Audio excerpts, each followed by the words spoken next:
Da-da-da-dun, da-da-da-dun, da-da-da-dun, da-da-da-dun, da-da-da-dun. Is the snap going through? I can't hear it. Yeah, I can hear it. It's fine. It's like, yeah, don't worry. This is like the only part people remember, and then the lyrics is like no one remembers.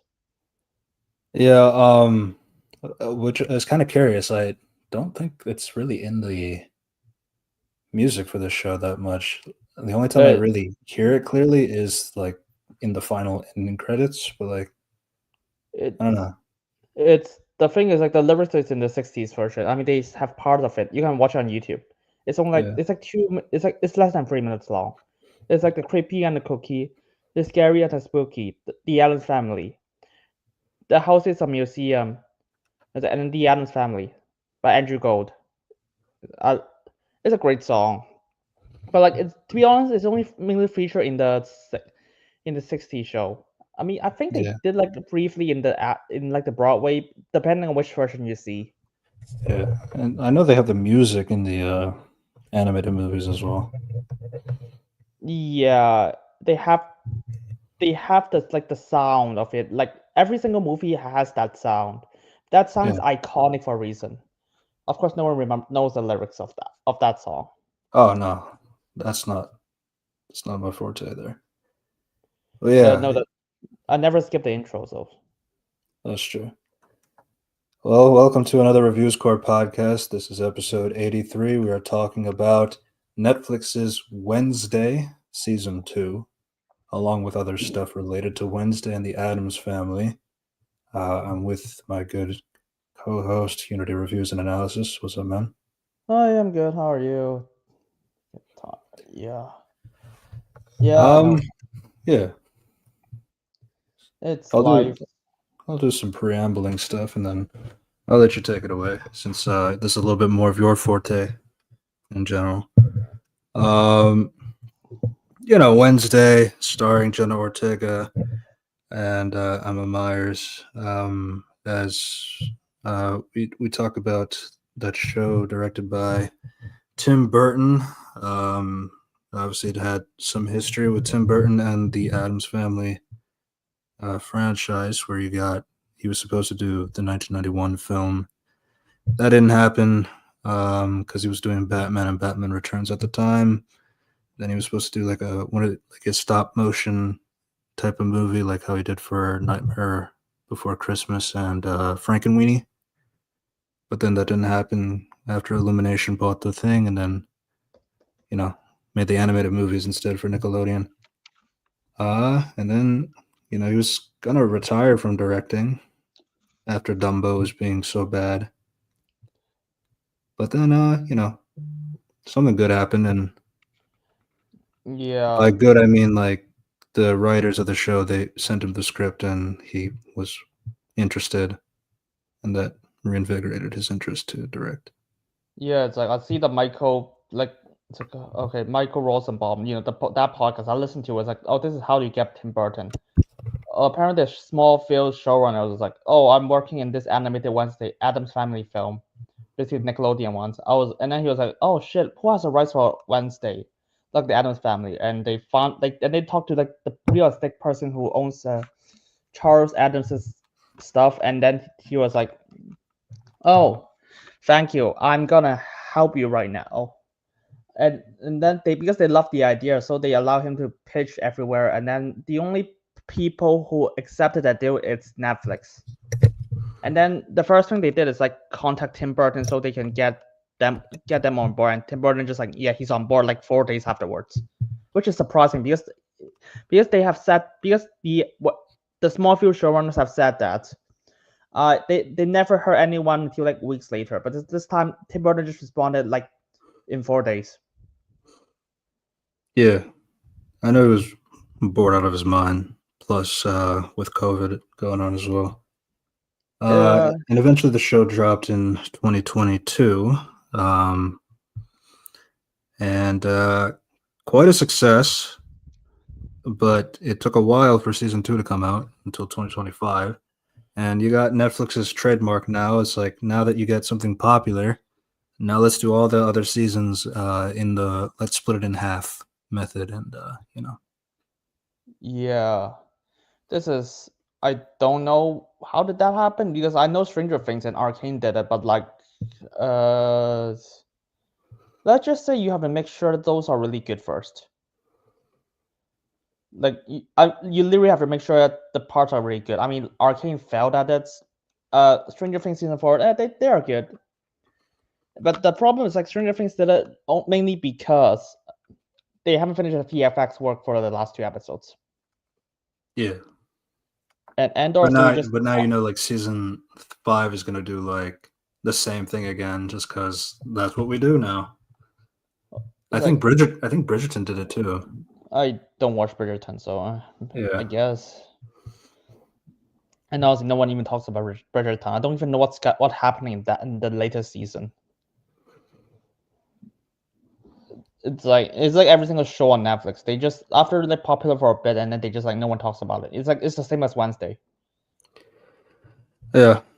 Obviously, like I can factor a few things regarding, especially since 3-year gap and all that stuff.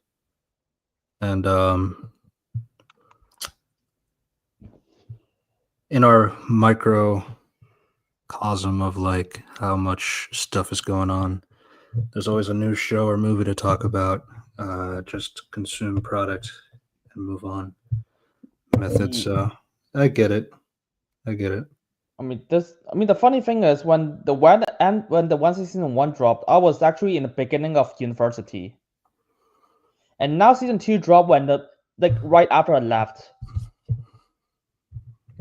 How the fuck did that work? Yeah.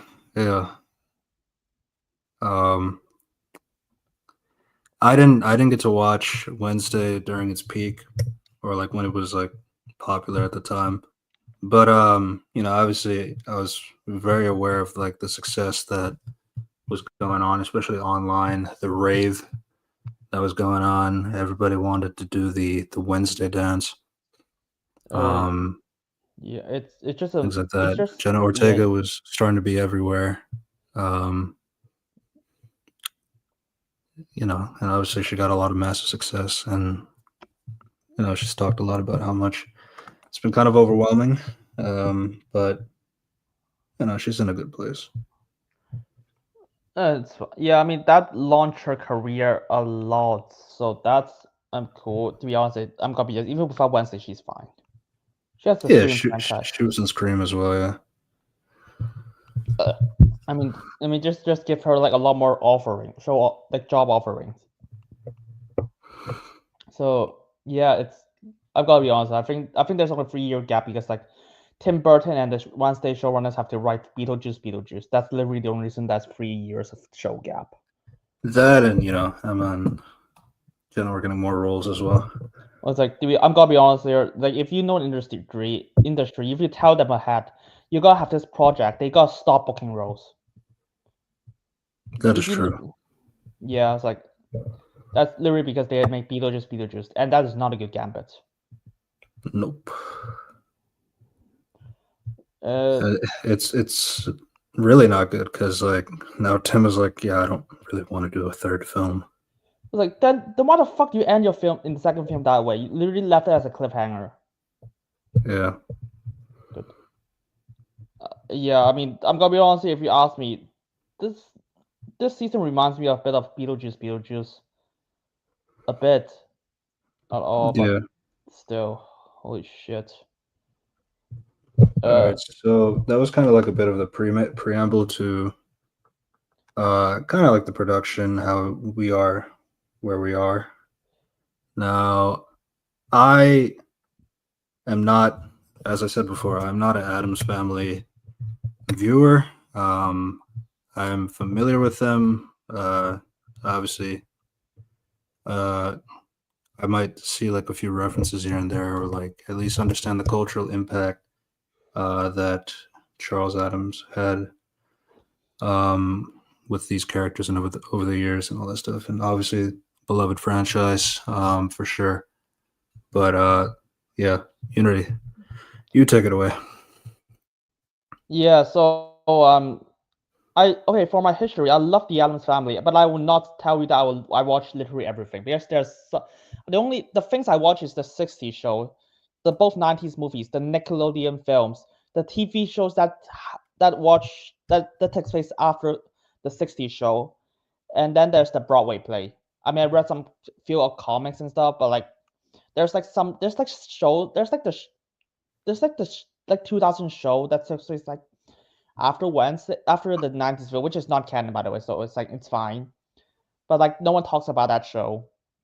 I mean, I would love to revisit that. I would like to watch some like animated stuff as well because, but like of course I have no time and but still I love the franchise and Wednesday is absolutely one of my favorite characters of all time, which is insane because the the thing that makes her extremely popular is literally just the '90s film. And then they literally just gave everything to Wednesday and just ignored Pugsley. Like at least the good ones. And yeah, that's the Addams family. If you want me to run through the history, I'll be like, there's like some bad ones, which is like including the first Nickelodeon film and the Broadway play, and then I think that's it.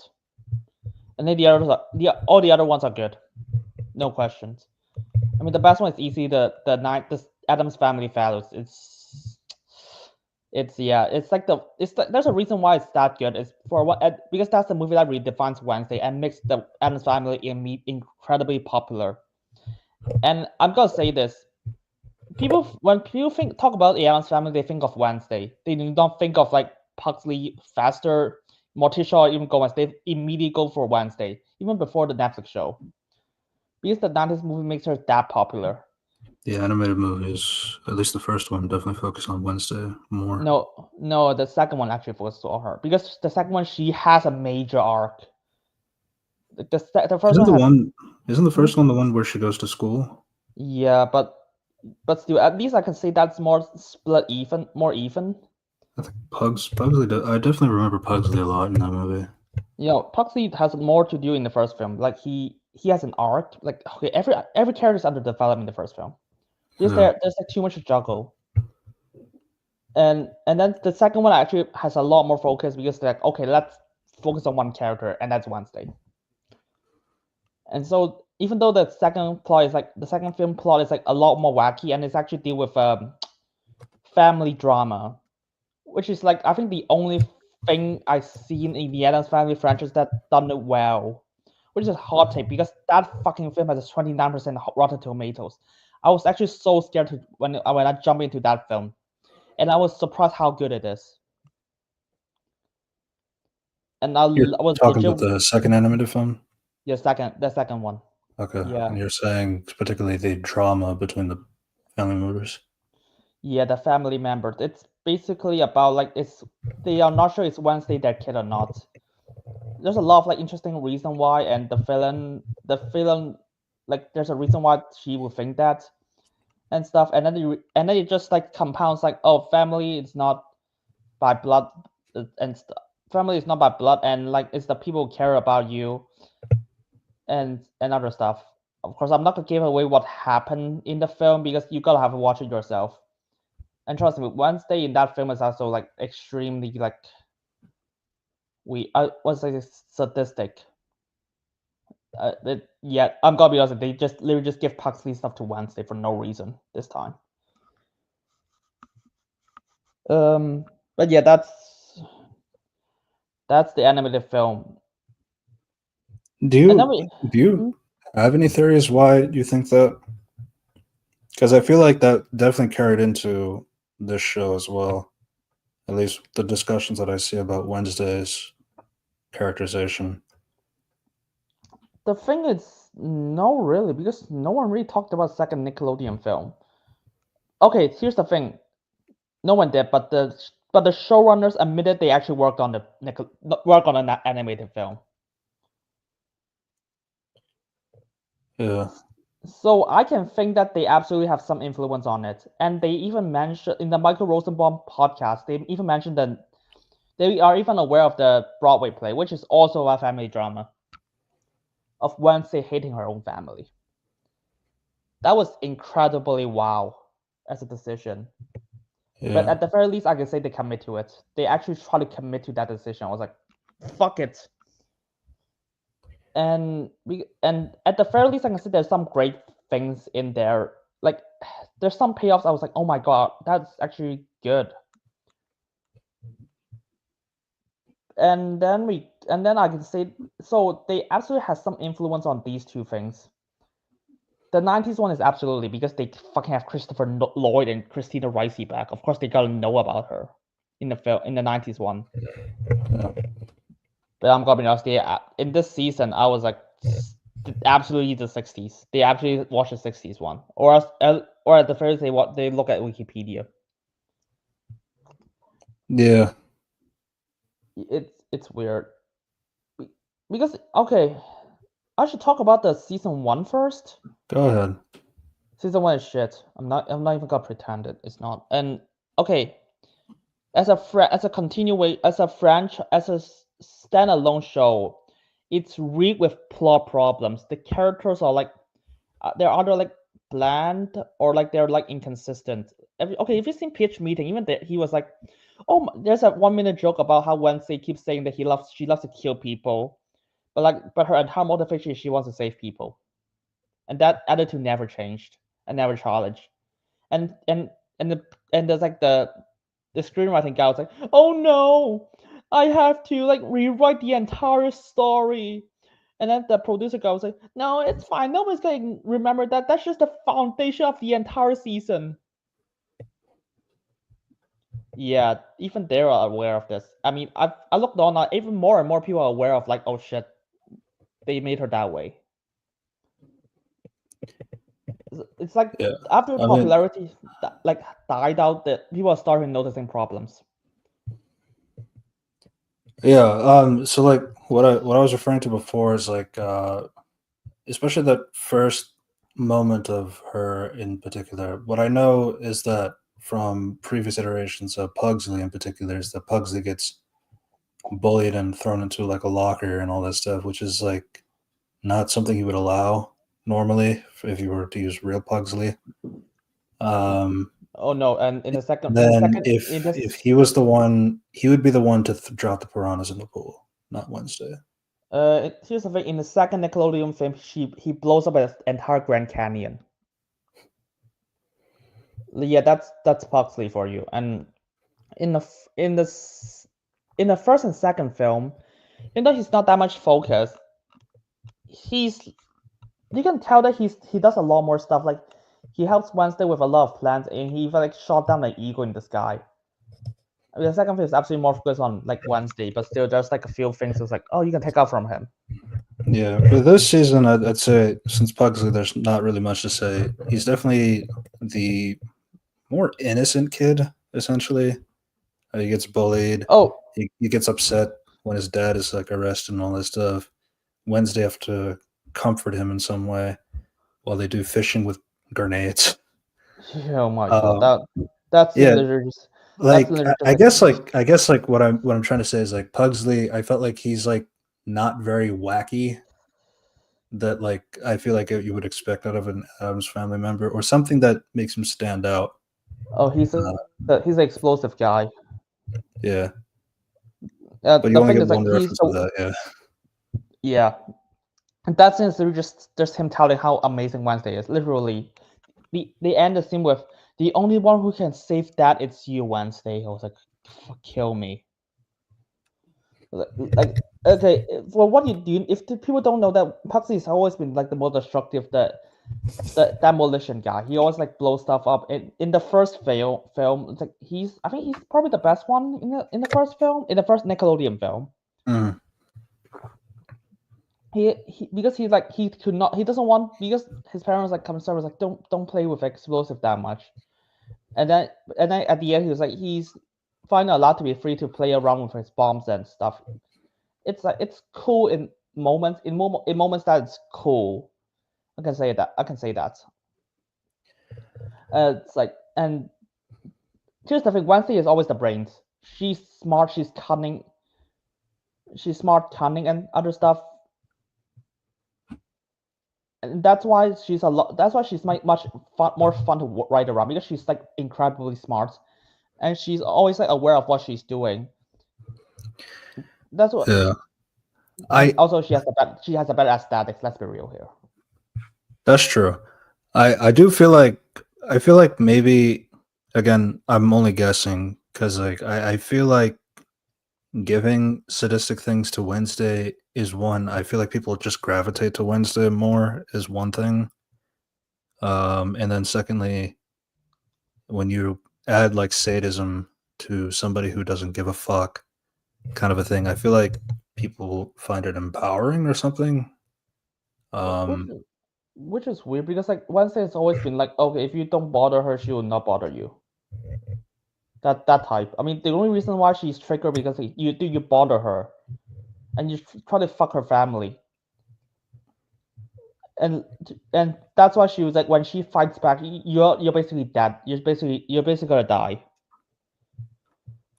In this show, I was so utter confused. What the fuck would you be like? Oh yeah, there's still like murderous psychopaths. I was like, good lord, that was not how they are portrayed in the Addams Family previously. I get that they will kill people, but like, you gotta have to push them. I Like, think the main. Sorry. yeah, yeah, okay. Because I know there's a scene in the second film, like because it's a kids film, but like they actually have murder on. They actually have a murder joke there. Have Wednesday killing someone. I'm not gonna spoil, but like, the reason why she decided to kill that person is because like someone sent that person to like spy on her entire family, and like do like pull off a lot of manipulation. That's why she does it in the 90s film. She does it because those people are actually like bad guys. Like, she only does it to bad guys. That's always the common misconception. That's what I try to get at. In season one, they were absolutely just like, yeah, I'm gonna have him fucking murder innocent people. It's like, just people just slightly annoyed them. I was like, oh my god, what the fuck are you doing? It's like, that's a complete misread, and just because like Wednesday looks like golf. But that's what I want to say about like how the characters are portrayed. Yeah, I know like there's been a lot of discussions in general about season one, especially as you said, after the hype has died down and you have 3 years for people to process it and all that stuff. One of the big things is like you definitely can see in episode one there is a we need to get Wednesday away from the Addams family. How do we do that? Well, let's put her to boarding school. How do we get to do that? Well, let's get her expelled from her previous school. It is weird considering that, like, well, if you know this outcast school exists for somebody's, especially since her parents went to that school too, why did they try putting her in normal school for 8 times? 9 times. It's weird. I'm honestly not sure, because like even with season two, I was even more confused based on the history and stuff. Yeah, because like if I think about obviously, a lot of people also say like it's very like Hogwarts kind of a thing, Camp Half Blood for Percy Jackson kind of a thing. But like Oh my god. even with those examples, it's like you know with Hogwarts, it's like I mean maybe the Magic kids will go to school from ages like 6 to 10, and then when they're 11 they go to Hogwarts and all that stuff. But like there's at least like a reasoning why they can't go to school until this age. So that's that. But like I don't know with this, it's like I don't really see any justification for Wednesday. And Especially especially since, like, especially in season 2, you see, like, there are younger kids who go to the school. it's and then there's like and then remember this entire show is about like racism. Okay. Racism against people who have superpowers. Yeah. I was like, good lord, you guys are gonna get bullied. And they, of course, the ideas really made it so heavy-handed. I was like, you're either on their side, or if you're not on their side, you're basically evil. Yeah, but definitely in that first episode, it's definitely just like, okay, how do we get Wednesday away from the Addams Family so we don't have to write them that much into the show? Which is, I know that was like also kind of off-putting for a lot of people. I think it probably still is. What did you think? No, I was kind of off put it at first. I was like, oh, okay, I guess that's your plan. I thought they got like return in the final episode. I was like, no, after episode 5, they're done. I was like, oh, okay, that was I was like, that's certainly a choice. And then you got like, oh, by the way, Wednesday also hates her family. I was like, what? That's the whole point of the entire franchise. They love each other. Yeah, they did a lot of mother-daughter angst. I don't want to be like you. And then I was like, okay, what? That Morticia and fucking Wednesday never argued before in the previous franchise. All the relationship has always been Wednesday and Gomez. I was like, okay, I guess that's the choice. And I was like, okay, why do you argue? I was like, oh, you see, Morticia is like popular in that school, and she does not want to be like her, and she does not want to be a housewife. I was like, oh, fuck off. You just hate her for no reason. That's it. Literally, that's just you hate her because she's not she's normal. Yeah. I could accept like I don't want kids. I could accept that. But like I don't but like at the same time it's like going back to that example that well like why is she going to boarding school now if the school has existed a while and the parents have both been to this boarding school before? There should be some kind of history at least to understand. Oh, my mom was like captain of the fencing team. It's like you didn't know that until you came to the school. I don't know. I just find that kind of strange. Like some of the things that happen that are, and another thing too is like the whole murder mystery thing, which is I struggle to find the point of it because essentially it just brings the actors back because as you said like they were gone for like a couple episodes and they come back in episode 5 just to do this whole murder mystery of something that happened like 30 years ago, back when Gomez, Morticia, and this other human named Gail were in a love triangle kind of a thing. And then there was this like framing of, oh, Gomez did it. Oh, Morticia did it. Actually, Gail killed himself with nightshade poisoning. Okay. And then it was really weird for that reason. And like you see the same flashback done 4 times with the different characters relaying the story kind of a thing. I mean, obviously, the whole thing kind of, I mean, like the word used a lot. Definitely, it was like definitely a filler episode. But in that episode, you also get the one thing that kind of tied back to the plot, which is Morticia explaining to Wednesday about Goody Adams and the book and all that ancestor thing with the psychic powers that they both share, but they're both different. I'm a dove, you're a raven. Yeah, that's basically like the conclusion of like, oh, Wednesday is going to express herself to her mom now. It's like, okay, cool. That's, I guess, character development. I said I guess because that was like absolutely insane. Like this And show it's also kind of weird because like you feel like Wednesday would appreciate her dad killed somebody and got away with it. Yeah, I was like, to be honest, I really hate like episode 1 of like both seasons. Like I think I hate that episode the most out of like everything, all the entire season was like, because you have to establish so many things, and the other season was like you backtrack everything. Yeah. Again, it's like I just don't know because like obviously they wanted to put Wednesday into boarding school just to keep her separated from the cast. But then it's like I guess like how would you go about it? Like that doesn't ruin. I mean, I just make her in the college. I just make her a university student. I mean, they did that. They actually have that concept. It's in the 70s shows. She actually is university. I mean, she goes back and visits her parents. You could have just done that.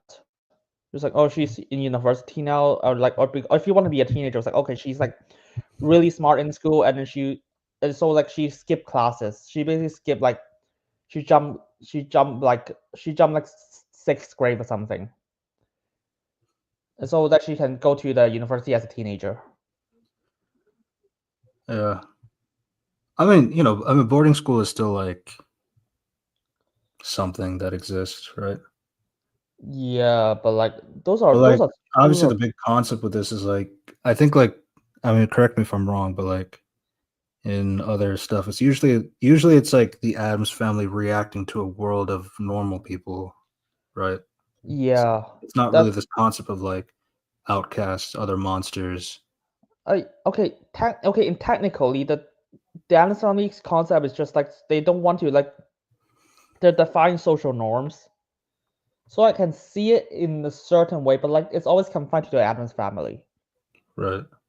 But like and now you're just gonna have this like stuff. I guess you can call it expansion, which is Werewolves, gargoyles, I gorgons, sirens, like these kinds of mystical animal creatures, right? yeah, which is funny because because the Addams Family is so popular. I think Universal Studios like decide to like have a different Addams Family brand. It's like I need to look it up to see ripoff. Addams Family ripoff. What's it called again? The monsters. Monsters. Yeah, the monsters. They're like, oh, this family is made like vampires, vampires and vampires, Frankenstein's, and other stuff. Which is basically just like you just want to do the Addams Family. No Isn't one it? even knows what no one even no one even knows what the monsters is. Yeah. But I don't know because like I always thought that like they kind of represented something, different aspects of like, especially like based on their designs. Like Morticia looks like a Dracula. Um, Gomez looks like a mob boss. You got Lurch, obviously, who looks like a Frankenstein. Yeah, Um, yeah, I that's can't the really describe the other ones. So yeah. They're not like extremely kooky. They're like extremely kooky, but like I would never say that they're like monsters. Like there is if you want to see something like this, just go watch the monsters. I guess it's like I'm not gonna recommend even watching that show. yeah, I never seen that. Okay, yeah, I never seen that franchise, but like no one knows that. So I'm gonna tell you, there's a there's a competition franchise called the Monsters. If you're interested, yeah. And like afterwards, like this is like where they split up, but the Adams family they leave the thing behind the disemboweled hand to keep an eye on Wednesday for them and all that stuff. And she goes through the life, and I think like one thing that was kind of captivating about the first episode for me was Wednesday being an outcast among the outcasts, like even though these are kind of like her people essentially to speak, but like she's so vastly different from everybody that she stands out. I think that's what was kind of interesting. Like she didn't, and then I guess it's like I guess that's it's like the thing is like they all overshadow Wednesday. I Like don't. Hmm. you ever remember there's like people that can mind control, and now you mind control turn to werewolves and like control animals. I was like, wow. And then and to compensate, they literally just give her like Wednesday's superpowers. Like she can see the future now. I was like, what the fuck? To be fair, she got it from her mom. I was like, I'm gonna be honest, that was not a thing in the franchise ever. So I think the first thing that thing is immediately took me. I was like, what? What the fuck? The psychic powers. Yeah, I mean, okay, the only power she has before has mind control. Okay, mind reading. Yeah, she can read minds. Thank you. So yeah, I mean that's an function in a Nickelodeon show as well. So so yeah, and then I'm gonna be honest, I don't even the show maybe is so confused who is the fucking Adams because now they're gonna tell me that Morticia's family is like Goody Addams. I was like, no, Addams is the Gomez name. Why the fuck is like Morticia have the Addams name? Ancestors of Addams. What the fuck? And unless you're implying these two are incest.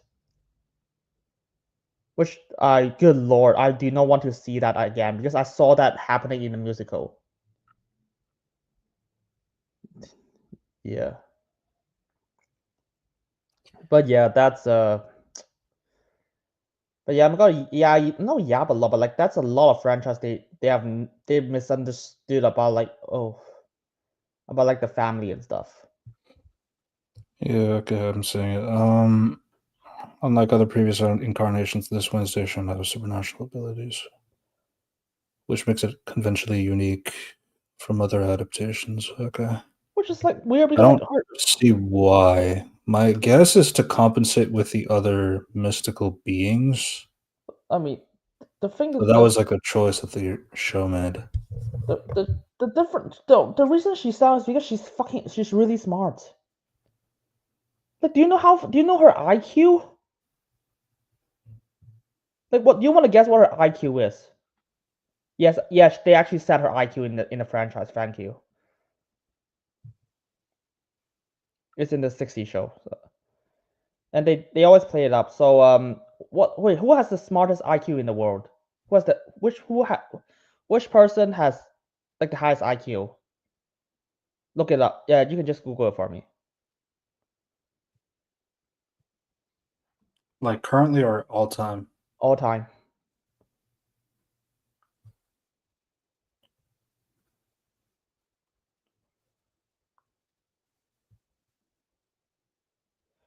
But yeah. Dr. Young Hoon Kim with 276.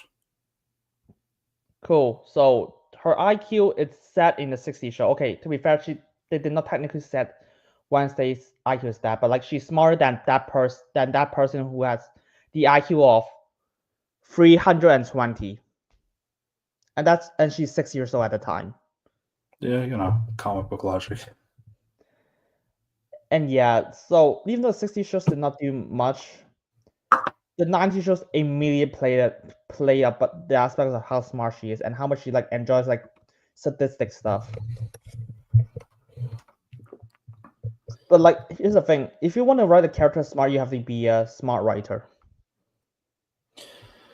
Yeah, and obviously like with Wednesday in this show, there's definitely like the whole detective aspect and like how she's curious about like this mystery about her being somebody who's supposed to end the school kind of a thing, or there's like these gruesome murders going on from a mysterious bear, which is obviously not a bear based on like the way that these victims are dying and losing their limbs here and there. So there's some intrigue there, and that's kind of like her focus for like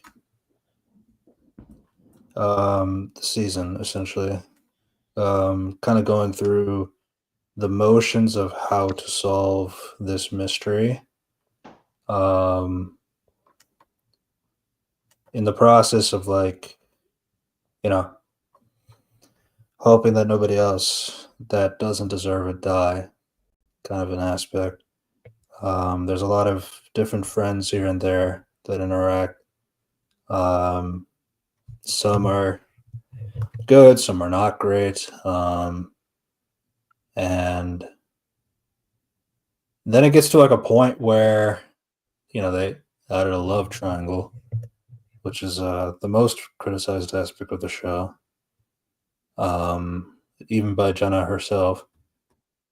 The only thing I can really say is that like she didn't initiate the triangle. It's just that two boys just like her standoffishness.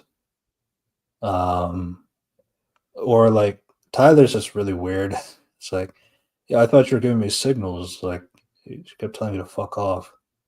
I guess. She basically just changed his entire character like in the final episode. I can fix her. To be fair, that's true. And then with Xavier, it's like At least like Xavier has like something. Is like Wednesday apparently saved his life back when they were 10 years old, I guess, and that's the connection. Um, and then he saves her life from the gargoyle that almost dropped on her head.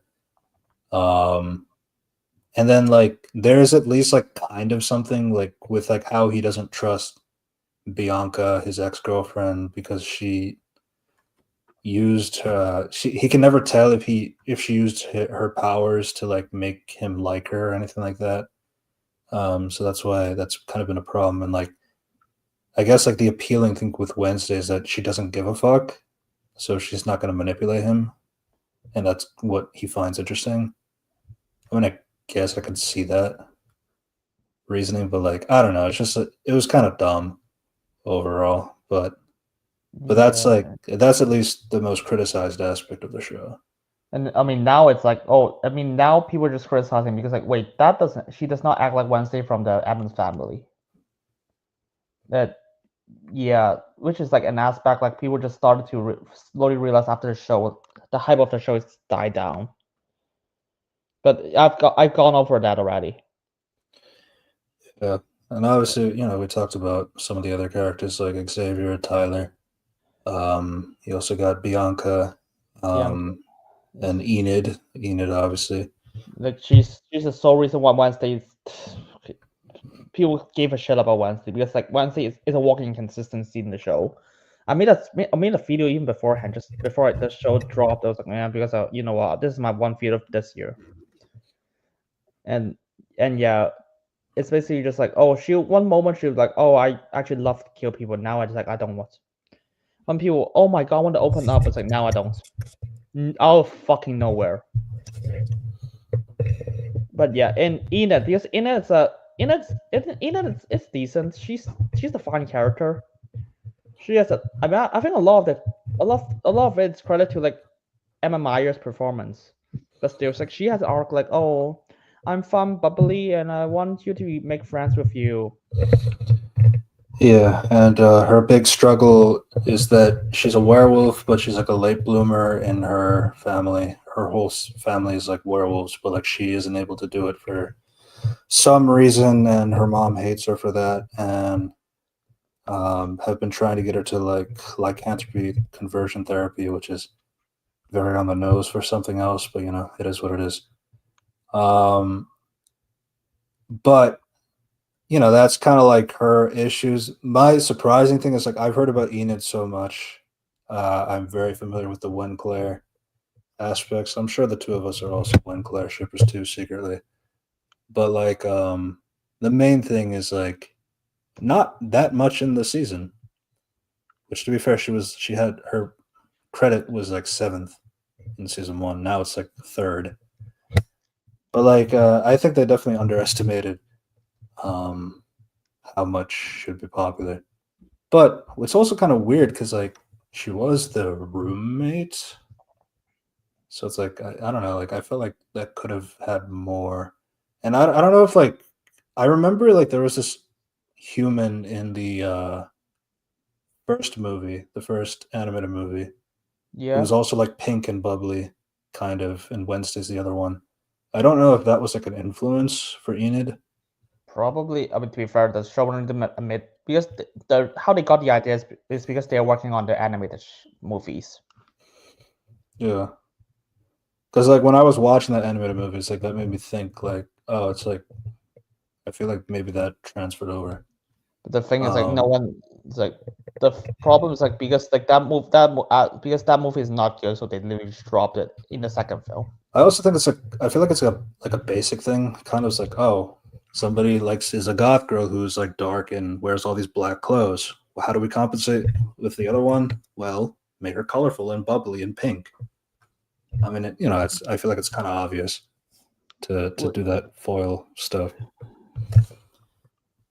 And there's also a lot of conflicts here and there, especially since the two of them have different ideologies. And then one of the things that comes up a few times in the season also is like, I don't want like I want this to happen, but I don't care about like who does it affect or who does it hurt or anything like that. But like, I mean, the major aspect is like when she's like looking up the hide and like lied to Enid about girls' night, and then Tyler with the date. They all both go to the house, and then there's the whole thing where the hide is like there, and then they almost die, and then they both get in an argument. That kind of thing is like one of the things is like, at least for describing it, like what kind of affected the scene is like throughout the season they're talking about like Wednesday you're going to end up alone and that kind of stuff, and that's what she wants. But then like when she sits under the window after Enid leaves and is like, for the first time, it doesn't feel right. That's definitely a scene that stuck out to my mind. But then they forgive each other like kind of quickly as well because it's close to the end of the season. Yeah, that was like, yeah, they flip flop a lot. Yeah. It's, I mean, if we circle, okay, let's just talk about like how the season one ended. Because like she's that person like, you know, she's Wednesday is supposed to be like really smart, you know, that's because she's really smart in other versions. But I mean, we have to tell the audience how smart she is all the time. By the way, she fucking framed Xavier and she's fucking innocent. How does she find the murderer, you ask? Her fucking mind reading power just activate at that moment. Yeah. Okay. I will say, like, before that point, I think there were like some showcasings of like, yeah, okay, I can see the logic or like where the detective work is like going. And then the whole like Percy framing thing is like, I mean, I'm still really confused as to like the scratch on his neck is like, and then the fact that he keeps drawing the monster itself and then drawing Wednesday in particular. So it's like, okay, you seem to like me, so that's why you're not killing me as the monster or something. So it's like you have the train of thoughts, but like the show has like, I want to make 4 different twist disease so that it's not obvious. And like, so you get that, and you like with the Percy thing is like, okay, I mean, I guess like, but it was kind of lame like how it went about it because it felt kind of obvious that's what they were going for. And then with Tyler, it's like, oh, you just did the twist because he has nothing else going for him because he kind of sucks in general. I mean, the most you get is like, well, he's going to therapy with this with the town's therapist, and then like, yeah, and then he just kills her at one point, and then it's like, and then so first up, just a quick aside. Wow, I really cannot believe this season inspired Muse for Daredevil. I'm so Yeah, fucking embarrassed that that's what they did with the character. It's like not even tried to be that different outside of like, oh, he's not a monster. He's just like a art, like an art serial killer. Okay, it's like combining Percy and combining Tyler together. Like what the fuck? yeah, Oh, that's he's not Percy. It's Xavier, right? mm, Yeah, I hated that so much. Muse suck and sucks, but you know we did a whole Daredevil pod a few weeks ago. that was like, yeah, I know that because I saw Wednesday. I was like, good lord. I don't know, have you seen Wednesday at the time when you see Born Again? I didn't watch Wednesday at the time. It's like when I watch it, it's like damn. Because Yeah, you also talked about like Beetlejuice with Jenna. It's like I yeah, don't know. like, I feel like the lesson is Jenna shouldn't be dating boys. That's my lesson. But like, you know, what do I know? yeah, I was like that. It's clear that someone like, it's clear. I was like, good lord, you're just writing that again. Fuck you. And then it's like, and then we like, oh, and here's the serial kill, and here's the person control everything. That's the Christina Ricci. I was like, what the fuck are you doing the entire season? I don't know.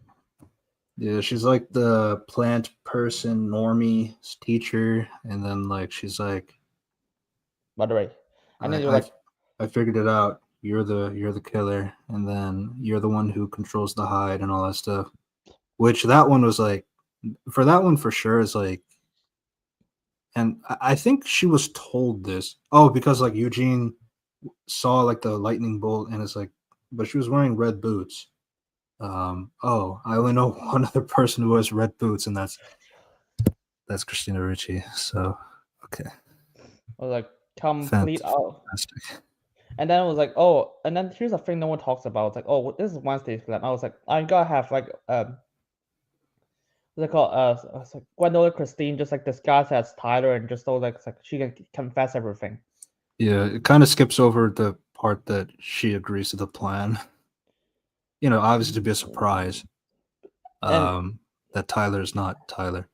and then it was because that was like she's smart. I was like, okay, so you get a confession, you recorded it, right? So you're not gonna confess her. It's like so you just gotta leave, right? With like Christina, right? With like as a Gwendolyn Christine. I was like, no, let's just have Gwendolyn Christine reveal herself in that moment, and so she can fucking kill her. To be fair, don't you know the laws of aura farming? Uh-huh. Yeah, of course. Yeah. No, I know for sure. Like the cast have been saying like they didn't really like Gwendolyn Christie dying off because honestly, I kind of enjoyed her as well. I think it's really easy to like her. But like even she had like her own twist thing. Is like after episode 1 and then like episode 2, it's like, oh, Rowan is dead. And let's call in the cops, and then like I don't know where Rowan is. He died. I saw him get murdered and all that stuff. And then, oh, here he comes inside the classroom. And then the thing tries to follow Rowan around. And then it turns out that's the teacher. It's like, oh, why is that happening?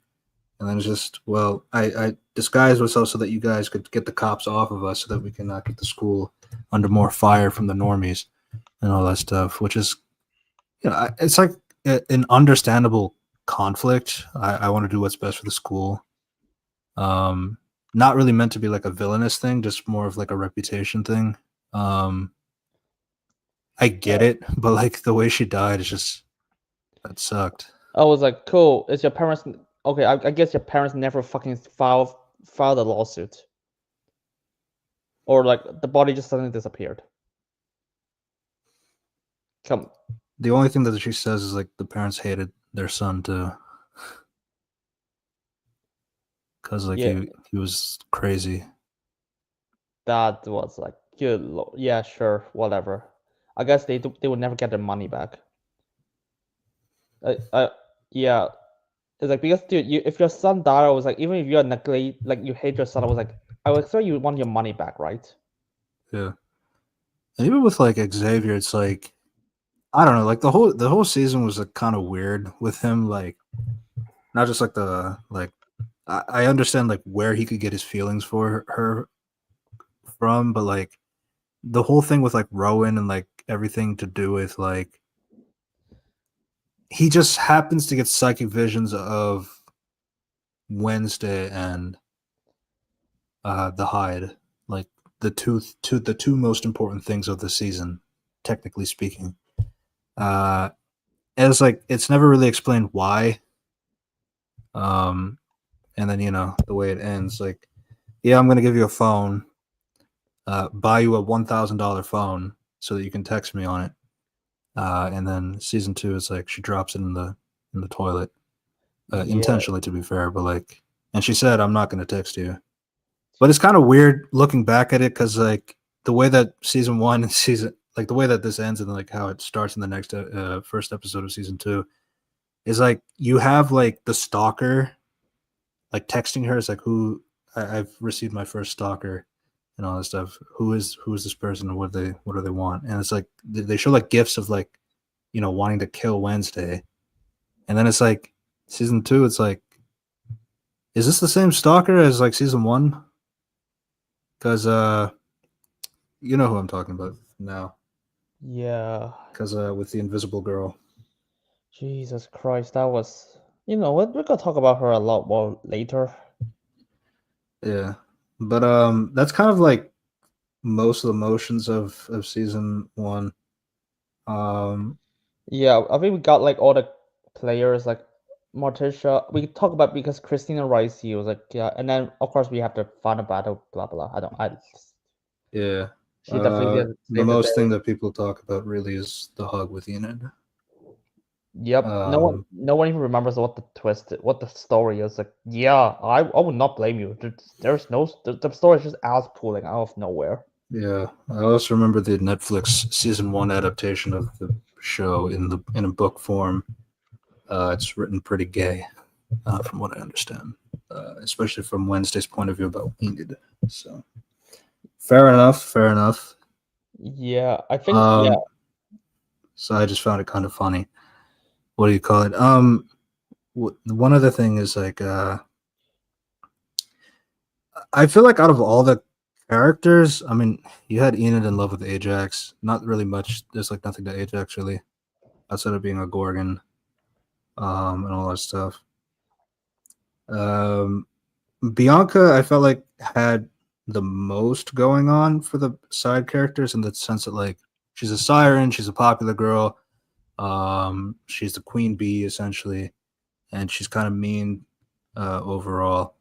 But like there's like this especially after the dance where she kind of talks about like the problems with like expectations and like how that life of being a siren and having the issues of trust and all that stuff gets in the way and takes a toll and all that stuff. And then you learn later about like her mother and like how she's a part of a cult and like how even the mother's like, you're talking about lying. It's like, didn't you lie your way to get to the school?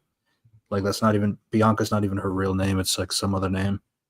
And it's like, and then she's married to another person from Morningstar and all that stuff. And like, there's like a lot of. I feel like her story had like the most in terms of like, okay, I can see like a story going on with this character, and like I feel like there was like an attempt to not make her like 2-dimensional. I think. I just feel like the issue though is like we kind of like steam past like, yeah, now they're friends, Wednesday and Bianca. Like, I want you to have the Nightshades protect the school and all that stuff while I'm dealing with the Pilgrim.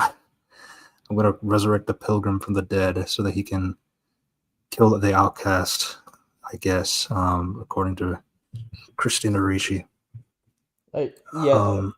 Yeah, wait, what? And then I remember that pitch meeting was like, oh, so this normal person hates the supernatural people. So her plan is to resurrect a superpower person to kill superpower people. And he was like, yeah, yeah, absolutely. I don't know why. I just kept looking at his face and it's like, I kept thinking Matt Smith. I know it's not him though. But Matt Smith would have been cool in this role, I guess. A racist pilgrim. Yeah, it's gonna be. It's so funny if that's Matt Smith. I'm gonna be. I think Matt Smith would look at it like. I know for sure it's not him. That's was it Crackstone or something? Yeah, Crackstone. Yeah, William Houston. Houston, English actor. Does more theater stuff. To be fair, that there's some theater. Enid is played by a theater kid, so I'm fine. Yeah, it's the. I guess he has 2 episodes. I guess the flashback episode and this one. Yeah, it's fine, but yeah. Yeah, so this one, everyone. That's season 1.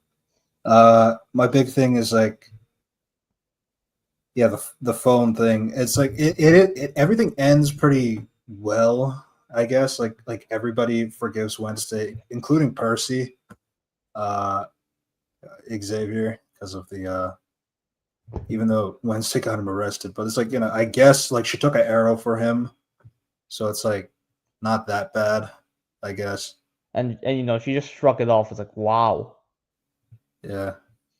And I'm pretty sure you're not supposed to pull the arrow out that way because it will leak out more blood rather than like snapping it and pulling it out by the stick side. But that's what it is. Actually, or it's safer to keep it in so you don't bleed out. Yeah. What do you call it? Yeah, so you have that forgiving like Bianca, the apology, and all that stuff. Enid. You got, and then it's like, and then Tyler just got arrested. Tyler got Like arrested, and then they do hinting the his hint he's gonna escape, and then he doesn't escape, I guess. yeah, it's clear the plans changed like during the seasons. Yeah.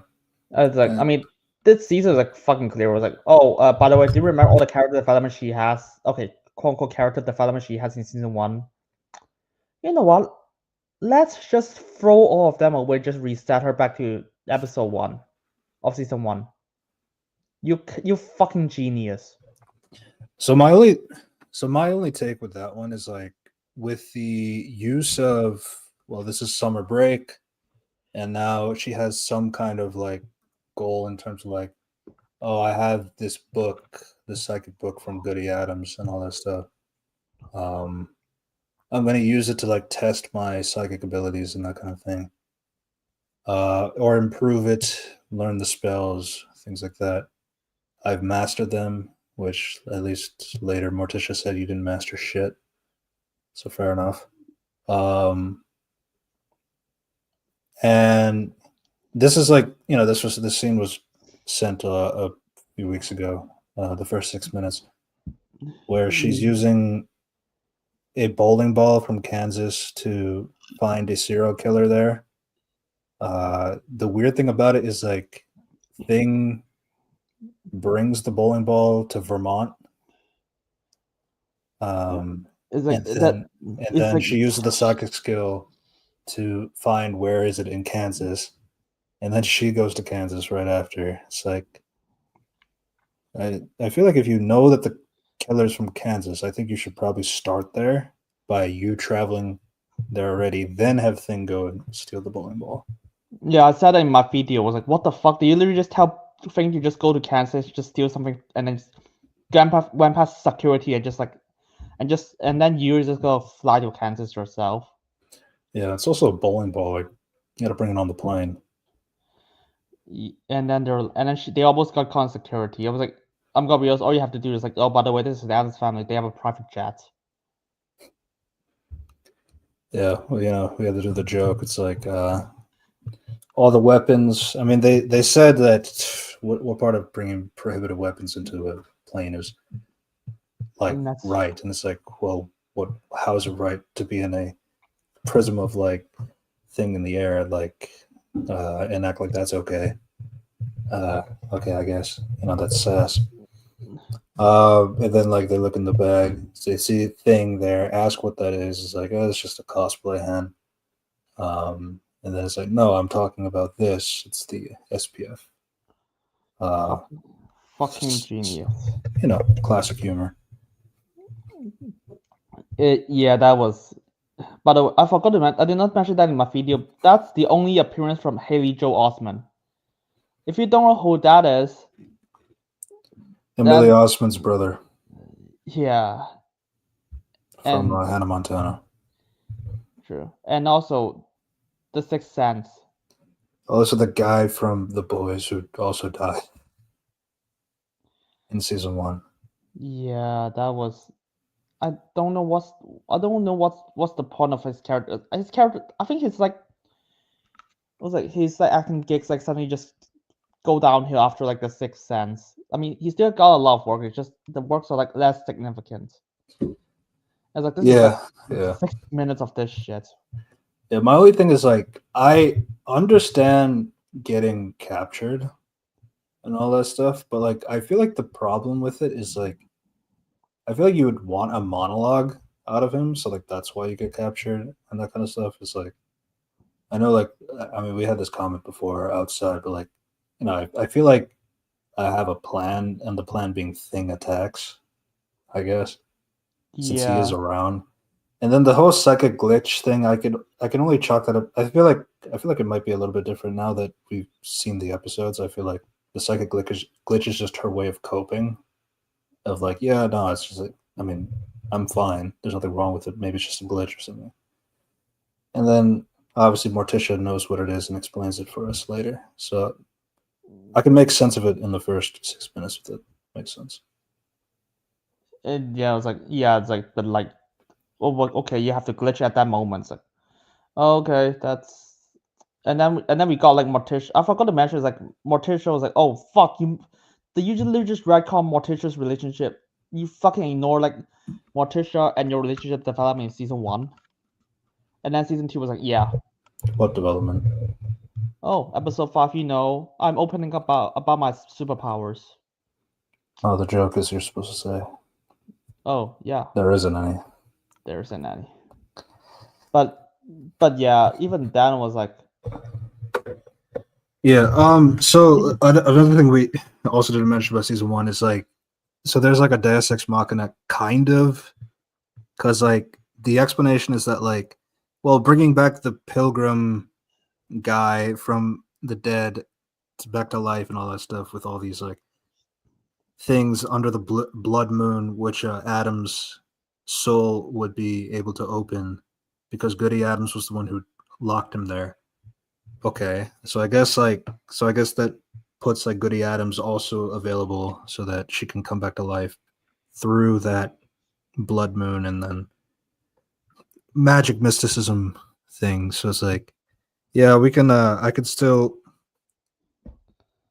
because like at that point Wednesday's dying, and like so the solution is Goody can like give her soul to let Wednesday continue to live, but then the problem is like Goody's not going to be able to train her anymore, which is kind of weird because like there's not really any training in the first season. no. The only thing that she really got is like, you're the key. That's really it. It was like, fuck you, just tell her the entire story. You know the entire story. Well, to be fair, Wednesday did know the story at this point. I mean, Goody just like, is that a joke? Yeah, but like that's kind of my thing. Is so it's like you kind of have like, okay, so now Wednesday has to learn without this connection, which is like something Morticia talks about later. It's like, oh, now the Goody's connection is gone. Like you're gonna probably have to, maybe there'll be another ancestor that might help, will be able to continue your training or something like that. It's like, I don't need any training. So Wednesday's confidence, cocky, what do you call it? Yeah, but then it gets to a point where it's like Morticia's like, you know what, I'll train you. So, but you can't because you're a dove. It's like, no, but my sister Ophelia was like, and then I was like, what the is fuck? a raven. It's like, I was like, what the fuck are you talking about? You literally said that only the ancestors can train you. She's only saying like, so the idea of what she's saying is like, I can't do it exactly like the method that you're doing it, but like I'm doing it based off of like what I think, because this is what my sister was like, which you remind me so much of her. And that's another conflict. And then you just got like, oh, by the way, Wednesday has been talking to Granny from. So I was like, oh, so she never told you about the psychic, I guess. And remember, there's a line in season 1 was like, Morticia said, I've contacted every single one of my relatives to stop Wednesday from escaping. And if she escapes, they will contact me. I was like, and then you was like, by the way, Wednesday actually loves Granny from, which is Grandmama in the show. So and I was like, we'll get to that. Yeah, we got to talk about that. But yeah, that's the idea. So they basically retcon that line in season 1. Yeah. Yeah, that happens 3 years later. Jeez, yeah. It's like, and this show doesn't take 3 years later. It takes like a summer later, basically. Yeah, just basically 3 months. Yeah. The thing is like, well, for the actors, like that's, for most of them, they're fine. They didn't really age like that. The only one that did was Pugsley. Because Pugsley was short as fuck in the first season, and here he's taller than Wednesday. And it happens. But maybe 3 years is too long for a reason. Yeah, I guess so. But hey, that's yeah. But you know what? Let's just talk about Wednesday, because we're not gonna do it episode. We're not gonna do it episode by episode, I think.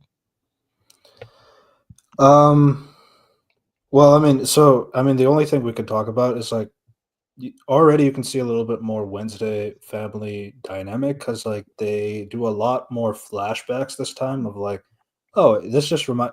It's like Family Guy cutaways. Like this reminds me of the time when you did this, and then it does like a reenactment of like the characters in the Addams Family doing that very thing. Like for example, it's like, yeah, I've always taken care of my brother, and then it cuts to like her putting Pugsley in a coffin to bury alive. Things like that. Yeah, when Pugsley is like very destructive. He has really bad aim, and then he fires a missile launcher into the taxi, which Lurch looks up in disappointment. Things like that. A lot of cutaways. Yeah, it was like, hey, you need to remember like the Addams family, even though like Puxley actually enjoys them, enjoys getting hurt by Wednesday. I guess they fucking forgot about it. And now yeah, and Pugsley, he has superpowers too, just like his Uncle Fester, fucking, which is not a thing in the franchise. What the fuck? which we forgot to talk about as well. Yeah. Uncle Fester does show up in the second to last episode, which is that he might as well not exist in that episode. He adds nothing. Let's be real here. The only thing I could really say is like there was that tension of like Thing possibly dying when he gets stabbed in the back, which for me is like kind of makes the Xavier thing kind of weirder because like why would you stab Thing just to get the book and all that stuff, or like to I don't know, I just found that really weird.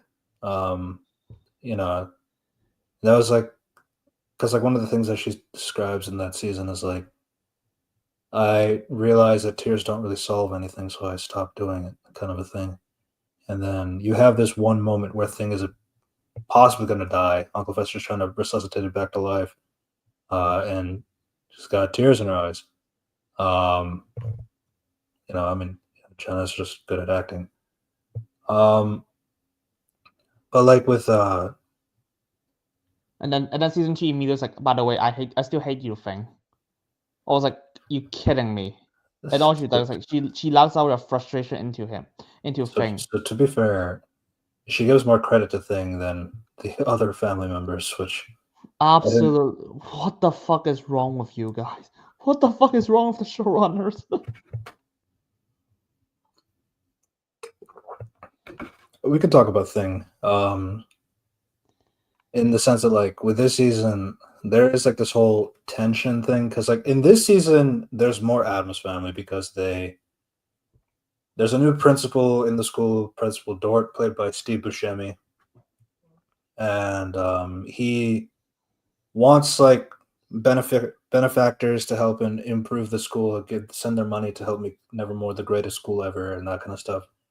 Outcast pride, that kind of stuff. He feels like the problem with Weems is like she wanted to work alongside the normies, and like it's like it's fine. That's like a fine thing, but like why don't we just improve ourselves? I don't think there's anything wrong with that. So like that's kind of his logic, and he wants Morticia to be a part of the team because like she one has a lot of money, and two some kind of level of pride. And then later we learned that actually I want your mom as well. But we'll talk about that when we get to a little bit more to Bianca. But that's like the reason why the Addams family is now staying in the school area. I think one of the reasons is like if I were to guess is like the big factor of people. One of the biggest complaints of season 1 was the lack of Addams family. Thank you. After season 2, I was like, you know what, just stay away from, just don't even bother with the Addams family. To be fair, the other criticism that got a lot is that Gomez kind of sucks. He does sucks.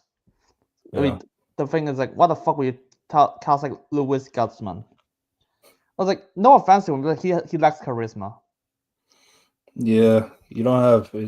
It's hard to follow up M. Bison. Oh, even that was like, even Oscar Isaac does a better job than him. Like you can literally just like find anyone who's like, oh, you see, let's have a Louis Gutzman. I was like, what the fuck, him? Like I know like a lot of people wonder Javier Bardem. Okay, why don't you can have like Diego Luna? You know, Diego Luna will do a better job. Andor, Yeah, I know. like you if you there's a lot of, like there's a lot of Latino actors who was like who was filled with charisma. You just cast them. Yeah. Yeah, my only thing with Javier in particular is like I do feel like he's more of a movie star guy that I don't see him doing a Wednesday show. But like I think Diego could make sense as well. To be fair, there's like they have like Fondia Newton and a lot of famous actors in this They season. do have a lot of famous actors. It's just well, I guess like with Gomez is the character that actually still gets like the least to do. Because the extent of him is that simps for his wife, loves his kids, and that's about it. Yeah, jeez. Yeah, that guy was absolutely insane. Maybe do some gross and stinky stuff because the Addams family are gross and stinky.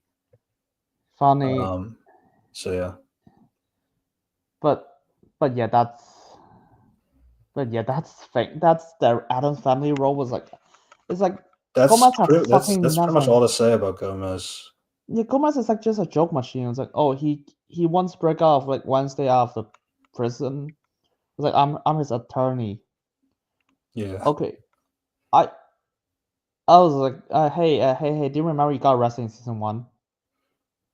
I'm a lawyer. Get myself out. Yeah, literally. I was like, Uh, oh, okay, I guess you yeah, forgot about that part. And then because this writing is like filled with stupid.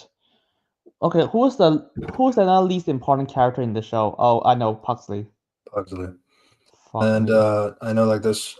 We did talk about Pugsley got a lot of criticism too, and they did not course correct that either. They No, gave this him they gave him they powers, but like that's not really the same as his destructive nature. Um, since it's kind of cheating using a superpower. even that was like he's okay in the Nickelodeon show he knows how to like build machines and stuff. Okay, build weapons, not machines. Bombs, yeah. Bombs. And then the play was okay. But the play is mostly just like she said that Wednesday was with the other Bob, but like there's some great moments. Even there's okay. The 90s movies. No offense, they really did not do much with him. And it's gotta be so frustrating to talk about Pugsley, which is funny because like Wednesday is in the 60s show. Wednesday is like one of the least important characters in that show. But Do you think Christina Ricci is the big change, of or course, was yes. there something prior to that? No, they're just Christina Ricci. Okay. It's like no, literally, people just immediately have their minds in 90s version when it comes to Wednesday. That the movie is that good, and the character is that good. But I also feel like, I also feel like some of it comes down to like the appeal of like seeing a sadistic little girl is just kind of interesting. Because it's like the atypical kind of like, oh, usually a boy would be like this or something like that. Yeah. Um, Okay. She has the best aesthetics. Aesthetics. That's it. That's really. that that too. I It's just feel like I feel like what I mean is like I don't think Pugsley could have like have this kind of appeal if you were to pick the two kids. yeah. I mean, if I picked, I would probably just pick Wednesday as well. But it's like the thing is like Wednesday has always been the most popular. It's like of course people would gotta pick Wednesday. She's the most popular. Yeah. That shit is like, and then we got Pugsley. What the fuck you gave him? Oh, he's babysitting a zombie. Yeah. I Yeah. So his subplot, we'll describe his subplot now because there's really nothing to really say. He wants to have friends. He has a hard time to making friends and all that stuff. So he gets a roommate in Eugene, the kid from last season, the beekeeper guy. And they're roomies, but like it's kind of under the extent of like, well, because Wednesday's my friend, I just agreed that you can room with me what out of respect. yeah I sure. guess Yeah, so. I I mean, mean you get it, this idea that like he's kind of in over his head because he's one of the heroes of the school, but I don't really feel that either. no. I just thought that he's a cunt. Yeah, but the thing is, Remember, like, it disappears after this episode too. and Wednesday is like really popular in the school. It's like, oh, okay. It's like Puckley should not even be like outcast. He should be like, praised like he should be praised as fuck. Bro, your sister's so awesome, dude. Are you as cool as her? I mean, that feels like a logical thing to ask. Yeah. Yeah, and then yeah, again, no demolitions, no bombs, except for the one flashback with Lurch. It's like here is a rocket launcher. Remember he did that in like the previous stuff. I was like, yeah, cool. And what does he do? It's like he Lurch hurts is the kind of trophy. distracting. I don't know. Like I feel They like they recast him. yeah, I feel like he looks too young as well. Oh yeah, they recast it. So that's why.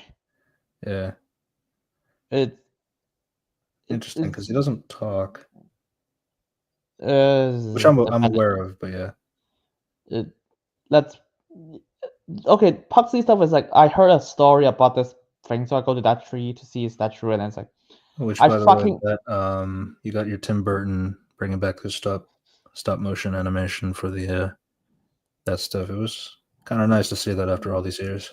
yeah. And so what does he do? He goes to the tree because fuck it. And then Yeah, he accidentally electric the ground just by falling. he trips over a branch and like hits the ground. His electricity bleeds out of him essentially.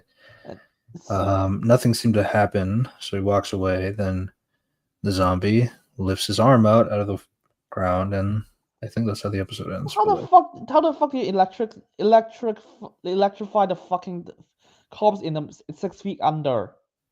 There's not gonna be a conductor. That's not a conductor. I guess the logic is that you got electricity flowing from his veins, so it's like it's already kind of mumbo jumbo. But yeah. So the idea is that so this kid is like he was a part of like he used to go to Nevermore. He's one of the first students, a brilliant mind. He was gonna die, so at the time he constructed his own heart so that he can continue to live on and use his brilliant mind. Then it got to a point where you know he gets killed. And then he gets buried under the tree. One of the rumors is that you can listen to this particular bark and you'll be able to hear the ticking clock from his heart, even in death. And then that's why Pugsley goes eventually after the bonfire, so that yeah, that's he can at least know if it's true or not. And then that's what happens. And then the next episode, we learn that yeah, that's the same kid who died. He has the same ticking heart clock. and then because this show is like written by smart people, it's like, well, Puxley, what did he do? I was like, I'm gonna lock up the zombie because I don't know. As a He's pet. smart. He just want a pet for some reason. I was like, I don't even know what the correlation of this logic is. Like, if I have, See, I feel like the only thing is like this is like a dumb kid, so it's like, oh, this is what dumb kids like. They like pets. and then the fucking show was like, oh, by the way, I sneaked this into a bee house just fair. It's like, and then Eugene was like, yeah, let's tell people. It's like Eugene, and then he was like, no, it's weird. I like it. Like there was like Yeah, it's like, that was like or they'll take him away or something like that. it was like dude, Eugene is like that was like I was like dude, Eugene is not gonna accept that skills. He's absolutely gonna tell everyone. Yeah, but you know, And then because like this show is like bro code. yeah, after you hate him, sure. And what do you have? I think the only thing I could say is that like Wednesday, he kind of owes Wednesday. Is my only thing like why he doesn't do anything. That's the only thing I could really maybe justify with. Still, I would be like if you hide a zombie in my house, I'll absolutely hate you for life. Yeah, but then yeah, late so yeah, like later they try like, giving it food. It doesn't like the taste of honey, but then they find like the mystery. So then Pugsley gets the mystery meat from the cafeteria, which is really bad that no human would eat that kind of a thing. But the zombie likes it, And then what they've noticed is that the zombie's brain is kind of growing here and there. So that's a sign that that's kind of what is going to happen if the zombie continues to eat. It gets smarter, essentially, and that's kind of like the through line in the other three episodes. Yeah. Um, Oh my god. And that and but then yeah, but I guess before we get to that, because like that kind of factors into like the other episodes. I feel like with Pugsley in particular, uh, yeah, just nothing really. There's nothing really to say. oh He's just a kid who wants a pet zombie. and then he's so stupid. I was like, yeah, you know what? Let's what's the best way? Let's just put this zombie in the coffin to sneak in. Cam was like, yeah, sure. I'm sure no one's gonna inspect this coffin. But Or that's kind of weird. you said that like we can't leave the zombie there, otherwise it would like get away, and like or it's like it'll like nobody will be able to feed it or something like that for the 2 days or something like that. Um, so that's why he brought the zombie. Like So again, it's what? like I was like, God, Lord, if people got killed, that's your responsibility. yeah. Speaking of which, um, I guess that kind of like skips over the other episodes, but like there's not again. I don't think we need to really discuss the entire season because like we're still kind of like it is half the season, so it's like we don't really have everything in place yet until the end of the season. But I mean, obviously we can break it down here and there if you want. Um, Yeah. but like as we were also saying, like it's not really that much to say if No, we're going character by character wise. it's weird because like those two are like we haven't knocked them out of the park because like oh you see they have expanded roles. What the fuck did they do? Nothing. Yeah. Okay. I was like, and then yeah, and then let's talk about like other I mean, plot. we could describe Eugene from season one since we don't really do that. Eugene, one of the things for Wednesday is like she felt bad for Eugene in the sense of like loser character, but like it was also like he reminds her of Pugsley, and that's why she kind of has like this kind of affinity to him in a sense, which is interesting, I guess.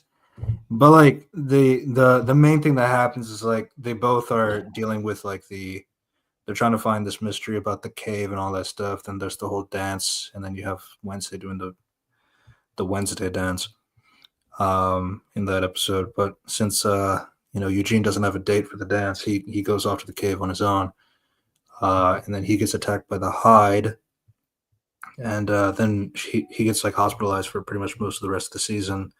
And Wednesday does visit from time and time again because she felt bad that like he did not deserve to be in that position, kind of a thing. Again, not a lot to say. He has a crush on Enid. Fair enough. I understand. Yeah. Again, not a lot to say, but I was okay with Eugene. I don't even remember him that much. I was like, oh, you're the B person.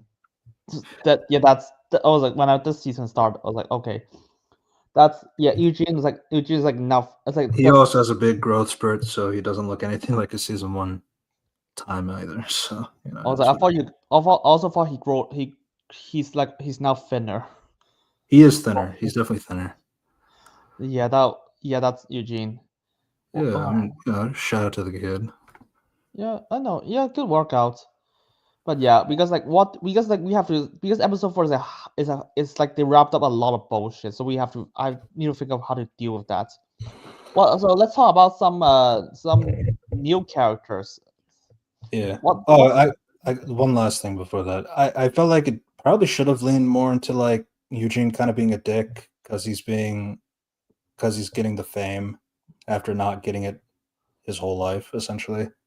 I feel like there could have been some narrative story to tell there, but I felt like they had to like tie it to Pugsley just so that Pugsley's not doing it by himself.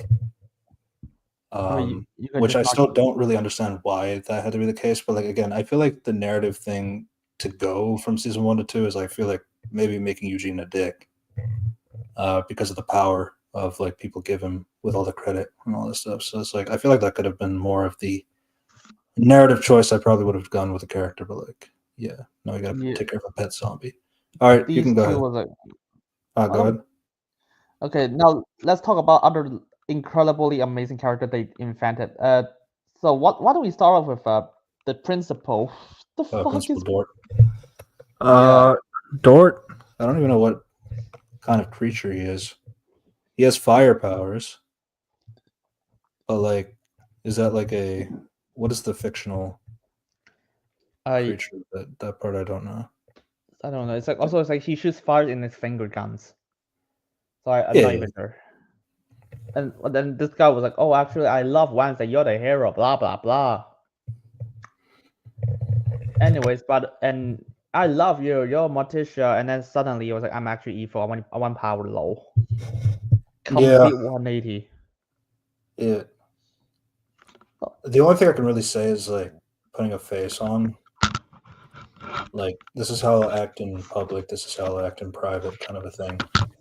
So so I'm not going to call it a complete 180. It's just like, damn, we do this like so quickly, as if we don't have any time.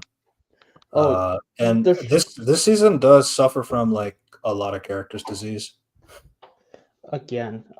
I literally saw the cast. I was like, oh my god, that's a lot of characters.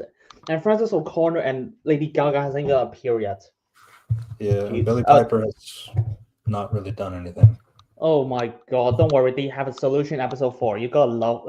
I'll literally just like slap my head after that. Oh my god.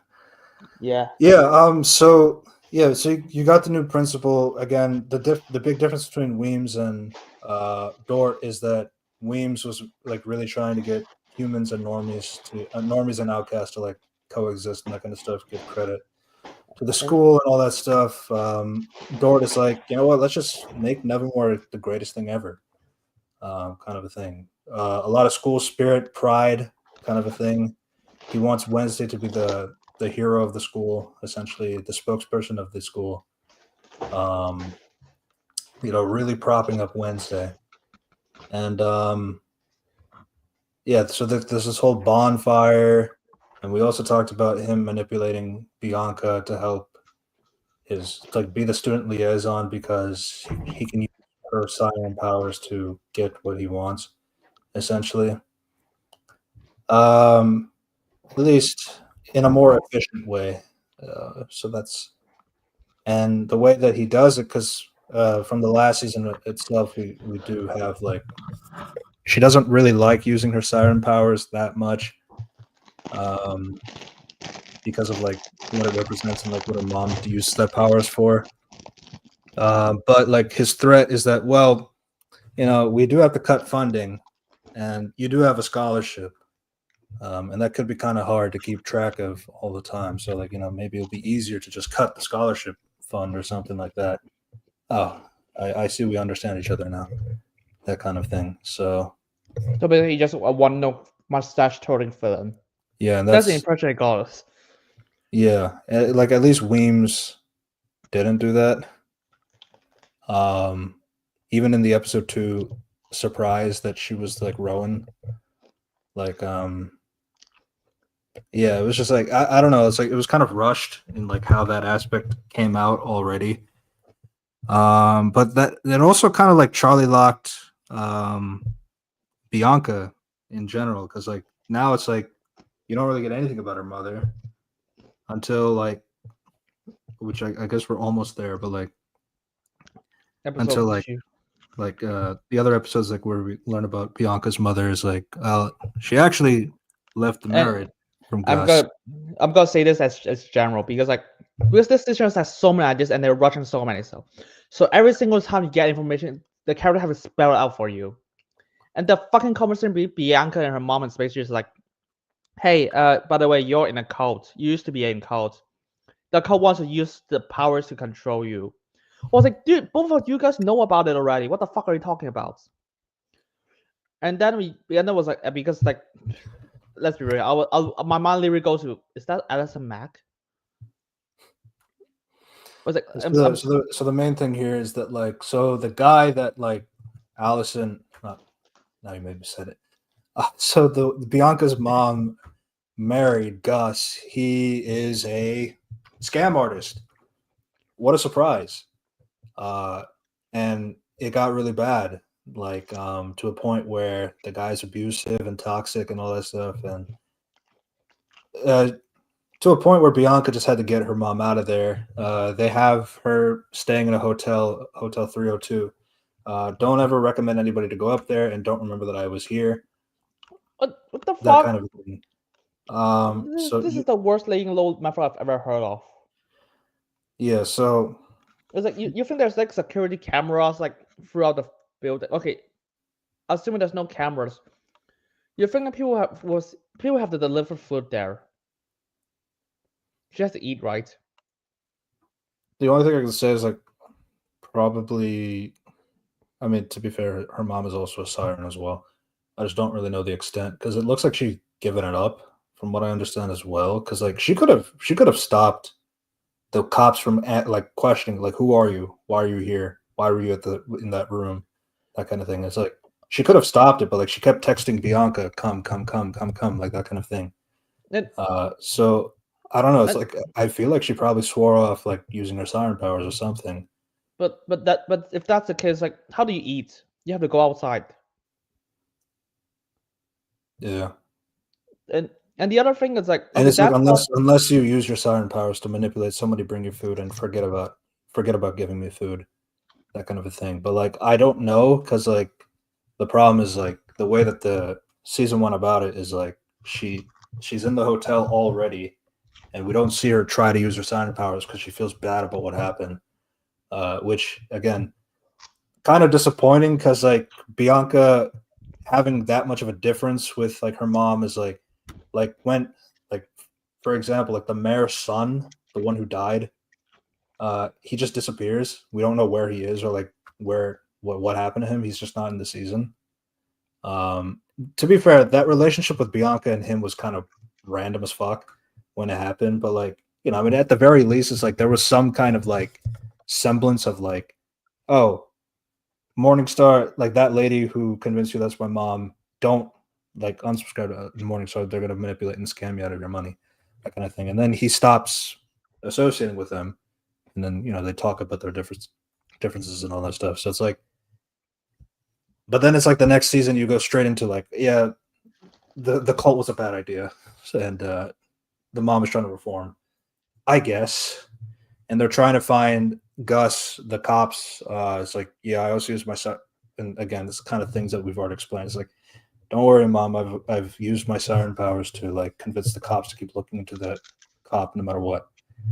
No, Gus, no matter what. So it's like, yeah, that's not gonna work because there's security cameras. the only thing I can really say is like,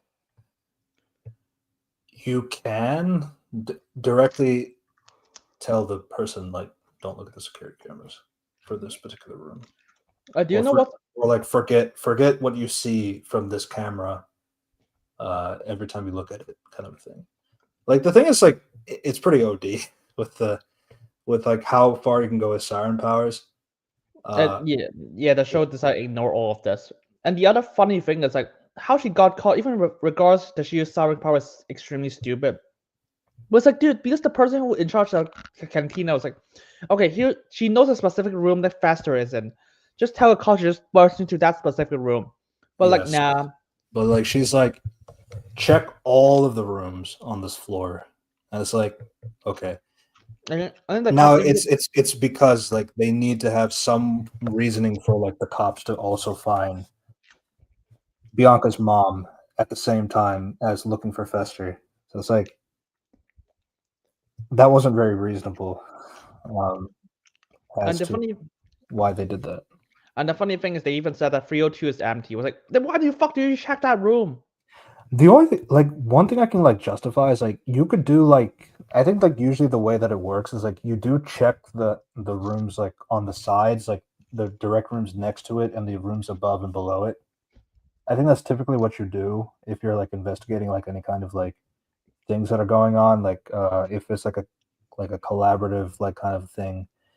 I know obviously Fester's causing all the mayhem and all that stuff, but like I think like usually what would happen is like they do check the rooms like on the left and right just to make sure there are like no weapons usually like on the other side of the rooms because like that could happen from above and below. That's usually like how you can do it. So it's like if she was like if the woman was like next to Fester, it's like okay, I could probably see that. But like the thing is like she's just in a random room and yeah, then it just didn't really make any sense. Or it's just super convenient that we found two outcasts, but they couldn't tell that she was an outcast because like, but it's just that she's a random woman in a room and they'd have no recollection of how she got there or anything like that. So that kind of implies that the security cameras don't pick it up because like they don't remember her walking in like at any point. Yeah, it's gotta be yeah. That's the yeah. The Bianca stuff is like so thin, and then just like oh hey, just I mean I guess that you can try to justify in part two, but like what am I supposed to make of it? Like she doesn't Yeah, want her mom to expel, so she is forced to use her powers. Like that's potential, but like I could not say anything about this season. yeah. I mean, I said more about her from season one, but if I were to continue the story from 1 to 2, it's like I don't really feel like I got anything out of it. And then like also it coming down to like we want you to use your powers on Morticia because she's not allowing Grandmama to send her money, and it's like yeah, go use it. And you know I was kind of like thinking Morticia is a psychic, so I don't know would that counteract the siren stuff, but I guess it didn't. I was wondering though. The thing is like they just say that Morticia is psychic. They never show that she's a psychic. I don't even know how the fuck does that work. They only they show it like one time when she was dancing with Gomez, and because she saw that Wednesday's trying to look into the chest or something like that, looking for the book. That's the only time she used her psychic power so far. Yeah, and yeah, it's who should we talk about next? Like, good lord, because I'm uh, not. I want to save Morticia and Wednesday the last because holy shit, what have okay. you done with them? Um, And let's let's. talk about Billy Piper. What is her character? She's a musician who's She's a also a werewolf. she's a red herring. That's literally her point. I was like, oh, maybe she's a killer. This you see, last season, Christine Rossi was a new person. Was also a killer, and Also made a redhead. yeah, Like two naturally blonde people have turned redheads. and then because like this show literally have no time to establish stuff, so let's just have her No, walk in. to be fair, you know, Rose was just going around and just trying something out before she becomes the doctor. So, Yeah, or Billy 16th Piper. Doctor, everybody. Yeah, I have. Yeah, I hate. What I mean, people ask her is like, "Are you the doctor?" It's like, I honestly don't know. I was just but happy to be there. neither does Russell T Davis. Don't worry about it.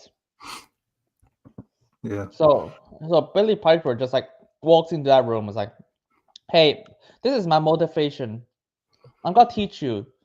Actually, that scene was like one of the better scenes, but still, that's like incredibly on the nose. It's clear they have no time. So her character the is cello like scene, or the cello scene, the cello yeah, and Wednesday.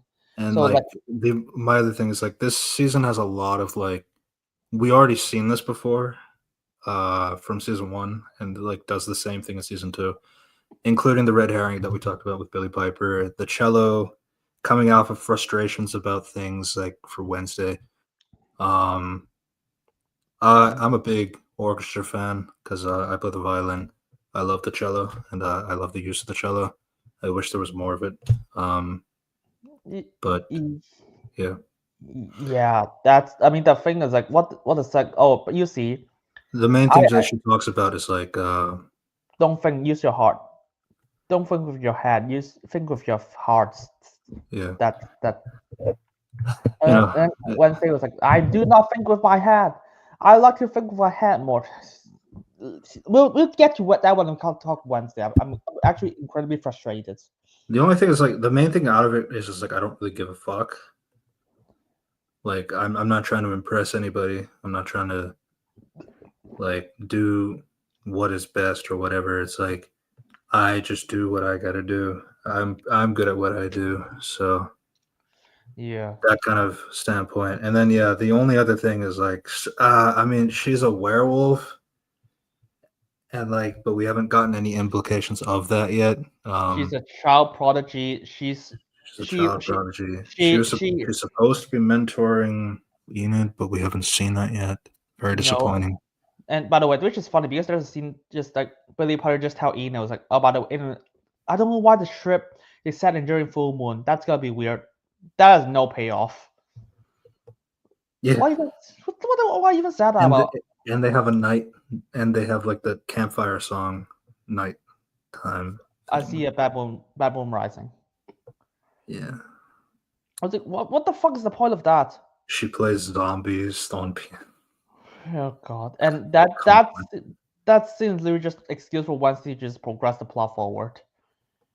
Um, I'll say one thing. I find it funny when they do actors playing piano, because like every time they do it, it's just not right. But that's kind of normal for any actors playing instruments scene, even Wednesday herself, which is fair because like the cello's too big for Jenna. But she did learn how to play, so you know it's fair. You're trying to put 12 years of knowledge into 2 months. I love that Billy Piper is like the first thing she went into this like asylum was like, oh, I'm gonna teach you, but let me just play the piano instead for 45 minutes. I was like, what the fuck? And I'm gonna play zombies while a zombie attacks. Which is We'll get to that. Zack Snyder. Zack Snyder. Yeah, that's basically Billy Piper. In order for him to have, you see, there's a scene that she's Wednesday chasing the killer, and Billy Piper is just there, and she's out of breath. I was like, that's suspicious. That went nowhere. It's like, did you drop this hood? Because like the killer drops the hood, and then suddenly Billy Piper reveals, which again is something like season 1 with like Xavier all the time just showing up every time the killer shows up too. It's like, I guess. Yeah, that I guess. And yeah, fuck it. Oh shit, let's speak of which, here's a second red herring. Fondia Newman. Fondia Newman. Oh, To be fair on that one, she's not bad. Like, I mean, she's just like, the idea is like, so she is like a worker at this facility for outcasts, for mental patients who are outcasts essentially.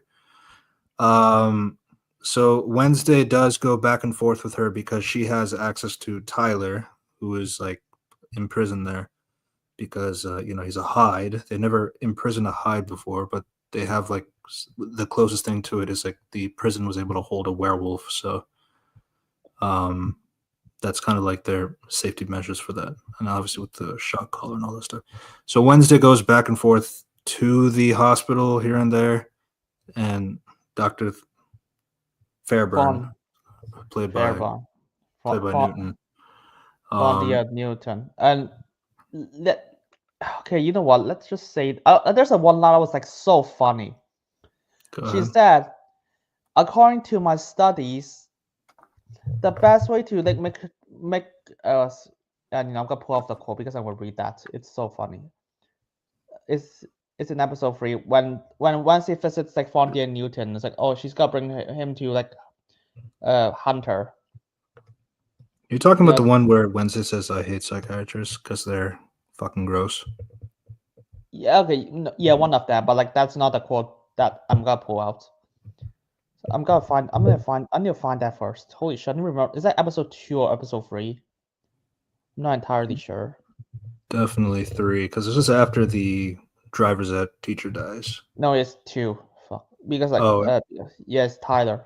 It's like the scene Tyler. The Tyler scene. I want to break down Tyler stuff later. The scene before Tyler, okay. Yeah. So basically, it was like, oh, she was like, I need to treat Tyler because the member has to be unorthodox to deal with him. So yeah, cool, right? Because the orthodox methods that like Fairburn was doing was like, it's just not really doing anything. Tyler's not giving up anything. He needs his master to comply. Yeah, But and maybe seeing Wednesday would trigger something out of him because he's been pretty uncompliant so far. yeah, I That's the found a quote. extent. But yeah. Found a quote. She said, I'm working off the theory that the longer they are separated, uh, the weaker their bonds become. I'm Yeah. working on the So theory that the longer they separate, the weaker their bond becomes. I was like, no shit, Sherlock. Like, I only how my do you? only thing I could say about that is like they never had a Hyde patient before, so it's like I don't really know. So like nobody really knows how to deal with a Hyde.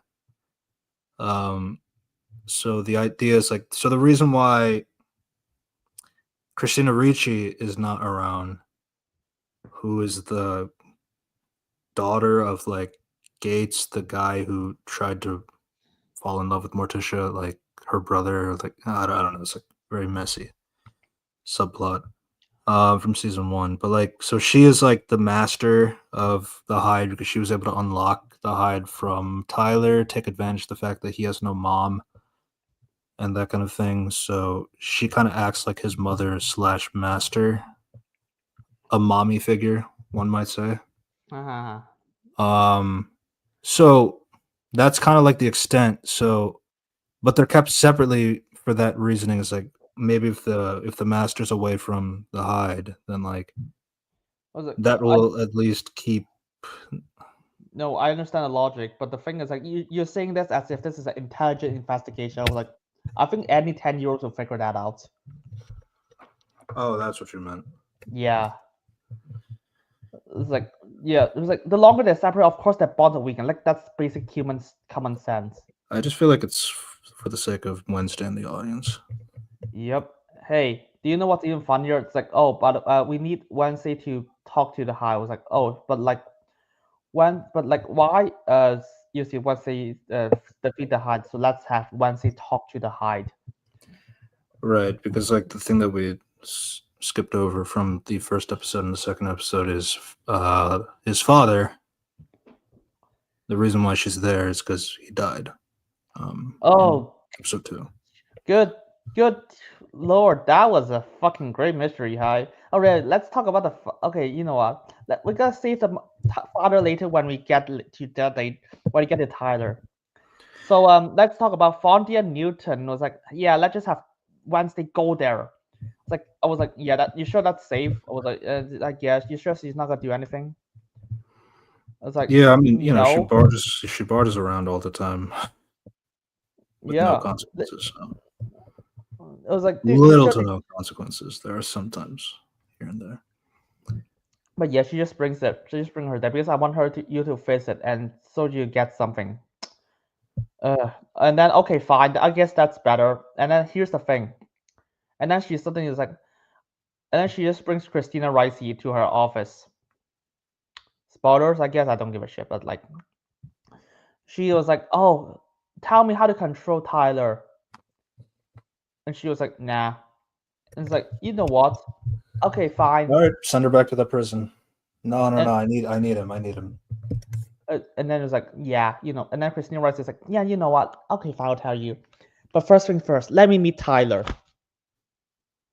I was like, Fonda Newton should be because she has the quote. According to my theory, if they are separated, their bonds will be weakened. So I was like, dude, you're literally contradicting what you're saying. And second of all, you do not know what the fuck you got to trigger him. You're not gonna know what's gonna happen if you put the master and the high together. She could have just said something just like attack, and the entire you have this, and the entire asylum has to went on lockdown immediately. So the only thing I can really say from that point of view is like, so the Wednesday thing did not work, which you said you want to save for later. That's fine. With Ricci, the main thing is that like put them together and then see what happens because we haven't really had any success with anything. Luckily, Tyler hates the master no matter what. So like then later when he does escape via contrivances, um, then Richie Yeah. Hey. tries going back to save him. She unlocks him from his bonds and all that stuff. Gets the shot collar off him, and Tyler is like, I don't, nah, I'm gonna do what I want. Yeah, that's. But hey, but yeah, that's the trigger. They need that to happen. I was like, do you know what? If I was like, dude, no, no, if I was Fondia Newton, I would be like, no, no, no, I'm not gonna do it. I would decide. I'd rather have the guard beat you up and like SA you instead of like agree with any of that shit. Like I know what I said. Like Yeah. So, but the yeah, thing is, like, I had him under control. He had in his neck. I was like, no, just Fondia. All Fondia Newton has to do is like fucking beat Christina Ricci up, which is fine because the main film of this part one said that Fondia Newton is actually under her control and she's doing illegal experiments that involves torturing innocent people. You fucking idiots! Just have Fondia Newton just beat Christina Ricci up instead of just like agreeing with her request. Hello. His Wi-Fi died or something. But yeah, that was Kept talking, it wasn't picking up. yeah, that was. That was episode 3, not episode. I'm just jumping around a bit. It's like I'm just Yeah. chronological. But like yeah, her Fairburn, but the thing is, like, Fairburn, at that point afterwards, none of that really mattered because the zombie eats her. yeah, she's just another red herring at the end of the day. It was like, oh, because she's played by a big actress and she's also in the scene was like when once they picked it up, it was like, hey, let's is this your jacket? Hoodie was like, no. It was like, why are you here? It was like, because I want control. to learn music from Capri. Yeah, that's really fucking contrivance. Amazing. Just was sick of a red herring in it. And for episode 4. And So of course, it's funny. There's 2 red herrings. They both happened in the same episode.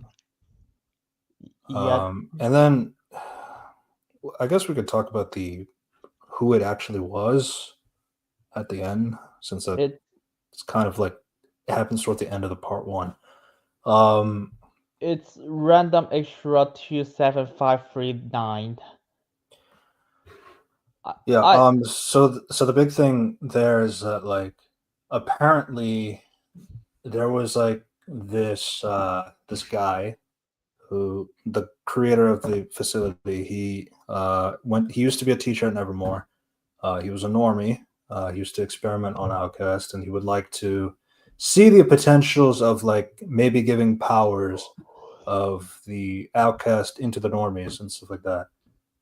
One of the tests that was done is to make his daughter, again, the daughter we never saw up until that reveal. I actually thought that was Louise, the guy that Fester wanted to fuck. No, that's what I thought as well. Was like, I thought that was her, but it's not her. It was like she appeared for one scene, if you remember. It's like that is the scene before she met Fondia Newton. Jenna, Yes. before Wednesday met Fondia Newton. That's the only scene she appears in. Yeah. So it's like, so that was like, that's where we learned that she's the avian. An avian is a very rare kind of outcast that can control the birds, and, like, basically throughout the episodes there's like a crow with a red eye that is always watching and stuff like that, and that's a part of the mystery. But then I was really surprised that, like, we were actually starting to answer that question. Why is this happening? Well, you see, when Wednesday's going to the hospital to save Uncle Fester, and also take a look at what is Lois, the one clue that she had from the cabin in episode 3.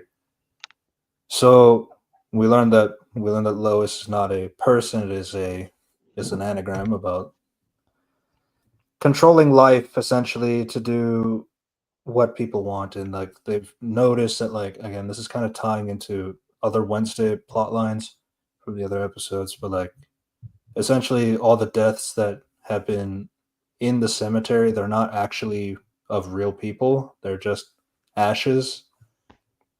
Um, but it turns out the people are still alive. They're just being tested. Their deaths were faked, and their certificates are fake as well. So yeah, so the Yeah, reason why we that did that is that like was absolutely. because the avian, whoever, again the extra, the avian is saying that like, well, her father was like this kind of person, and we wanted to test like giving other outcasts superpowers too, that kind of a thing, and that's kind of like that's essentially the motivation. Which again, going back to like season one comparisons, wow, evil dad, evil daughter happened again. And that this is like, and this is And way that worse. happened at the end of season one. This one happened at the end of part one. Half of season 2 was like, wow, and they were like, here's a person. I was like, where have you met her before? I was like, no. I was like, yeah, one scene. Should I remember her? It was like, no. Yeah, Judy Spangle, Dr. Fairbairn's executive assistant. I'm the spy. Yeah, sure.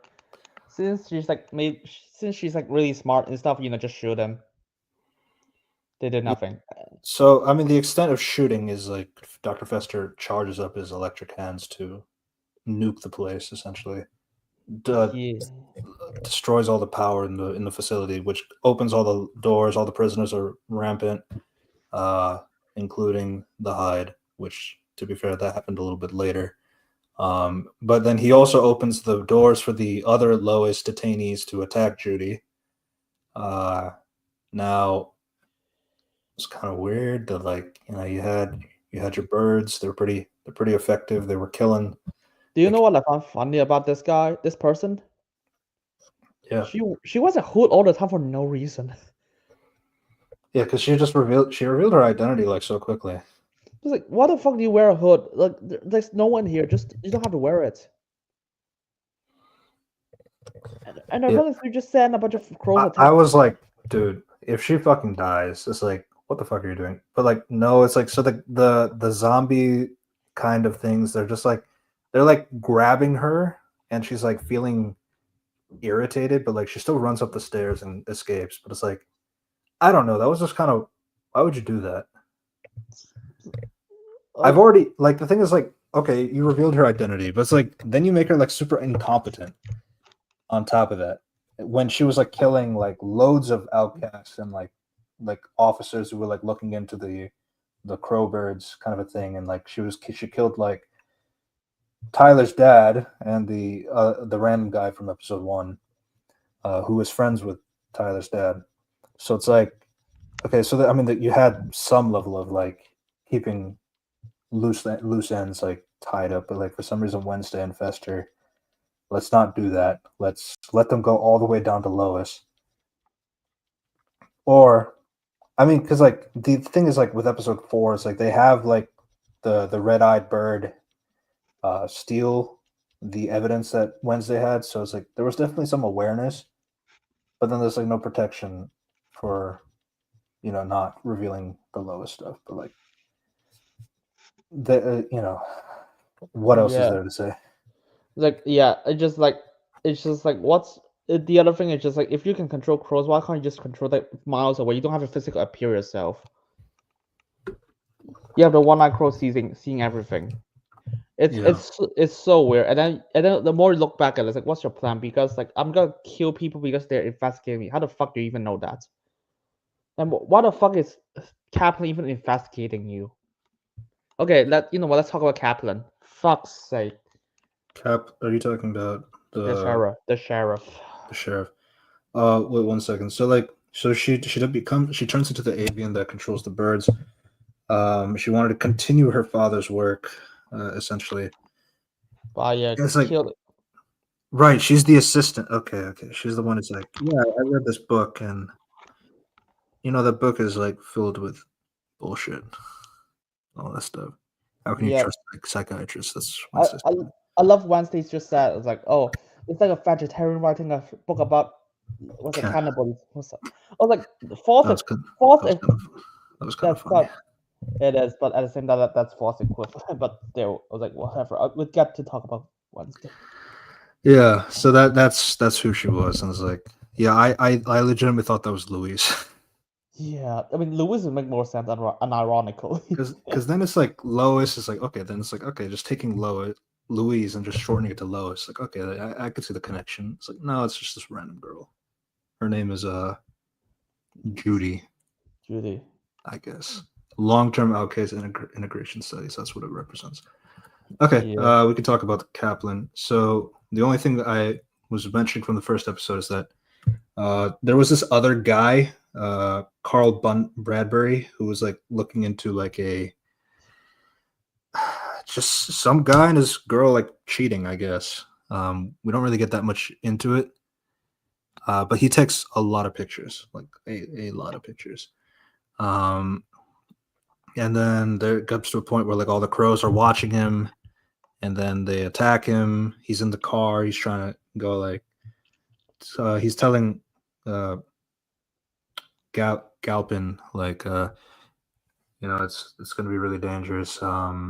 What's gonna happening? They're on to me, kind of a thing. If I don't make it, you need to send this message over to the safe house, which we learn about a little bit later. And then, but we see that the crows they ended up in his truck as well, and they eat him alive from there, peck his eyes out, kill him, that kind of thing. I Mhm. that was like this is how you bring the sheriff back because like he lost everything out of nowhere in season 1. What the fuck? Murdered by a murder of crows, one might say. Uh, and that was I was so unhappy that is how he treated the sheriff because like oh my god she's actually a good character in season 1. I know he hates like the outcomes like he has a good reason to hate the outcast. Yeah, so the only thing that we really get out of Galpin not being the sheriff anymore is that, like, well, his son is the outcast that's been killing people. So there was like kind of like a public shame on his dad, kind of a thing. But, like he doesn't know that. It's like there should be a It's like public they do go like he kind of knew that the whole time and he just never wanted to admit it. what the fuck Remember when like Wednesday was in the prison before, and then that's where Tyler goes full on supervillain. Is like, yeah, you were right, and I loved killing them. What an amazing feeling that was. I hope you remember me when that I was the one who kissed you. What a fucking incel. Yeah, that was Jesus Christ. I don't even know what to say because like even because like who the fuck made the arrest? Of course his dad made the arrest. He has to approve that he has to approve his son locked in the mental asylum. He's a Yeah, sheriff. What the fuck were yeah. you lost a job? The only thing I can really argue is the public perception. Like I could see people being upset with him. Does that get him fired? I don't know. This is a small town though, Yeah. where like everybody knows each other. So like I could see it. It's just like, but yeah, as you said, it's like to lose your job over the summer and like this is where we're at now. It's like I don't know. It's like it is quite a big leap. I'd And say. and then because like the show hates him for no reason because I'm sure that they think that he's a bad guy season 1 when he's like very reasonable and he's just trying Yeah. to do his stuff. I They mean, have to, Wednesday being a dick to him is like per usual. I guess, but like and then because the show has to like be so double down on stuff. Once he said, "People don't change, just look at you," referring to Kaplan. Was like, dude, this guy changed all the time in season. What the fuck are you talking about? Are you telling me that she never changed? Was like that's a character assassination. I just think she finds him useless. But even then, I will be like, because like Kaplan did not deny it. I will be like if because here's the point. The show is trying to make the point that he's just a bad guy. He's just like bad because like he hates the outcast. Ignoring the fact that the entire reason is because your dad is killed. He has to arrest your dad. And he doesn't even want to do that. And then this guy, and he learns to respect the outcast even season 1, and then he's like, nah, let's just throw him away. And what is his fate? Yeah, he got brutally murdered by birds. Isn't that crazy? Murdered by a murder of crows. Hey, what an ironic death for the most unironic man. What the fuck are you on about, Wednesday? Yeah. An ironic death of an ironic man. I enjoyed funerals, that kind of thing. That's why she went to him to see if there's possibly the killer is there, but like only 2 people showed up in his grave. One of them One just of them is just like I lost it heads and tails, so that's why I'm here. And the other is just like, I just The other one is like Tyler said to keep an eye to make sure that he's actually dead for real. Was like, what the fuck? So nobody liked him essentially. Fuck off. That's not the case in season 1. To be fair, I don't really know how many people liked him because we don't really see that perspective. They respect him. I can say that much. At least the cops would respect him. But yeah, because they have a villain. To be honest, I think the season hates man, for some reason. Yeah, that kind of sucked. To be fair. Yeah, the writing is like oh my god, gotta be like the writing for guys and girls are just the same. But hey, you do you, buddy. It's okay. So that's The only thing is like I can accept the idea of like the people not liking the Hyde stuff because he let it go for too long. If he knew that Tyler was the Hyde and he just didn't want to do that to his son. The problem is like I don't really know if that's entirely true. It's just like because a lot of it is coming off of like the basis of like Wednesday is like you knew, or you've suspected that there's something wrong with your son. Because his wife was a Hyde. You were so worried that maybe her hereditary thing transferred to him as well. It's like you have no idea, and that's what kept your distance away from him and all that stuff. It's like you knew there was something wrong with him, and it's like the thing is like he does hesitate in the season 1 episode, so I can't really say that he didn't know. I guess it's like how much do the people know is really my main question. Because it is tough. Like it is a tough thing, and I could see people disliking him after that something like this, even if he has to arrest his son. But my problem is like as you said, like this is kind of like not really explained in the season that like it is kind of headcanoning maybe. Yeah, it's like, and I was so unhappy that he never changed. Like, no, that he changed a lot. Just hey, fuck you, I guess. And yeah, that's the sheriff. You know what? Now we can talk about Tyler. Let's talk about the amazing scene that Tyler and Wednesday have. Did you want to save Enid for later? Enid is like probably the best character of the entire season. So yeah. Okay. Yeah, let's talk about Tyler. So episode 2, we have like this thing where like Wednesday takes Enid's driver's license car, calls herself Enid, so that she takes the joyride with the guy. I was like, wow, so lucky that guy was like, oh hey, I don't have a why the it's like so lucky there's like, oh shit, I'd never seen a picture of Enid before. Yeah. You think that if you have register your driver's license, you have to see the person's face first.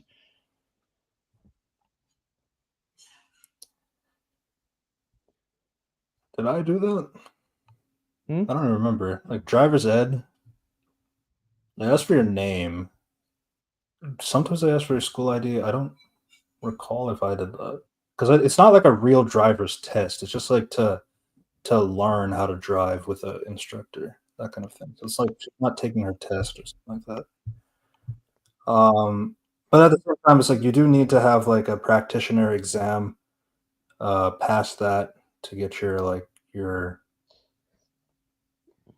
permit, your driver's permit before your license. So it's like, it's like, I guess Enid just started learning, so she didn't get her permit yet. So it's like, there's no photo ID, I guess. But yeah, Yeah, it is kind of like a ticket though. Oh yeah, it but is. the guy is like, yeah, you're not gonna speed on me. I have all the power. Ah shit. Then like There's the random this zombie. zombie just broke out. It's like you kids are so weird at that school. And at that time, she uses her knife to cut the break, and it's like, I'm controlling it now. It's like, look at how cool she is. It's like, Jesus Christ, what the fuck? Oh yeah, we forgot to talk about that same episode. Zombie just escape and just runs back for no reason. yeah, it was stuck That on the gate, but then it'll come back at the end of the episode. was like, no, Um, I'm sure the zombie will just eat the people in Midnight for More instead. no, it'll just eat the one guy, Yeah, the guy that we saw cameras on. yeah. Yeah, Hey, so she speeds it to the. So the thing is, like, they explain why Wednesday knows how to drive is by using that flashback of the previous Addams Family stuff. Is like, well, her uncle Fester used to use her as her getaway driver while he was robbing banks. So cool. How can she like hit the brakes? She's a 6-year-old. you saw Toy Story too. Yeah, You just yeah, you just like throw something down, that kind of a thing. yeah, yeah. Sure, that would work as a getaway driver. Yeah, Yeah. sure. Let's fuck it. Let's say it. You gotta save that for later, anyways. Yeah, So so she makes it to the prison. It's like, yeah, I'm here to see Tyler. Another one of those fanboys, fangirls, that kind of thing. All right, get away, little girly. It's like, my name is Wednesday Addams. You can tell your supervisor. She'll know who I am. to be honest, none of this things even tell me anything about Wednesday, aside from how cool she is. I was like, well, okay, And she has a lot of aura. yeah, and that leads into a Tyler scene, which is basically the same problem. That scene has so much potential, and they talk about nothing. Yeah, it's just a lot of hoopla. Evil villain talking like an evil villain. He's there's like all the nuances is gone with his character. Nuances and quote unquotes because I thought he sucked in season one, by the way. In the sense of like the whole Meek thing, he was really bland prior, so it's like I was kind of like missing the relationship aspect that they're heavily leaning on. Which is weird because like even you see in like this Addams Family Values, the sequel to the 90s film has like Wednesday and the other nerdy kid in a relationship, and the arc for nerdy kid is like because of Wednesday he grows like a lot more like not mature but like more brave, and he take over the camp. It's not like his like disability like stops him. Like you could have done something like this. Like nah, let's just have him be the villain. He's And now, a barista. He's the yeah, son of the cop who's been kind of mean here and there. and, Um, and then Wednesday because like he this scene. sometimes says like nice things. He says that like, oh, I used to bully Xavier, but I felt bad about it, so I'm sorry. Okay, I guess. And then uh you I thought you wanted to date me because like you were just giving me all these signals. Like, okay. And then the actual date. And that part coming from like, to be fair, Wednesday did say, I did almost kill you by accident. So it's like, I guess I owe you that date then. So they go and watch a horror movie, which in that case is a Barbie movie essentially. So which was a little funny. But then it's like she initiates the kiss because I guess he tried to do it, but then okay. She doesn't want to hug Enid though, but kissing Tyler was okay, I guess. Oh, that's a shame. But Yeah, anyways, but like after that reveal that he's the bad guy, now he's just talking like a bad guy. because writing dialogues it's hard. I just haven't say shit, and then once it's like fuck you, I'm cool, you suck. Because if I'm writing the scene and show off how smart Wednesday, showing off Wednesday, I'll be like, okay, I'm just gonna manipulate her to tell me something. It's like because that's how you write. Because if you want to portray Wednesday as a smart person, The only thing is like, so to be fair, is like that they didn't get anything useful out of it. So the only thing that she could do is like, all right, say hi to Enid for me because I'm gonna kill her once I get out of here. but yeah, I And was then like, that's what gets her to shit talk is like, you're fucking mediocre. Yeah, and gets him to the point of being really upset. that's So, which is cool. cool, quote unquote. It was like okay. I mean, the thing is like you barely tried to even talk to him. It was like, oh, I mean, I guess it's like you try because like if you try to portray as smart, it was like You think I'll you're give but like I guess the only thing that he had going for is that you think I'm gonna yeah. yap. You think I'm gonna say anything about anything like deal it face it Wednesday. You're not getting anything out of me, kind of a thing. Just because he You're says worried it about doesn't mean true. the master and the hide, kind of a thing. I mean, to That be fair, dialogue. Mhm. yeah, it's like yeah, but like that's the scene. It's like you if you want to portray him, it's like I would literally just expect. Oh, I thought once he's got talk around him or something, it's like no, this scene is just like nothing. It's just he's yapping most of it because he barely has any lines, so we just got to force him in here. Oh well, Um, and yeah, and then afterwards it's just like Christina Ricci and the Hyde talk about fucking nothing again. It's just like Tyler just like hold up Christina Ricci and just drop her for no reason.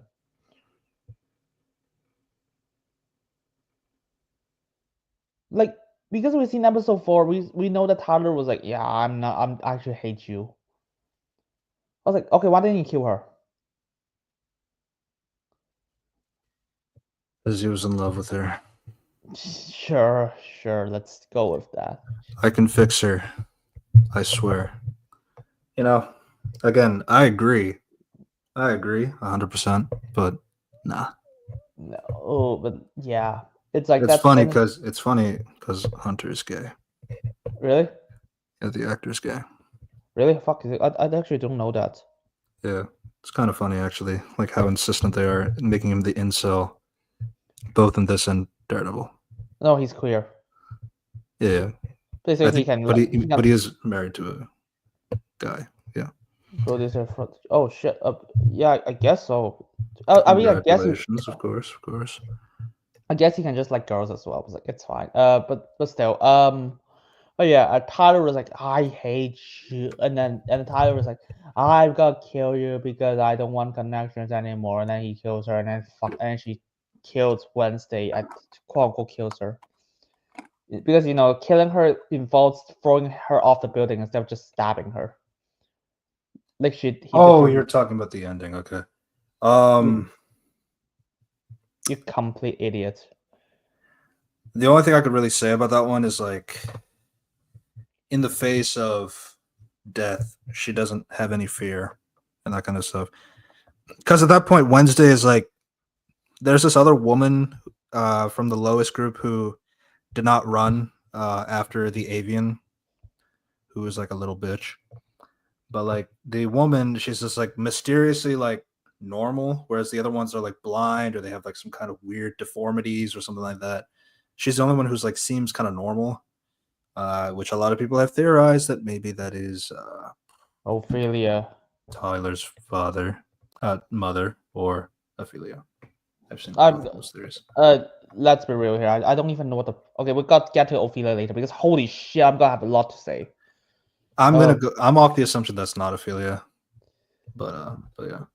But regardless, I got a lot to say. But like But like in the face of death, I think my only thing I could really explain with that is like, I mean, he is throwing her off the second floor of a building, like in that angle, like that's could kill somebody technically, but it also could not.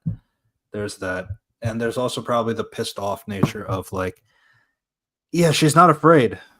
She's not afraid in the face of death. Um, I wish, but that's kind of the problem with the monster. I don't really like the monster design. no. It's a very Burton-esque, obviously, the design of how it looks.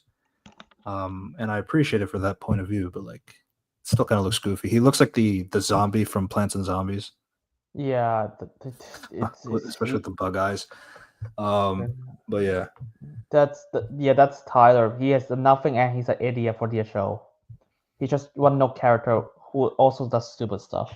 yeah, and And I'm off the assumption. I'm off the thing because like I never really liked Tyler, but yeah, it's oh yeah, let's let's talk about Christina Ricci. Also nothing. We kind of did, but yeah. Yeah, but like my God, she acts her ass off the entire show, and she's like, oh, she was like, hey, sorry, I want to see my son, and he was like, yay, I want to love you forever, and he was like, oh, I got killed by you now because I want to save you for no reason. Like I want to save you to save. Mommy will take care of you.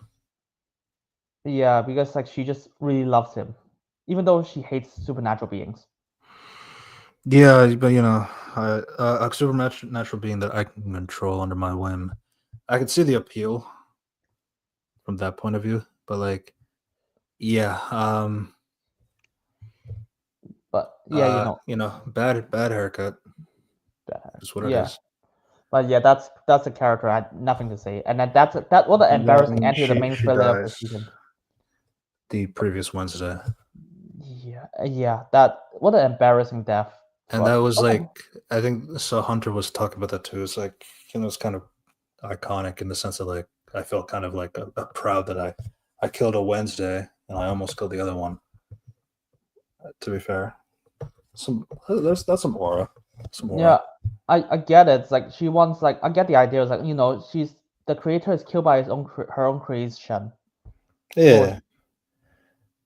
And then yeah, I killed a Wednesday. I almost killed the second one. But yeah, but like it's just nothing. It's like I guess it could work, but like her motivation I guess makes sense, but like she's underused as fuck. Yeah. Speaking about, I guess we can talk about the other one, the other Wednesday cast. I mean, Addams Family cast. Christopher Lloyd is also here too. He plays a shrunken head in a glass jar. He's just a professor. Just a professor. Gives exposition here and there. Interesting use of him, I guess. The old Uncle Fester from the '90s movie. Yeah, Doc Brown. God. That guy from Mandalorian. God, that was I don't even know what to say. What the fuck? Yeah, I was supposed to mention him. I was like, oh fuck, I forgot. He's even in the show. Yeah, he's just a professor. He sometimes says like, "Oh, this is what happened a long time ago," because he's the oldest professor in the school. Yeah. You don't see him in season 1. You just see him here. True. Which, to be fair, not much. Fuck, we've got one. Evie. Which, Evie? No, Eve. Okay, the actress is called Evie. The character Agnes, the invisible girl. Yeah, Agnes. I wanted to talk about Enid, since like that they're kind of together, but like essentially the idea is that Agnes is a fangirl of Wednesday after the events of season 1. Wednesday saved the school and all that stuff. She got a big, massive fan base. Evie, playing Agnes, she's a big super fan to the point where she even braids her hair like Wednesday, that kind of thing. There's like this mystery person who is like watching Wednesday like everywhere she goes, somebody that she can't see, and like she was trying to use her psychic powers, like and then she realizes that whoever that person was, like she never got a good look at the person. So there's a little bit of a mystery there, but the thing is, what happens is that in episode 2, Enid and the Agnes. No. The no, other boyfriend. Random extra. Just Anna random extra. He does not even have a character again. Yeah. No, his character's, but he's literally me though, because like he's like basically he's Wednesday with none of the personality. But in the sense that like he also is like a former, like he's also part of a family who hasn't become a werewolf yet. He has wolf whimpers, which is like getting claws out, but like not like able to actually turn.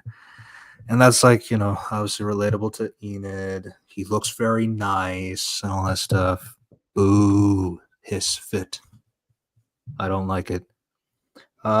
But ignoring that, um, the for me, I think for like a lot of people, I think like my favorite thing with the first part is that I just love Enid and Thing's relationship No, to the that is point nice. where like where Thing is like upset because everybody's being mean to him from the Addams family, which sucks for them, but like for Enid it's like, yeah, they don't appreciate you.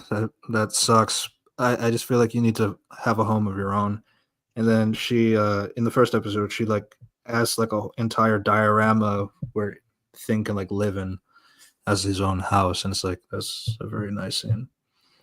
And then the second episode is like Thing is upset because Morticia has been really mean to him. Wednesday's been really mean to him, and it turns out it was his birthday, and nobody seemed to remember. Thing was drunk. How do you get drunk? I don't know.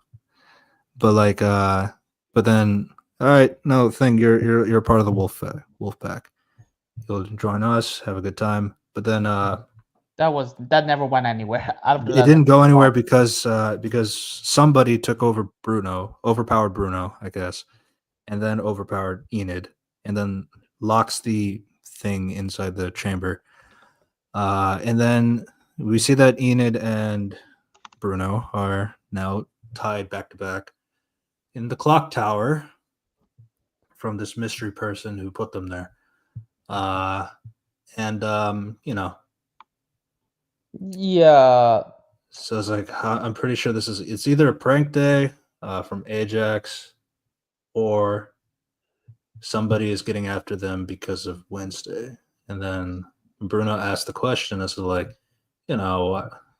what's up with Wednesday? It's like, and then they have like Enid say like, even though she's like the light at the end of my tunnel, I can't imagine my life without her. Like, I was like, nice. But then, they try to break out free. Then they both fall over, and so some of the above them swords are falling from the ceiling here and there. So luckily, not hitting them, any of them, but it's there. But then like they find the connection of like, yeah, you're just like me, and like then they kiss again. Boo, boo, tomato, tomato. Um, yeah, and then so that's kind of what led to that. Wednesday does end up coming in to rescue, which again it's kind of hard with the skipping around, but like essentially Wednesday's supposed to solve a riddle, otherwise, and because Thing accidentally triggered like a tripwire where the swords are going to come down to crush because crush like them. the entire shop and plan is like absolutely insane for Agnes. Holy shit. Yeah. So the swords are going down, and Wednesday sees that there's a trigger point of like how to stop the mechanism, and the riddle is look at the books. What is missing? The invisible man. She's looking around and then realizes it's the invisible man.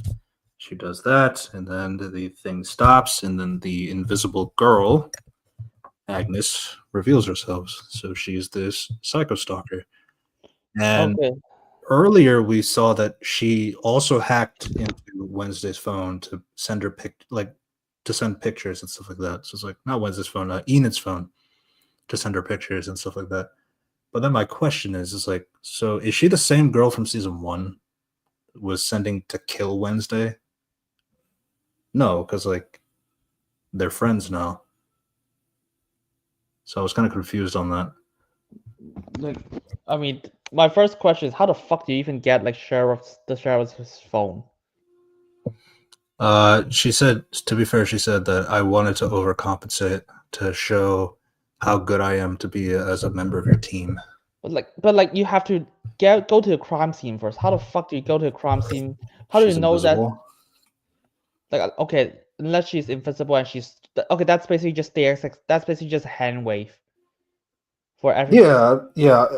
I mean, it is, but if you have which is kind of funny because like in the last episode, I feel like that invisibility could have been pretty useful, but like the only thing she did is like the extent is like to create like a distraction in the toilet so that it can explode, so that when Billy Piper, who has Jenna in her trunk, that's not a sex joke, by the way. Um, like Can escape. Can just sneak in there. yeah, so it's like it explodes, and she's like, "No, I need to go inside quickly. Like, please." Like, when the cop is like trying to check, it's like, "All right." Looks at the trunk, not there. Jenna's hiding by the side of the car. At that point, Yeah. Okay. yes. So So, but that's the extent. Doesn't use her at all for the rest of the episode.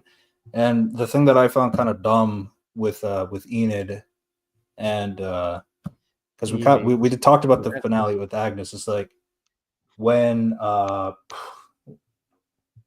when The- Wednesday's thrown out the window and falls and like she's bleeding to death and all that stuff.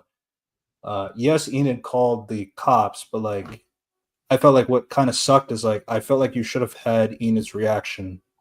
I feel like that would have been a more impactful final blow in the at the end of part one. Or she sees Tyler, doesn't know what happened, but like she also sees that Wednesday is on the ground, and instead of going after Tyler, she goes to check on Wednesday to see if she's alive or not. Like I don't know. I felt like that was kind of a missed opportunity from that point of view. okay. Because okay, I don't really have much. Okay, there's the one problem with like Ina was like we gotta talk about because that's related to Evie. Okay, let's go back from the beginning. What the fuck is Evie's plan? Her plan is to every. To get the trust of Wednesday. Okay, her plan is to steal her writing and just put it in the Candyman burning ceremony, basically. If anyone's seen Candyman, that's the reference. And throw it under a typewriter, and so that she could go there and steal it for no reason. And that's apparently the way to impress her. I was like, what the fuck? That was not impressive. You just gave her all the clues to just do it. That's the first plan. The second plan, during quote unquote prank day, which is not a prank, she's like, here's a clue. Uh, it's like what? Play dead. Okay. My first question: how the fuck does Wednesday even know which room to go to? They never specified. He never specified. Because she ran into Billy Piper. I was talking about you need to play the notes. Then yeah, dead. Those are 4 notes on an organ. what the fuck? I was like, okay, that's the plan. And then apparently her plan is like, oh, walk there to 30 minutes if they die. I literally just like, well, what if Wednesday did not make it in time? Are you gonna murder them? But because like you are gonna murder them if Wednesday did not arrive in time. Well, the other thing too is like she's also there the entire time because like she saw the whole relationship thing with Bruno happen, so she's aware that like that's not gonna.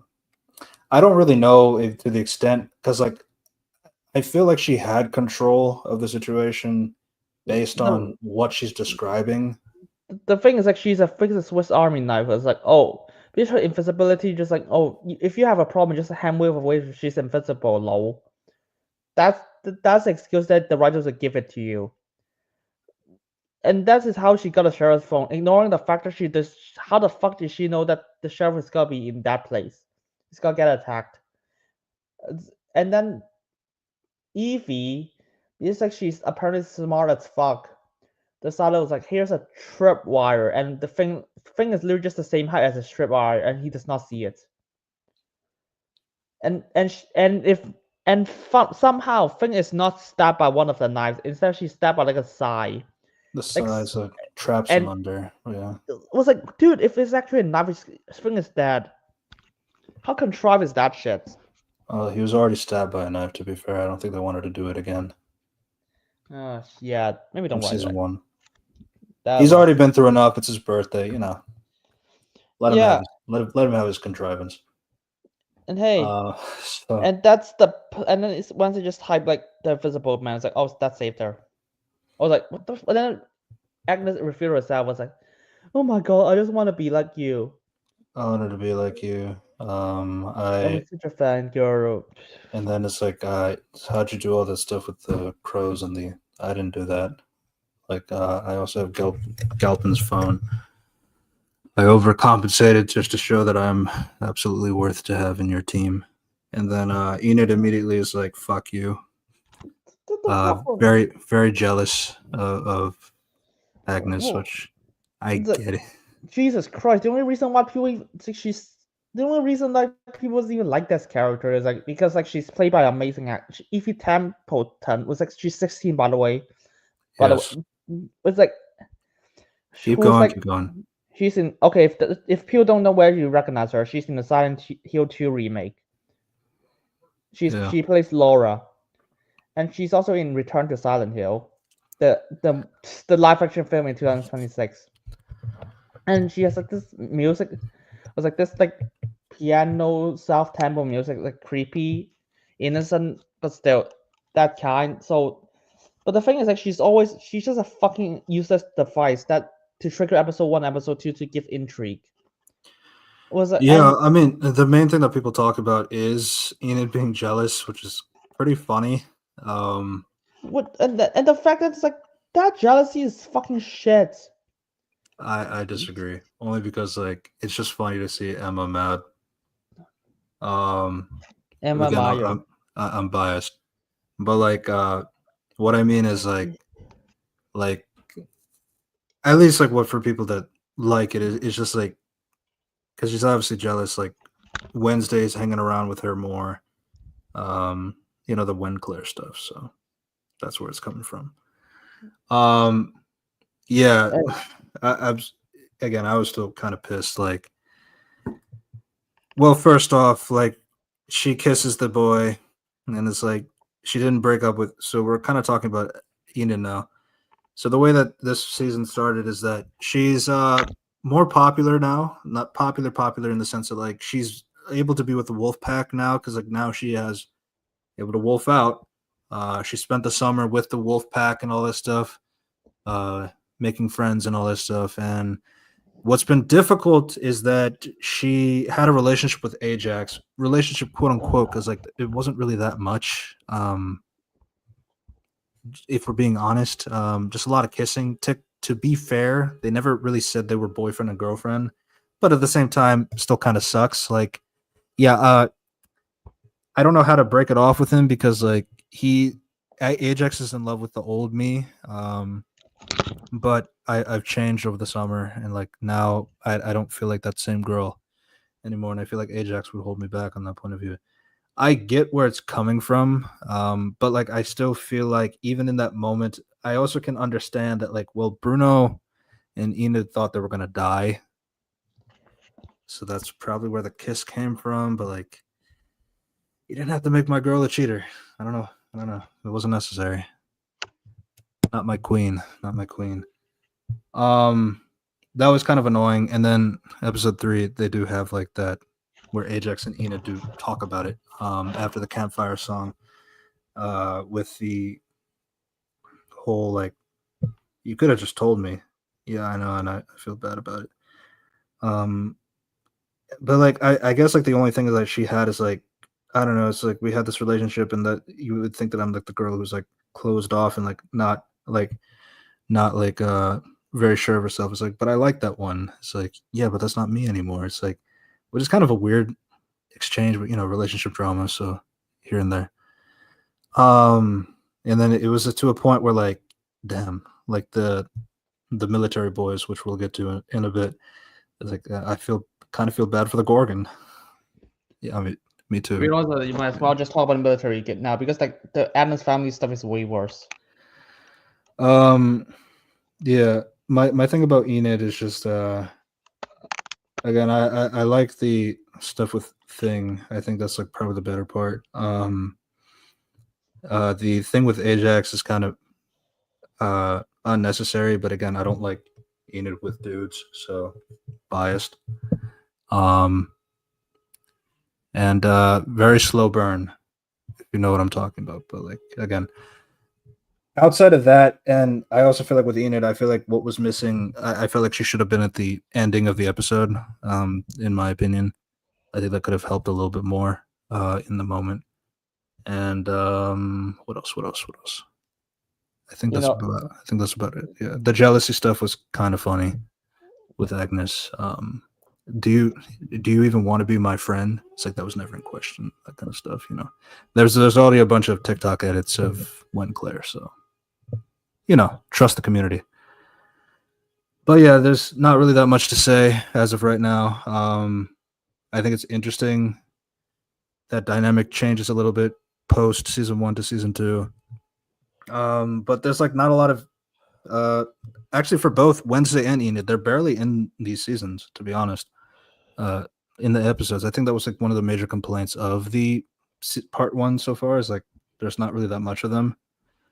Not like together, like individually, they're not in the episodes that much. And I know Jenna has already talked about it too. Is like, yeah, I felt like I didn't really have that much right now from part 1. Part 2 is where things kind of pick up. So I found that interesting, especially since she's the executive producer this time around. I think that covers everything from them. Okay. Good lord, because I've got to spend an hour just talk about Patricia on Wednesday.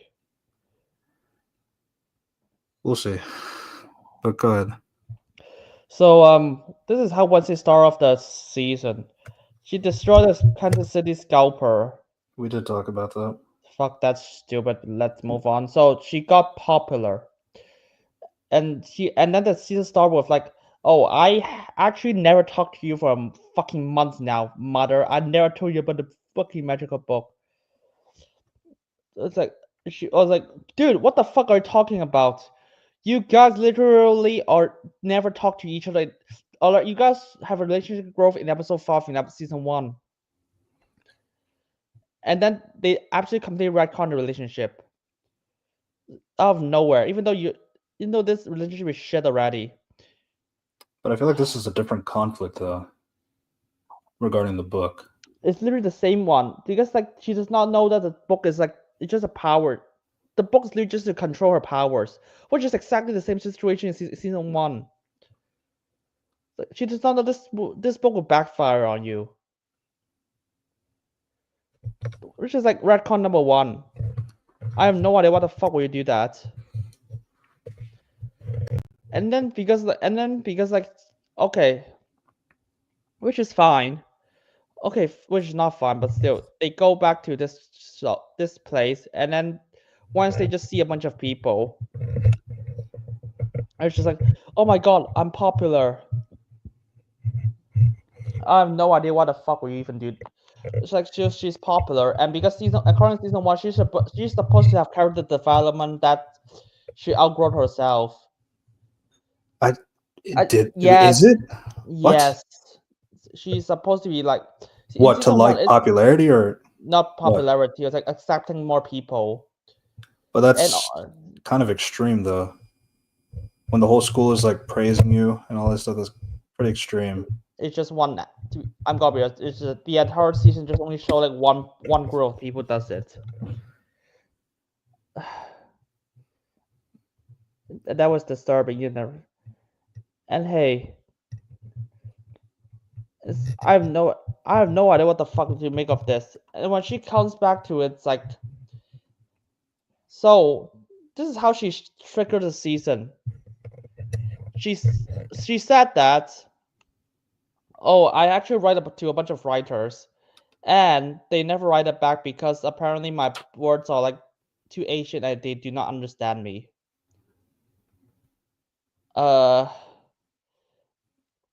Okay, and the writing firm dropped her for that reason. And it's apparently because she never learned to redraft, and she does not take people's shit seriously. I was like, what are you talking about, Wednesday? It's like season 1 never happened, and she was like, she's still the stubborn self that she's never want to change.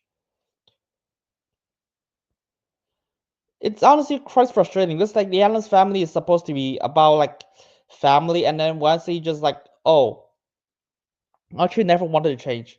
I actually never liked people. I never liked my mom. And she even said, uh, okay. The other thing is like Wednesday is supposed to even have the thing to be like she reported to you. Why? Why is the fuck is thing even reporting to you? Well, even Morticia is so unaware of this for no reason. After season 1, the thing should be like Wednesday should be like a lot more respectful for the thing for what he achieved. But no, let's just have her like be fucking season 1 again. No reason. I was like, what the fuck would this be a preferred version of Wednesday Addams? I have no idea. Wednesday is not supposed to be this kind of character. I was like, okay, Wednesday does not give a shit about like if you go by like how the franchise go with Wednesday Wednesday never cares about things like this. She even said to herself she does not care about it in season 1. And she learns to hide her emotion, and she slowly starts to accept it. So even when a bunch of people just comes to her, she should be like, "Yeah, I don't give a shit." No, but now her action is like, "I'm gonna defend him. I'm gonna kill all of you." I was like, "What?" Oh, okay.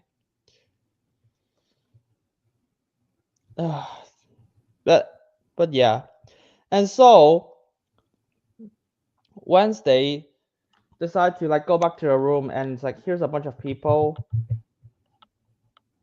and then I hate this line so much.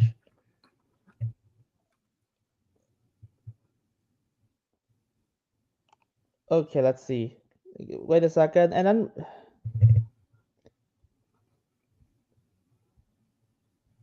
and she was like, "Oh, actually, I don't want to." And then the line she said is like, "Okay, Machia Philly once said that friendship is watching a person's slow drip of miseries and feeling honored to be present for their most dismal moments." So it's like, okay, cool. She's liking in it now.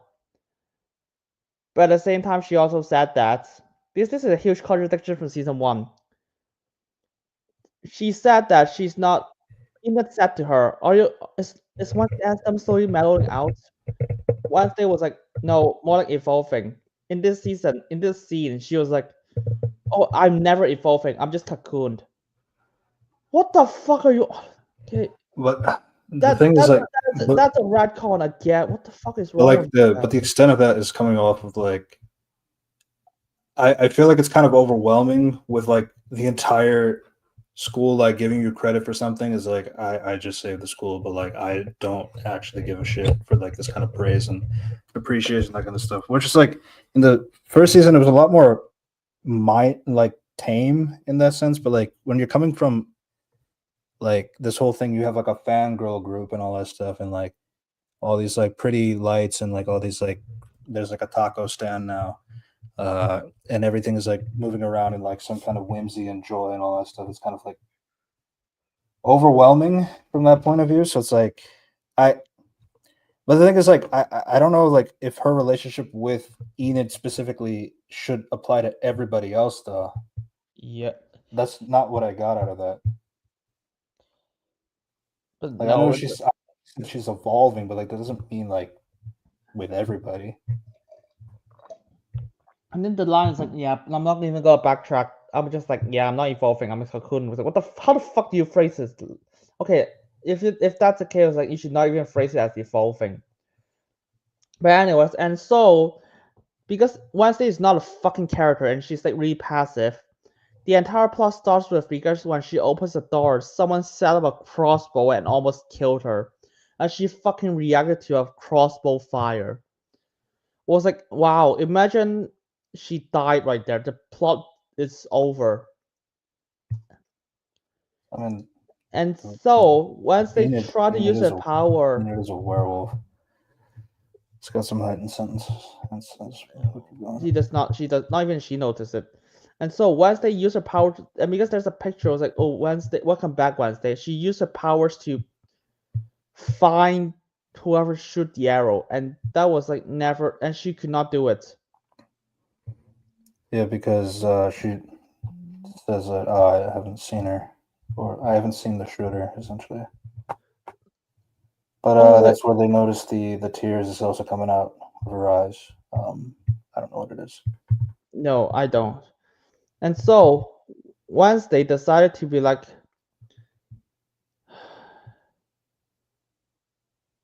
and then Wednesday, just like, oh my god, my mom is gotta be here. I was like, oh shit, I hate that my mom is here. And so, and we got this really shitty explanation that Principal Dodd just asked me to chair the gala committee. Vincent Yeah, Vaughn chaired the last 3 years, but after Xavier was falsely accused of murder, he pulled his son and Doran from Nevermore. Xavier is not coming back this year. He's heading yeah. to Ridgeback Academy. And and so because this show is a fucking retard, and decided that Keep going. Wednesday was like, hey, you know what? Last season means jack shit. Even though, like, oh, you see, we actually did not say that Wednesday actually likes Xavier, so let me throw away Xavier's phone in the toilet. That's What fine. the fuck are you all? What the fuck? Like, I, at least I you will would I will have say, in that defense, she never said I was gonna do it. She accepted the phone, but she then just threw it away. So she's not like, yeah, I promise I'll text you. Like that didn't she does happen. not, but like that respect is like fucking lost. Just I just the notion that she threw away the phone. here's my problem though. I feel like there's some level of self-respect that I would rather see when it comes to like, well, Wednesday doesn't like technology, so why would you give her one? I feel like what probably would have been better is like I would write you letters. I think that makes more sense, but it is what it is. I always thought that ending was kind of dumb for that reason. One, it's a $1,000 iPhone, and she got you arrested, and that that's like next level simpery. But then it's like, yeah, it's like I feel like the more romantic gesture, if you wanted to make one, is write her letters. I think that just makes more sense. And then we see later that like I'm sending you this letter and this painting because like I figured you didn't use the phone at all. Yeah, and then she explains to Enid that yeah, I dropped it in water, um, intentionally. But then yeah, that's kind of the hand wave as to why she's not using a phone. Um, And then we just like, where and were then because like this, and then episode one, and then afterwards, after she heard that, I was like, my mom is actually gonna work in Hogwarts, Nevermore. yeah, She was like, we talked oh, about this one, but yeah, and and it's like, and then she just guided her to a room that in like Thornhill used to live in. yes. I was like, this room should be raided. She's the murder of the entire school. This room should be raided like fucking dry. This room shouldn't even be standing at this point. Oh, I mean, it was like owned by the school, though, right? You can't like expect like people to go into it. No, but like the cops should be like raiding this place or raided this place like Oh, last year. that's what you mean. Okay, And so they I thought you invented meant this. rated by like the students. So I don't think that would make sense, but yeah. Okay, I get it. Yeah, and then it was like, oh, okay. And apparently she was like, who lives in this place? Once he said a Oh, wait, homicidal. but like that's why like the covers on all the furniture were there, right? Yeah, but but like those are covers that if you like move out of a place, you don't want to like collect dust. If you're a murderer and you try to you murder school, like, the logical solution is like the police gonna raid your entire place. They gotta find weapons. Like your experiment, what are you doing to him? Like all the spell books. You're gonna raid your place. Gonna get raided, especially it's in Nevermore. You're not even gonna have Yeah, the entire room standing like this. racism, sure. True. And yeah. So and then the scribe was like, who described this place? Once he said a homicidal maniac. She said it in disgust. I was like, yeah, sure. I mean, As if this Christina is Ricci was a homicidal maniac, to be fair. Yeah, true. She is. And then she was like, "Oh, actually, I'm gonna say this in like disgust." Even though I was like, "Dude, for you, you should be admiring this shit. You're Wednesday, based on your um retcon characterization in season 2. You basically reset her season 1 status that she was like, I want to kill people now. I like to like enjoy doing like bad stuff." Yeah.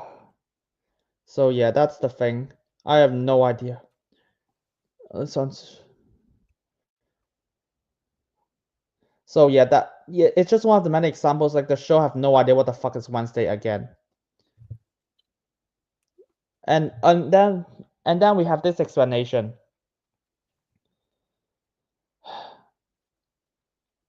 And then Wednesday was like, I was born uncomfortable. It's like, no, no, no. The reason why you're uncomfortable is because your scorpion died at 6 years old. Well, I mean, that explains why she cried the first time, right, or the last time. She does not cry ever. Yeah, but it was the scorpion dying that started the last time she was crying. Yeah, and so this show tried to say that the reason why she's uncomfortable is because she's born because of her mom. Everything's because of her mom. I Yeah, that backstory is like never remembered again for some reason. But like Everything I guess my thing oh my is like mom. the show. I mean, like I feel like with like a lot of Wednesday lines is like she says something dark and edgy and it's like ignored. I don't know if that's like a part of the charm. Like you just No, don't take her seriously. don't even know what the fuck. No, in the '90s show, but like she never say anything until you trigger her. Because like Lee was like, because like remember in like the second film, there's like the cam girl was like, oh, you just look like you attended a funeral. Once he said, wait, that line is like much better written than the entire show. It's like, and you immediately get the idea. Like in the '90s show, she's got annoyed that people asking her that, and she was like, and she said that because she's pissed off, and she does not. She's not pissed off. She does not care. She enjoys this, but she does not like the environment she's in. Like one line tells you that, and shows you how intimidating she is. And she's actually really sure about this. And you got lines like this, like this is makes me uncomfortable, which is absolutely fucking on the nose dialogue. But yeah, oh, and even that I would be like, are you feeling uncomfortable? Really? You seem like you really because like you enjoy yourself until you went to Nevermore. But oh well. It's more like tolerate. I think even she uses that word. It's I'm Yeah. reading for Netflix, so yeah. And so we got this amazing line. I know it's hard with Goody gone, and no one from our bloodline reaching out to be your new spirit guide. But if I was here, I could be of assistance. Temporarily, of course, until a new guide presents themselves. Dude, you literally said that only spirits can teach you.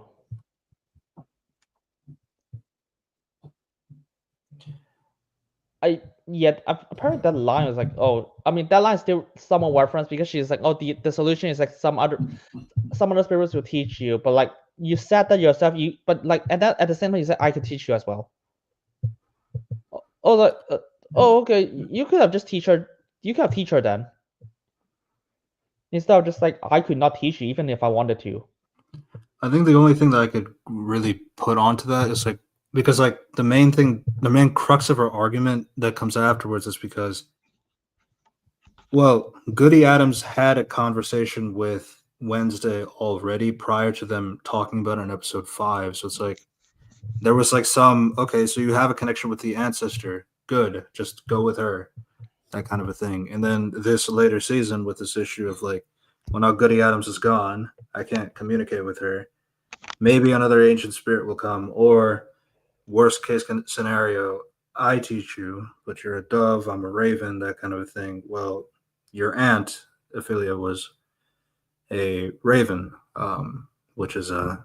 But before you explain Ophelia, my only thing I can give the to be fair part is that um, my issue is like I didn't really want to go to that route because you remind me too much of Ophelia, who at this point of this description, we haven't seen her yet. She is insane, and that's why.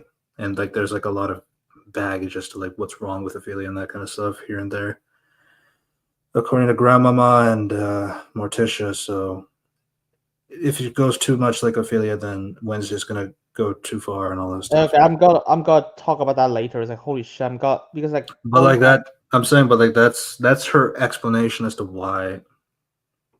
Which for me, for somebody who didn't know, it's like I I mean I feel like that kind of made sense in some regard.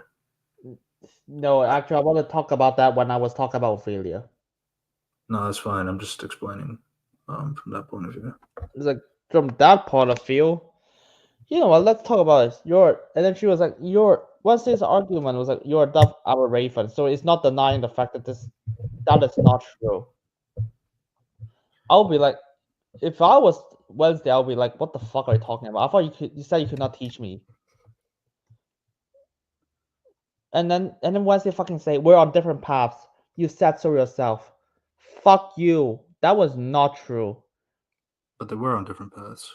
I mean, yeah, they are on different paths, and then it was like, and then you have the quote unquote development that's like, oh, but I don't think the paths was like literal though. It's like the paths of like being a raven and a dove are used differently in terms of their psychic powers, right? I don't think it was like a literal sense. I think it was metaphorical.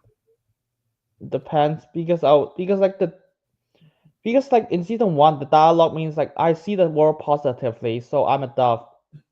Once they see the world like negatively, so she's a raven, which is a fucking shitty contradiction of the franchise. So what the fuck? If if you're using a franchise, both should be a dove. Once they see the world, once they love the world, she loves her worldview. And because Wednesday, and the thing is like the reason why Wednesday loves to do it is because Morticia loves it. Morticia loves her Morticia loves Wednesday. Gomez loves Wednesday. Everyone loves Wednesday. Everyone loves Pugsley. And Wednesday loves them. So I was like, when I said that, I was like, oh, the show only thought that Wednesday is just a golf girl who hates everything. That's her characterization. And I was like, what the fuck is wrong with you guys? And then that's the character, and then it's like, oh, so we're on different paths. It's just like I'm negative, you're positive. That's the only thing I got. And then she was like, oh, I've seen that before. Once they said, are you talking about your aunt Ophelia? You've never been very forthcoming about Aunt Ophelia. Because we have locked her away from many decades ago. And that fucking Morticia said, you reminded me a lot about her, especially as you've gotten older. Once they said, you don't need to be worry about me, mother. You should focus on Pugsley. We both know being tall and male. Yeah, okay. It's like, you know that he's being tall and male now. I don't. He's a pig. We only get him so far. And she was, besides, he's got the brain of a dung beetle and the ambition of a French bureaucrat. What the fuck? Wait, what? One thing, Pugsley is dumb now? Bureaucrat. He's pretty stupid, to be fair. Well, we already talked about his episodes, so yeah, he's pretty stupid. And then there was like, oh, I love that she said that the ambition of a French bureaucrat. What the fuck is wrong with you? That's okay. Yo, I guess you found your connection.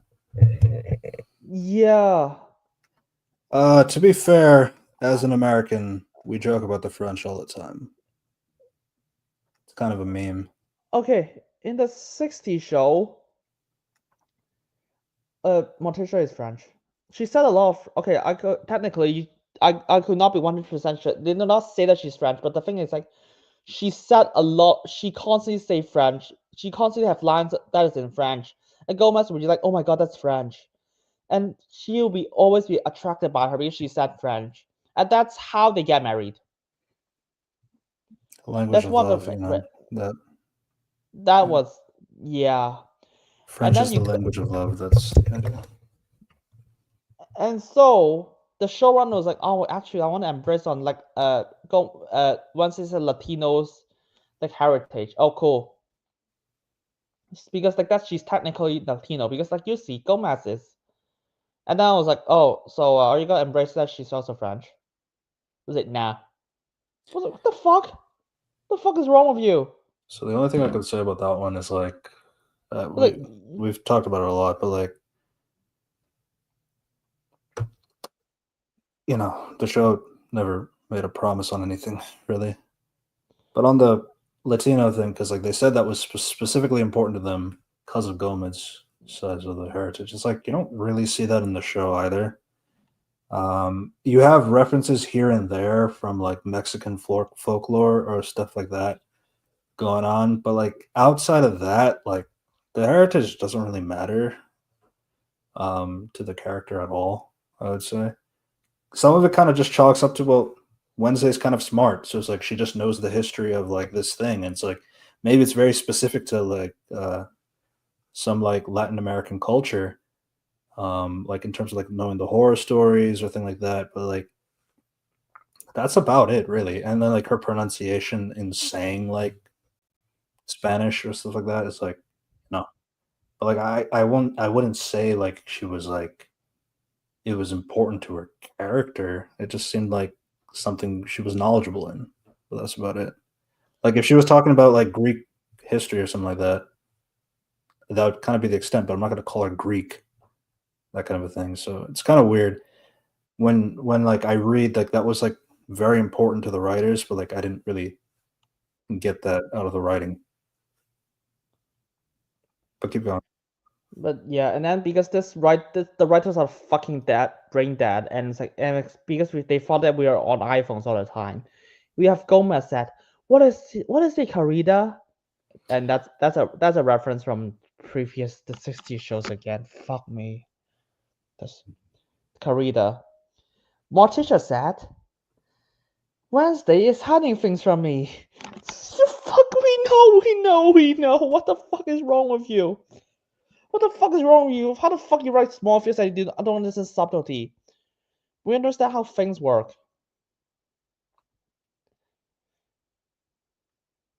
And once they just scroll through the crime scene, I'm gonna focus a lot more on episode 1 because episode 1 is the one that re-established everything on Wednesday.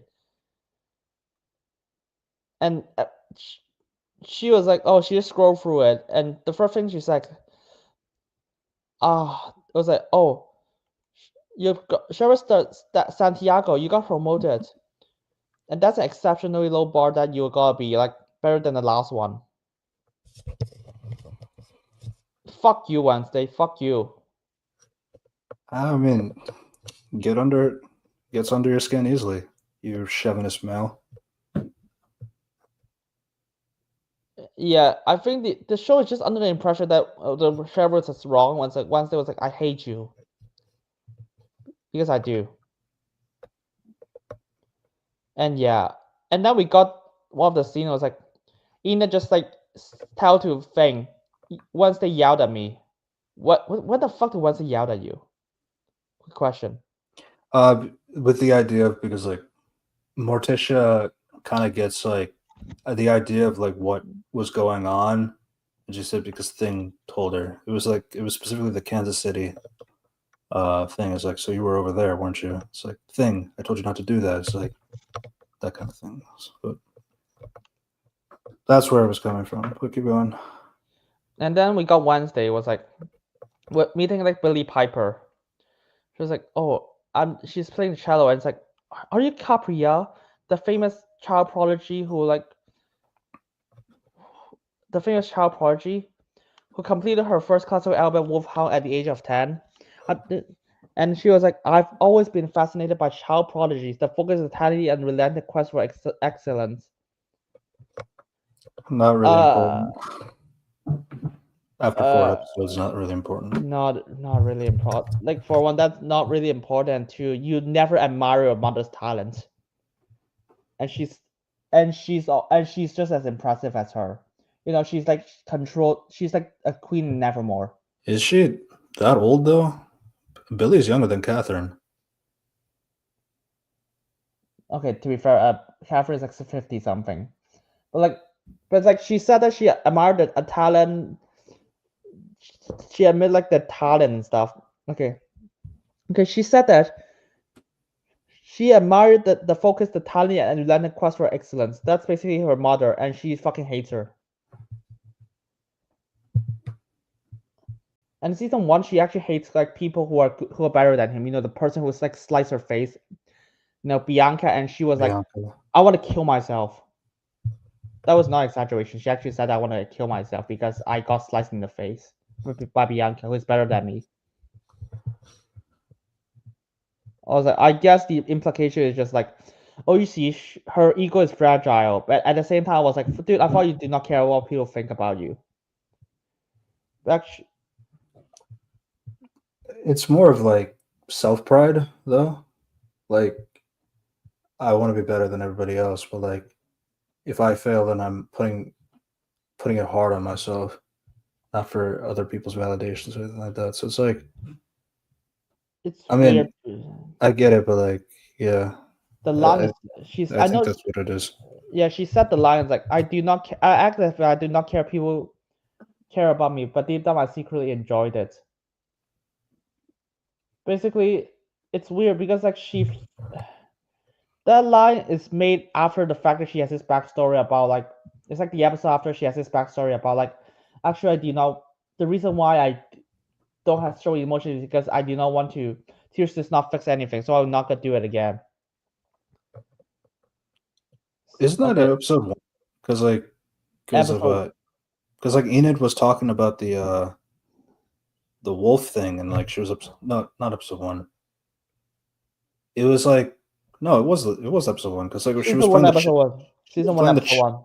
She was playing the cello, and then like she was on the ledge crying because like nobody likes her in her family and all that stuff, and she hasn't been able to wolf out, and it's a full moon, and everybody else is howling, but she's not. She's crying. Wednesday doesn't understand why you're crying. She said, have you never cried before? And then Wednesday tells her story, which is like absolutely open up. It was like, wow, you just immediately open up for a person at that point. You better know, and it's all you hate. And so one clear. Yeah, so Wednesday it's like, because that line you either play both ways. It's like, oh, either she actually secretly enjoyed it. Was like, okay, then she should enjoy the fans and people accomplishing her, right? I was like, nah. And then this time was like, oh, and then she have the line was like, oh, actually I appreciate people who are really good at it, and you praise me. So I was like, oh, which is it? Do you actually not care about people liking you or not?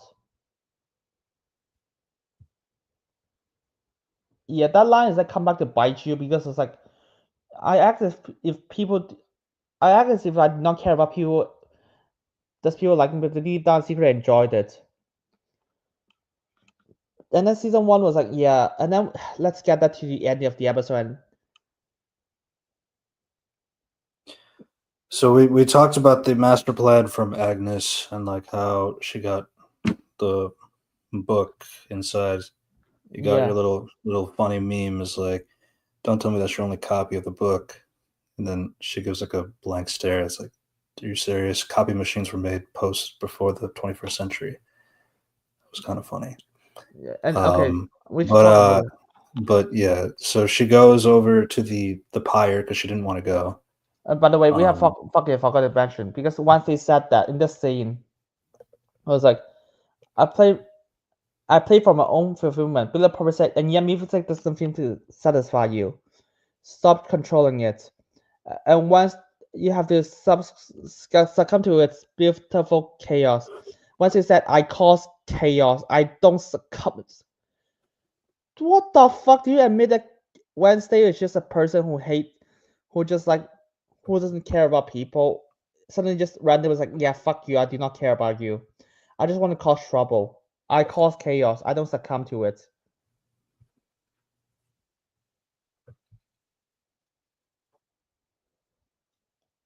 And I was like, yeah, I was like, what the fuck do you make her back as a whiny teenager? Who was like, I doesn't mean, I don't care think she's about, whiny. not whiny, but like just a teenager who doesn't care about like, Edgy. Okay. yeah, edgy, like, I know she's sadistic, but like she's just overly emotional again, which is fine. I get the idea. It's like she just want to hide her emotions, but like you've gone through that Conquer arc in season 1 already, and then you just do it again, and then she just leave the room because apparently she's like, oh, I actually don't want to feel my emotions and shit like this. And hey, you know what? Let's talk about the ending. She goes into the pyre before it goes on fire. And And this is the speech. Remember, she said that she would not succumb to emotions. okay, And so she just think logically. So I don't give a shit. so she gets her book out. It's burnt up, but like she got the book out before getting burned alive. And then she goes up to the front. Enid was trying to cover, and then trying to tell Dort, "Hey, Wednesday's in the pyre. Stop it, stop it." But Wednesday does get out, and then she makes to the front. My question is, why the fuck did Wesley even go to the crowd? I was like, dude, just leave the other side. You do not, if you do not want the attention, according to your this season's stuff. I forgot what brought her up there. Nothing. It's just like she just no, because she walked through the crowd, and then only afterwards the principal just announced, "Hey, do you want to go make a speech?" I was like, "Oh, nothing." So basically, nothing brought her up there. She just walks through it for no reason.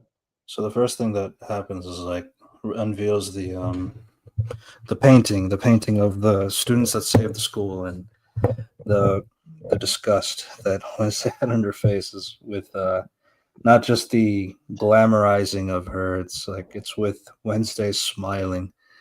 Oh my Um, god! Basically, that's He-Man, yeah, yeah. and So she made this amazing speech. she she makes a she speech said about like she tonight is a banquet of this contents, and we shall gratefully feast on those who would subdue us. Okay, and our fight is just beginning, and I'm ripping off the band-aid off the scalp of civility, and we will not cease until our enemies have been vanquished. and Basically, it's then like basically the speech is about. Basically, the speech is just like, oh, I hate humans as well. Lol. that's not what she meant. She was talking about And the and leechers, everybody she who's said, looking at her and by appraisal or enemy, approval I by mean enemies. any I mean, imbecile stupid enough to cheer on some shadow rabbit rossing the brave like this, diabetes like this. yeah. And she said, "You thought I was your hero. I'm not. I'm always play dirty. I never fight fair. The only side I'm on is my own, and the place I'll leave you is off a cliff. And so do not put me on a pedestal, because I will burn it down." And then she takes the torch and burns the photo. What the fuck we do that? I Wednesday, Enid asked her, it's like, could you be a little less Wednesday, even though you're my what does bestie? that mean? I I was like, huh? Because This is it's not just celebrating Enid is like upset because like it's not just celebrating you, it's like it was celebrating all of us and all that stuff, like the other people who helped save the school as well. So it's like not really fair. and then she was like, But I get the idea. It was like, oh, she just like, oh, after that, after she got almost burned out, which she should fucking enjoy, by the way. She should not care. because in episode 2 she was like, "Oh my god, Ina almost died." I was like, "Yeah, okay, I guess whatever." And then Hold on. yeah, So the after and after that moment, because I did not. Okay, I need to talk about because I was like, so basically, I don't get the fact that why the fuck you suddenly just like, yeah, I hate everyone now. I want you guys to hate me. But like, do you I reset just everything every I don't know. single It's just like I once? felt like with my read on it is just like this whole thing about spirit and like praise and like approval and like kind of a thing is like I just never really got Wednesday being that kind of person to reciprocate that kind of thing. And then like what she doesn't like about it too is like, well, one, the picture making her smile in that, and then also like the idea of like being a martyr of face or like a savior or that kind of thing. And it's like I do what I want to do. I don't do it for you. I don't do it for anybody else. I just do what I got to do. I'm the person who leads you into all these things, and put me on a pedestal again, and I'll burn it down. That kind of a thing. She's like, she just wants everyone to hate her. What the fuck? Don't you said that I I act as if I did not care about if people liked me, but deep down I secretly enjoyed it. I I feel like I read that scene differently too, but like I don't want to keep going in the circle. but Um, yeah, because like it's weird. Because she wants to control it, and so was like, yeah, fuck you. I want you guys to hate me, which is fucking useless because episode 2 decides, yeah, that does not work. Lol. And yeah. suddenly, Well, anyway, what happened with that result is Principal Dort actually really liked that out of Wednesday. and we got No, that. no consequence. And Wednesday just like suddenly was like actually fishing glitch because Ina touches her and it's like, oh, Ina died because of me. Done. Yeah, it was a tough scene. I'm not gonna lie. Seeing Jenna in a seizure. Morticia runs over and like tries to help her. As it fades to black. And so let's talk about because this is the part where we should talk about oh yeah, fuck you. We should talk about Morticia now. Because with Wednesday at this point. Wednesday wakes up and like Enid is fine, but like there's clearly something wrong because you're overusing the psychic powers. That's what the tears are, the black tears. Morticia is like, when it comes to your abilities, I ask you to be honest with me. And so I know what those tears mean. It's psychic exhaustion. That's what happens when you abuse your gifts. I was like, dude, Wednesday, yeah, I just got beat at that horse, but like season 1 literally just established that she has a new psychic ability. She's going to confess to her mom about this. So Wednesday said, I've harnessed it. Morticia said, you sound just like your aunt. What is that? Yeah, it came off as ego. I don't think it was like. I think it's like legitimately did it. Wednesday was like, how do I get the tears to go away? Morticia, well, you can start by giving me Goody's book of spells. And then it's like, and then Morticia's like, don't be upset with Feng. He was worried sick. I was like, yeah. I mean, Thing was worried about Wednesday. She's kind of going off her rocker. Yeah, even though like Wednesday yelled at her, it was like, oh, and she actually was like, you obey to me. And so it's like whatever. And and I was like, oh, so you need this spell book was like, what is the goodness of my spiritual guide? That belongs to me. Morticia said, this isn't something you can control. You have to be patient and wait for a new guide. They will appear when time is right. Morticia said, I don't have that time. What the fuck does that any of this mean? So I don't. Well, with the time thing is like I don't want Enid to die, that kind of a thing. And then the other connection is that she saw the crow with the red eye and the blind eye, which is something that she saw in the first episode as well. So it's like that's at least some kind of connection, which is what gets her to go over to Galpin's house, and that's where she finds Galpin's body. It's like I Um, don't have time. I was like, Spirit will guide you. I was like, yeah, that's what Goody's job is, and she's guide you. She's done. Apparently, she's not done yet, and Goody it's just there for shits and giggles. Goody didn't really teach her. She just had the book. It's like the Darkhold. I was like, yeah, Goody wrote that book, and then I was like, she was like, okay, Goody should be the one who should be telling her everything, but oh well. Well, Goody is gone now, right? From season 1. Yeah, because like she's like, after I hear you, I'll never see you again. I was like, what the fuck is this point? I thought you just gotta guide her for the powers. That's the implication was season 1. But that was And like the reasoning is so that Wednesday doesn't die because she was dying after they stab in the gut from the pilgrim. At least that's their way of so that Wednesday can get up with a second wind and not die. So that's the trade off. I guess it's a trade off. I just don't feel like we learned anything from Goody that was like useful prior to the sacrifice that Goody had to do. That was my main thing about season 1. yeah, basically it's like, yeah, because she's like, I don't have time, blah blah blah, but it's like fucking nothing dialogue. It's just like, and Wednesday just acting as an angsty teenager who hates her mom because I don't want to be like you. I don't want to have kids like you. That's literally the entire conflict. I remind people that's only because she doesn't want to be a housewife. Yeah, I mean, empowering. Yeah, and then Morticia was like, you never believe the rules apply to you, and I applaud that. But you cannot bend your psychic ability to your will. Once I was like, and you can't expect me to bend to yours. You cannot tell me to place my own trust and then put up these roadblocks. What was like? Morticia's like, I am not your enemy. I am your mother. Your ability is not a weapon to be deployed. It's a gift to be respected. Wednesday was like, I like you better a crystal ball away. What the fuck? Your ability is not a thing. Like, your ability is not a thing to be harnessed. It's a thing to be enjoyed. It's not a weapon to be deployed. It's a gift to be respected.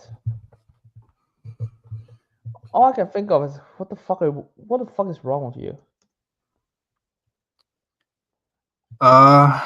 She's got to save her wife. I mean, that's what it is.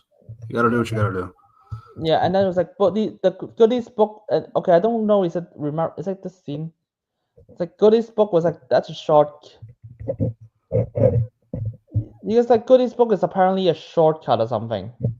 So that's the okay. If we go by later things, like Goody's book is a shortcut, which I do not even understand what the fuck does that even mean. Because you can easily guide people with a book. Imagine telling people that the book is actually a shortcut.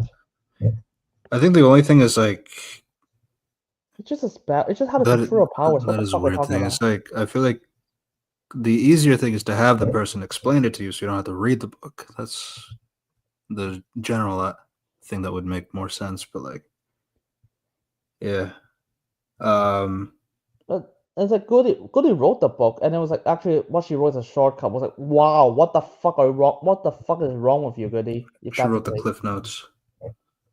Why would it's like this Cliff Note even remember this book is able to resurrect the main villain of season 1. What? And apparently that works, but like yeah, you know what? The main power of her entire family ancestor, those are just Cliff Notes, lol. Now, here's the thing, which is funny because last week we talked about Thing from Fantastic Four, and now we have a Thing in this show. Nice. Yeah, so she goes over to the house because she wants to see what does like he know about the incident that happened from episode 1. I haven't even mentioned the fact that Morticia said that in episode 1 she's got to teach her to use the powers. Like instead of like her argument, like okay, fine, I'm not gonna. But she immediately jumps to wait for Nick's ancestor to save you. It's like no. You should be saying, I will teach you right now. don't worry about it. But like now, it's just like we need to wait for next ancestor. You're Uh, seven into episode 1. Why don't you offer that I as a just feel like counter? the difference is the seizure. It went like at a point where it's too far, especially since like she's already gotten the idea with the tears and all that stuff. The physical exhaustion is coming out of it. The psychic exhaustion. That's what I gather. But like, and then obviously, even if she says, "I'm going to teach you right now," when it's like, "Fuck no," and like leaves, it's like at least At least you tried. But like, yeah, it's the extent of like where we're at. But yeah. It's like yeah, and then there's like So she goes to Galpin's house. because she's an Was idiot. Like killed. It's not breaking and entering if the place was already broken. yeah, Yeah. So Galpin is dead. She takes his phone, but the cops come. She's arrested for the murder of Galpin. Gomez comes. It's like, I'm her lawyer, so you're lucky I'm not going to press charges, I guess. And they go I back love to school. Mm-hmm. and I love that Wednesday was like, oh, Tyler fucking Wednesday's argument is like, Gilpin's son, he hates your dad. Why don't you think he's the murderer? And then of course Santiago was like, Tyler's safely locked away at the window. I was like, of course, what the fuck was he even make that argument? It's just she's supposed to be like smart. She's just racist. That's fine. Yeah, that's yeah. No, it's just for exposition. Let's be honest. Yeah, Just for exposition. Remember what happened in season 1? It was 3 years ago, to be fair. Yeah. So she talks to Gomez in the car. Gomez, that's not my secret to tell, which was I think related to Ophelia, right? And okay, she's What like, was yeah. what was the problem with like Mom and Ophelia? And my little death trap. That's not my story to tell. Because this entire conversation is only quote unquote substantive part. It's like, are you talking to me as a father or a lawyer? Yeah. Good question. Why the fuck do you hate your dad? Okay, you hate your mom because you do not want to be a housewife. Why do you hate your dad? Legit, I do not understand this part. It's just pathetic. Remember, yeah. By the way, she actually looks out through Puxley. I never believed that you were going to be a murderer because. What I mean is like in the first season is like I knew you didn't commit the murder because you're too weak to do that. Yeah, it's yeah. Gomez was like, I can recognize when a fellow card player is keeping some aces up their sleeves, which I respected that. But buffing only gets you so far. And so what is she buffing about? She's not explain. What was wrong with the vision? And it's like, because like that, because her question is literally just like, are you asking me as a father or as a lawyer? It was like, that is not bluffing. That is just being passive aggressive against you.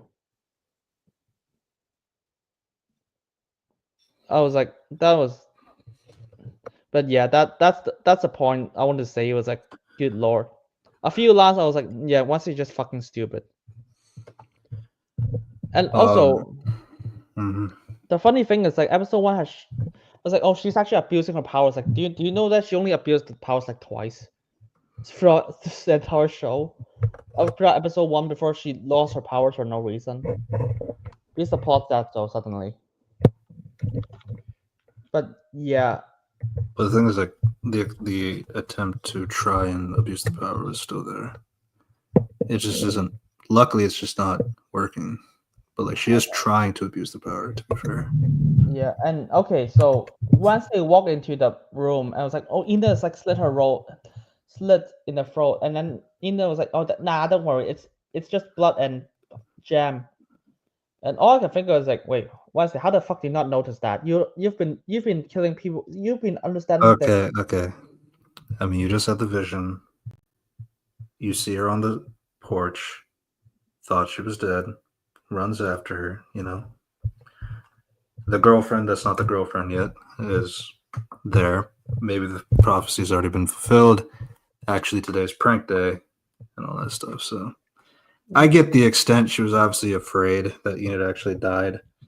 It's just, you know, convenient timing the day after the vision happened. It's prank day, and this is the prank that it would happen. And Yeah, okay. Ian said that for a person who hates being the center of attention, you have a weird habit of attracting it. It was like, thank you, Ian. I get it. I know who Wednesday is. I don't know. She's fine. She's fine. There's something wrong with her. Yeah, but she said the reasoning why she's doing it is like payback because you put that disgusting eye on my bed. What eye? And then she goes over to the bed and it's like she finds out that is Galpin's eye. It's placed in her and Enid's dorm room. Not sure why. It's a mystery. It's a mystery box. No, yeah, this But totally you do see the crows are here and there. true. Oh god, and we Follow, got follow the birds. yep, yeah, God, I love the conversation in this scene. Ian's like, I know that being popular goes against everything Wednesday called, but for the rest of us who also help save the school, it's a nice silver lining. Wednesday was like, then consider me your dark cloud. Oh, and it's like always, which is in this part is fair. For Wednesday part, I was like, actually, I do not like to be recognized that I save people. You fucker, you absolutely said that. Yeah, every single time I said that, you Again, actually I enjoyed just it. I just don't agree with your analysis on that line. But again, I don't want to keep going back and forth on it. But like, yeah, again, it's used a lot in When Claire videos. I've seen it. Just to keep going. What else? What else? This is around the time like when she starts to get ready to go to the hospital because of the eyes. See what does Tyler know? Yeah, just like I just don't know if there's anything before that. no, it's just like Martisha's like, here's the exposition of my mother, Granny Frump. I was like, Yeah. I do not like you. I did not talk to her. I was like, but she's like, was like, Talking blah to blah blah, Bianca, nothing. right? And then we got the car scene we talked about, which is stupid. And then we got like the hospital scene we talked about it, and Tyler talking scene, nothing, fucking nothing. She talked nothing to him the entire time. So that he could have screen time for part one. And yeah, and then we talked about like the entire trap was like, which is entirely based on the fact that Wednesday solves a clue based on nothing, based on like how the fuck do you even find this room? And then we have we have Finn just trip over a wire for some reason, even though Finn could easily see it. He was drunk. Yep. Oh god. But oh well, That's pretty much episode one. From those descriptions. yeah.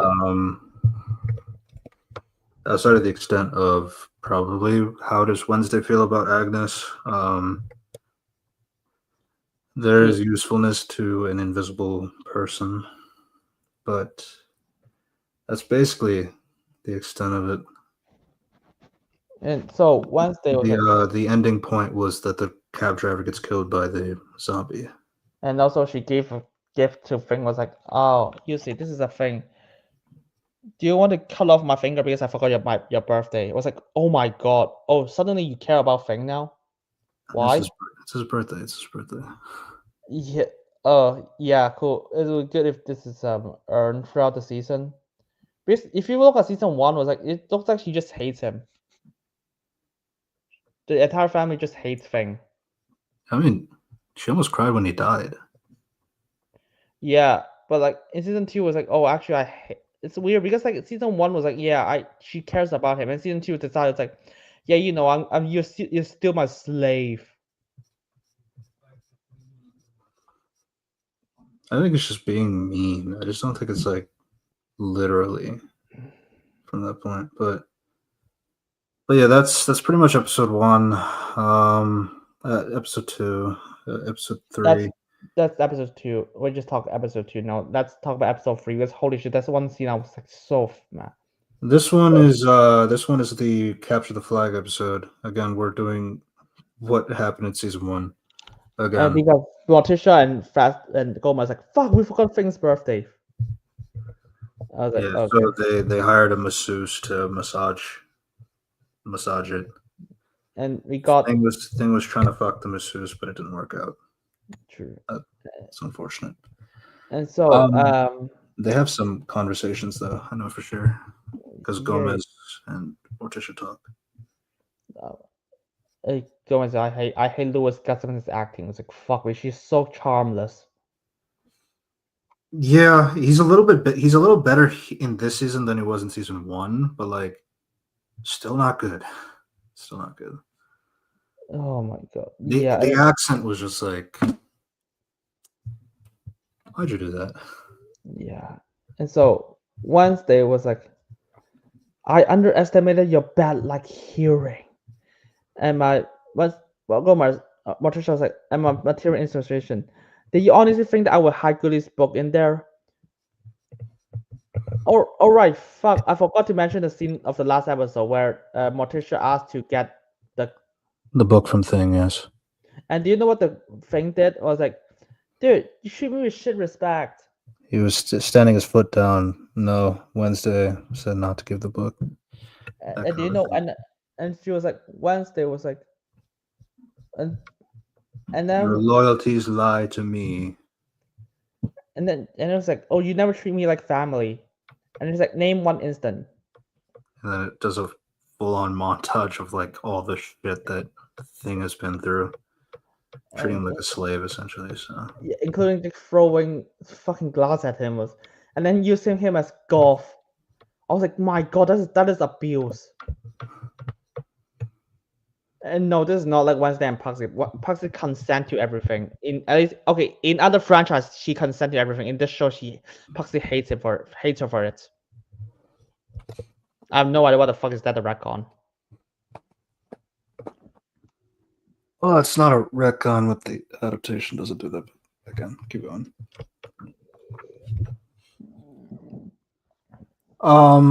Yeah, but yeah, she just like that's how that happened. Yeah, so it's a and this conversation between Wednesday and Morticia is fucking shit. Okay, so because like, do you honestly think I would hide Goody's book in there? What is like you usually hide our the Los Moratos present in here. I have no idea what festival is that. Yeah. I have no idea what that is. So the Day of the Dead. Wednesday, Morticia is like, because I wanted you to find those. I was like, wait, what? Why don't you just hand those presents to Wednesday then? Which is like, okay, whatever. No wonder she does not trust What? you. I mean, like that's not like a crazy thing. Like if you had Christmas or anything like that, and your parents like put it in a hiding space or something like that, the presents, so that you think that Santa gave it to you or something like that, and it's like, well, I mean, I didn't want to. I want to make it easy so that you can find it, so you can appreciate it for that. I have no idea because this is the Addams Family. Once they learn to rob a bank in 6 years old. Yeah, I mean, I guess. Yeah, oh my god. Wednesday was like, do you remember my favorite bedtime story? I was like, what's this like? The Salem witch trial transcript. Nothing put you to sleep faster than the ranting of the condemned. The fuck? What? Do you? Goody Adams' backstory in season 1. It is the same. It is similar to the Salem witch trial. It's inspired by it. It's just like burn the witch, burn the people who has powers.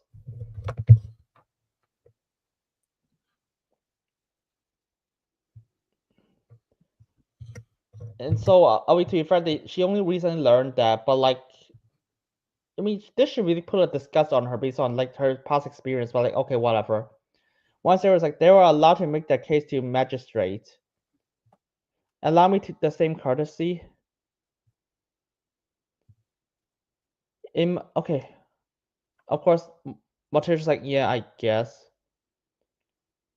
She just want to appeal the case. So Wednesday said, in my most recent vision, Wednesday died. Enid died. I learned that I was responsible for Enid's death. Morticia's like, I had stone with Enid's name. It was in the middle of a graveyard filled with crows. That they were being led by a one-eyed crow. Then Enid appeared and claimed it was my fault. Right. Gallopin was murdered by the same one-eyed crow, and his former partner was also killed by these birds. They aren't random attacks. Someone is behind it all. Morticia's like, an Avian? An avian, yeah. Once it's like, I need to find the killer before they get to Enid. I am not appealing to you as my mother, but as a fellow psychic. Fuck you. To be honest, she should easily appeal her as a mother. She should just appeal her as a mother, because that would make more sense. It's kind of funny because Jenna says, like, I'm hoping in season 3 we just have a good family time, because I'm kind of getting tired of arguing with my family figures who are really nice people in real life, so I find it kind of funny. Yeah, and of course this is also a retcon. Was like, oh, I guess relationship is like fucking. It's like they throw development out of the window after season 1. But okay, whatever. So because that Morticia was like, as a fellow psychic, you understand your visions are unreliable and open to many interpretations. Wednesday was like, not mine. Why? Your visions failed you many times in season 1. And then the visions failed you many times this time. No, her visions were coming true though. Okay, the first one is true, and then the vision was like the other vision just like reveals that Tyler's the Hyde. So I mean that's true. Yeah, it's like, and then the other vision just fucking locked Xavier in jail for some reason. And then Morticia was like, I have mastered my ability. It showed me exactly what I needed to see. While coming from a person who failed to use her ability many times before this episode.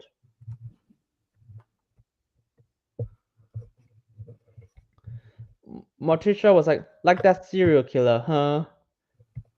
In Kansas City, and every artist needs their own signatures. Morticia, you make a very compelling argument to never give you back that book. You haven't mastered anything, but the only answer I have, but the only answer I have in that book. Morticia was like, there are not answers, they are shortcuts. That will lead you down a treacherous path filled with pain. I was like, okay, why the fuck are you being so aggressive to your daughter, who literally just tell you, my friend is gonna die? The thing is, like, you trying to stop it could be the very thing that is going to cause it to happen. Which is, I guess it's like psychic, like 101, like in any kind of psychic things, like when you see the future, the fear is that, like, oh, I need to do everything I can to stop it. And, you know, the Hamlet thing where he creates his own death, essentially. Which is funny, but that would be good if Morticia brings that as a point. But no, it's like Morticia was like, yeah, those visions are unreliable. The most she says, the visions are unreliable. Never elaborate, and she just go with, "Fuck you, I hate you, my daughter." I was like, oh, okay. Like that was never entertaining, because the writer would be like, oh shit, Morticia could have just offered her help because she likes her daughter. I was like, nah, let's just have. So it was like, you shit, let's have Morticia be immediately aggressive to her. Let's have must they also be aggressive? I feel like the superpowers is the issue, mostly, from what you've been describing. Like, not all of it, obviously, but like clearly, like a lot of the conflict is coming on the fact of like, this is how you're supposed to use your psychic powers. No, I don't want to do it that way, kind of a thing. So it's like, and then you tell me that there is like no magic from the Addams Family normally. So I'm just wondering if this whole conflict in general came from the fact that like that existing. But like then again, the show also invented the whole concept of outcasts versus normies. So there's also that. Yeah, the ghost stuff is like, oh god, I can't wait because like the fiction stuff, ancestor stuff is like fine because like that's a concept in the 70s film and the Broadway play.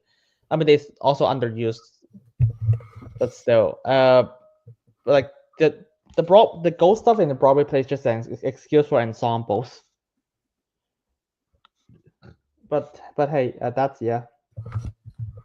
Your treacherous path is walking through my path.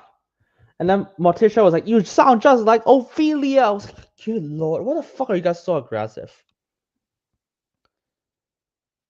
And honestly, what if Morticia just insisting that Wednesday was like,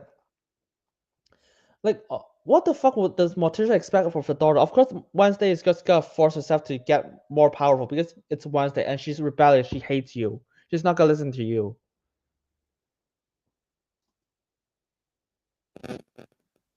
And what because and Morticia explains Ophelia was impatient and strong-willed and allowed her ability to drive her to madness.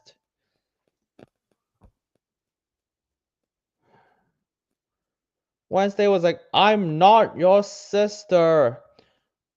Morticia, no, you're my daughter. So this entire conversation is because I care about you, but like at the same time, I want to condemn your friend to die. Absolute genius. I still think the extent is like referring to the Hamlet example. Your actions will cause something that you think will try to stop it. That was not in the text. So it was like it's literally But just like, like, well, I feel like that's what I got out of it, given they're unreliable, or you shouldn't rely on it because like if you act on it, that could be the very thing that happens. I felt like it was, I don't know, I got that from the. I was reading this text. I was reading the I was on Netflix reading the dialogues, and I was like, I don't think I get it. I was like, I did not even get the implication. It's like when I was watching the scene in the first time, I was like, what the fuck? Why don't you just tell her that? Why don't Morticia just offer her the hand? Was like, and just like basically say, fuck you, daughter. Morticia is like, I won't fail you, and that the way that my mother felt Ophelia. What was like, this isn't over. Because she wants the book, but yeah. Yeah, and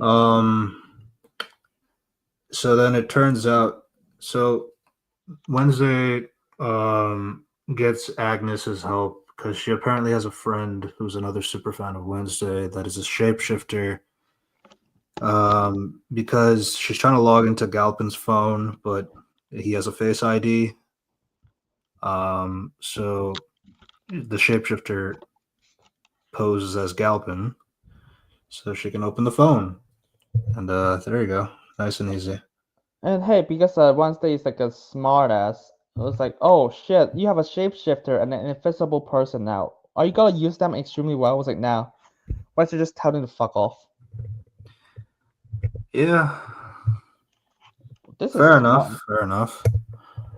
But yeah, so she looks inside and she sees that there's a voicemail from the other guy from episode 1 where he's saying, I'm good, they're on to me. If anything happens to me, go to the bullpen.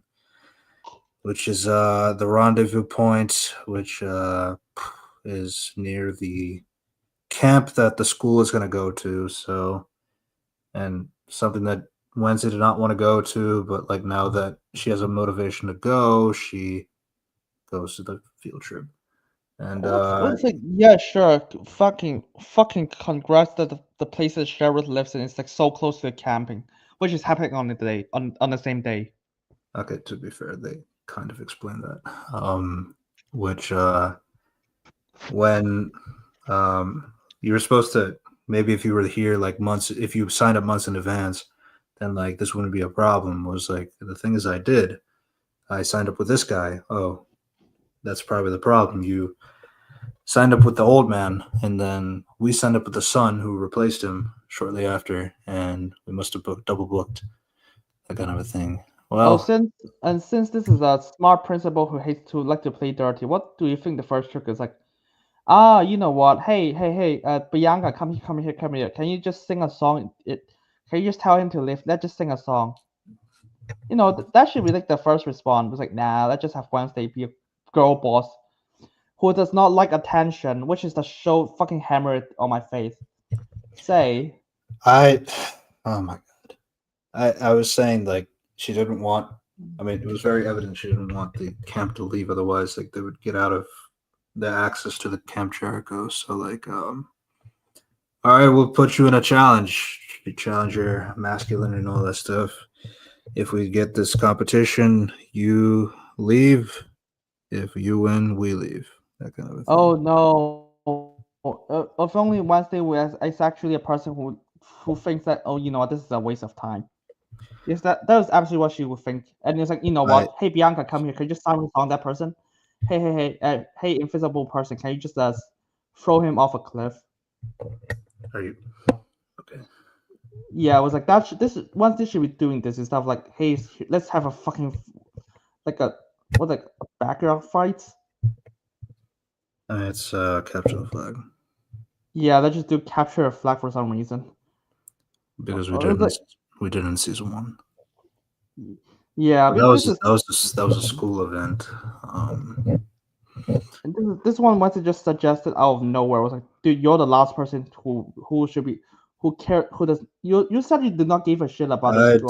I don't agree because the idea is to keep the school there so that they don't go home early.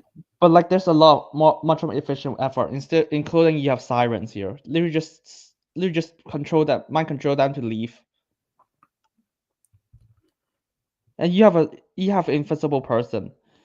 Like, all you have to do is invisible person have to do with anything. You're not trying to kill them. Not yet. Yeah, to be fair, the siren is at least more efficient, but like at least with Wednesday's point of view, it's just so that all right, we're just gonna stop the bitch and stop the penis measuring and just do a competition. If we win, you get out, and then you see everybody is like very happy when they do win eventually. Which I did appreciate like the way some of the strategy went, especially with like the non-powered guys. Like they're like, all right, let's knock off the Gorgon's like hat, his beanie, so that it would open up and then he'll stone the other guy who's with him. So that way the guy who's protecting the flag, they're gone. And then Bruno and Enid running like wolves, that was really goofy. That didn't even do anything because they had tear gas. It was just kind of funny. And they had face masks, of course. Wednesday, she's been inhaling chemicals her whole life, so it's not a problem for her. So she walks to the tear gas, gets the flag. Bianca is not really useful from that point of view. All she really does is fire the flare. That was kind of weird.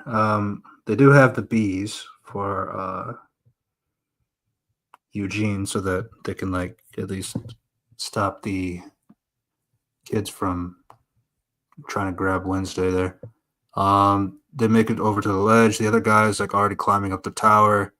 So Wednesday's like a crossbow and like the zip lines from the cliff to there. At least it's high enough that like there's a decline in order to bring them down. And then she kicks him out of the way and then puts the Zephyr, and then they win. Yeah, I can't believe the entire reason is because those people. It's like I still can't believe it's like this guy just paused for like a long time just to put the egg on the thing. It's like there's a long slide one you have there. You have like at least more than 10 seconds to do so. It's like, yeah, let's just cheer on for a bit first. You idiots. They're meatheads, so it's fine. Yeah, that's fine. Oh well.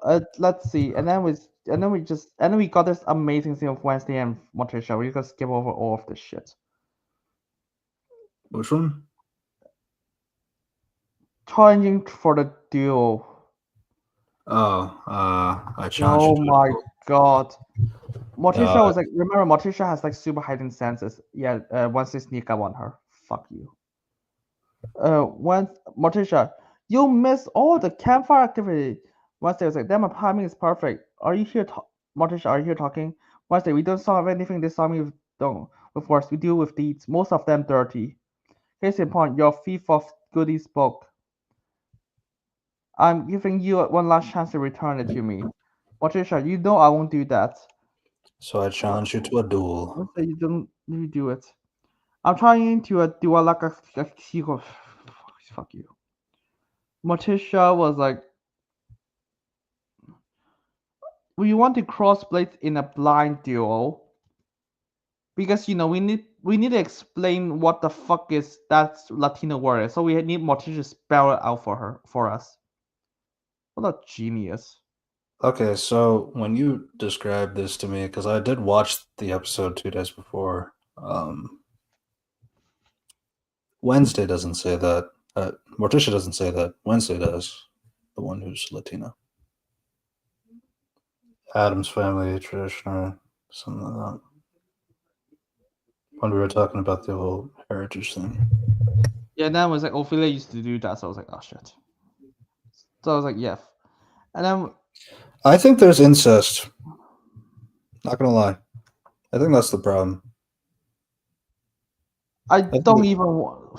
Yeah, the Addams family has incest. We've figured out the problem. Yeah. And God. Yeah, I mean, Morticia said, I feel your grandmama's bony fingerprint all over this gambit. Confirming that Wednesday is talking to grandmama. off screen. Fuck you. You combine grandmama with Granny Frump. What Are the you sure? Okay, so I know they have different names, but are you sure that like they're just not calling from grandmama? Like, are you sure that like grandmama is not Gomez's mother? Like, they're just calling Grammy Frump instead of just saying Grammy Frump because like that kind of sounds stupid. What? Do you understand what I'm saying? Yeah, You I said know, but you said she has two grandmothers, right? no? Was She it doesn't have two grandmother characters. no? What? No, Gomez has grandmama and Morticia has Granny Frump. That's two grandmothers then. Yeah, but You like have you have two grandmothers, correct? they merge They merge them together is what you're saying. Yeah. I'm saying, like, are you sure that it's not Grammy Frump, just they're calling her grandmama for the sake of iconography? No? I'm saying, like, do you know for sure? Because I know it's weird because I know for sure this she's nothing like any single iteration of grandmama. But you're also saying that they combine the characters. They combine the name of the characters. Okay, I see. I Okay, was like, I the just thing is want like this clarification. iteration is clearly using the 60s one because like that one is like Morticia's mom and it's like and because it's references Ophelia, so it's like it has to be 60s one. I was like, but the thing is that show has a grandmama and granny from like separate, and this show is like yeah, let's merge them together. I was like, what the fuck? I guess it's like to the extent of like, I don't know if we're gonna do all the Addams family members, but What the I'm not, fuck? So not so here's sure. a bunch of random side characters. You just decide to throw it in. I was like, yeah, okay. I mean, to prepare every character as a side character outside of the Addams. Okay, original characters. Okay. Okay. Yeah, that's your fault. And then fuck because like we have to retcon this and Morticia's like, I know you two have been talking. You know the person who drives Ophelia insane. They have been talking like off screen. Never seen it though. Morticia, like she used to pin me against Ophelia the same way. It's like Wednesday was like, this has nothing to do with grandmama. It has to do with you crossing boundaries. We're due to under the full moon. Do you accept my challenge? Do you accept this challenge? I do. Yeah, Yeah, so they pretty much just sword fight, fencing in the blind. If because like you destroy the heart, whoever wins keeps the book. Loser destroys that kind of a thing. okay, okay, what the? I was like, okay, what the fuck? I literally I was so confused. Like, oh, what's this strategy from her grandmama? I was like, I want you to duel against Morticia, even though Morticia is like easily better than you. I mean, she's old as fuck. You never know. Yeah, sure. She definitely looks old as fuck. So that she could not still fight you. It's Yeah, so weird. It's so but weird they to and it's so weird. There's like, oh, actually, she got inspiration from your grandmama, and then because we have to, I don't even understand. I was so because they literally just made Wednesday and Morticia hate each other even more than season one, and now it's just for petty reasons, even more petty reasons. So it's like I don't want you to have the book to regain your psychic powers because you seem to have lost it. Why'd you lose the powers? We don't know. Um, I but don't like know. no, that's so we don't know. But like if we keep going, so they fight. In the background, there's like music going on, and there's also like it's a montage of like this fight happening and the zombie escaping because like we talked about the kids they were from the Scorp the camp who they felt like they lost fair and square, but like the cadet is like, nah, fuck them. We need Yeah, to humiliate Morticia. them. I'll do like it's like a very Addams tradition. I was like, oh shit. Not that the humans that lost the capture the flag. They're there to like we're gonna bomb them out, kind of a thing. And then they're going towards the campground, and then the guy he's all right. Let's go raid our first tent, and it's the tent with the zombie. And then And the zombie gets out. It oh is my now able to hold an axe, so it's able to hold weapons as it's like proceeding through, and it gets like close to Gomez, like yeah, trying to. because we did Shining reference. Yeah, we also need to lick the sweaty Hey, old man. I guess the zombies, have the entire camp to go to. Yeah, let's go to a bathhouse. Instead of attacking the camp with like a bunch of children there. Yeah, no, they wanted him to lick Gomez just for the Yeah, that's fuck you. gross Oh, humor. oh shit! I forgot to mention this one line from Wednesday. Your idea of like loving the environment is by plucking the head of the roses. When I heard that, I was like, hey, writers, how about we stop disrespecting the '60s show and actually write your own stuff? Because that's a reference from the '60s show that's what Morticia loves to do when it comes to respecting the plants. And in fact, that's what Wednesday did in the '70s film, which is directly continuing after the '60s show. That she respect her mom and she do exactly the same thing. And now this time it's like once it was like, nah, fuck you. Actually, I hate my mom. And now let me say something that she did not do at all in the show, and she did not do Um, at all in the show, and it's actually some stuff in '60s show. yeah. So in this montage, basically, the zombies attacking and Morticia and Wednesday are fighting. And it gets to a point where the climax happens, where the zombie escapes the bathhouse. It's trying to attack the kids, just kind of aimlessly wandering around. It's kind of interesting when the outcasts have superpowers. But ignoring that, The How, and then it was like, how the Morticia breaks Wednesday's heart, and I'm sorry about that. And Wednesday didn't say anything, but like she's looking behind Morticia and sees the zombies like behind her, and then she throws her saber into him. So yeah, sure, because apparently this thing decides like, yeah, let me attack Wednesday. You stuff the camp full of people. You fucking genius. to be fair, the kids were running away. But yeah, that's pretty much it. And then that episode ends with the zombie Because getting sent to the it's like, yeah, psychiatric hospital. because like those people was like, this is a zombie, just shoot it. No one, because people are stupid, so no, of course not. And so episode 4, let's talk about all the Wednesday scenes. And oh yeah, she also sees the avian standing there, and then it does the supervillain thing where like a bus goes by and the villain is gone. That kind of thing. Yeah. So Hester Frump is here. Hester Grandmama. from let's talk about Hester from fuck you, I hate you. So Yeah. So this version Wednesday's she's played by girl. So this version Hester from is about what, Joanna? What the fuck?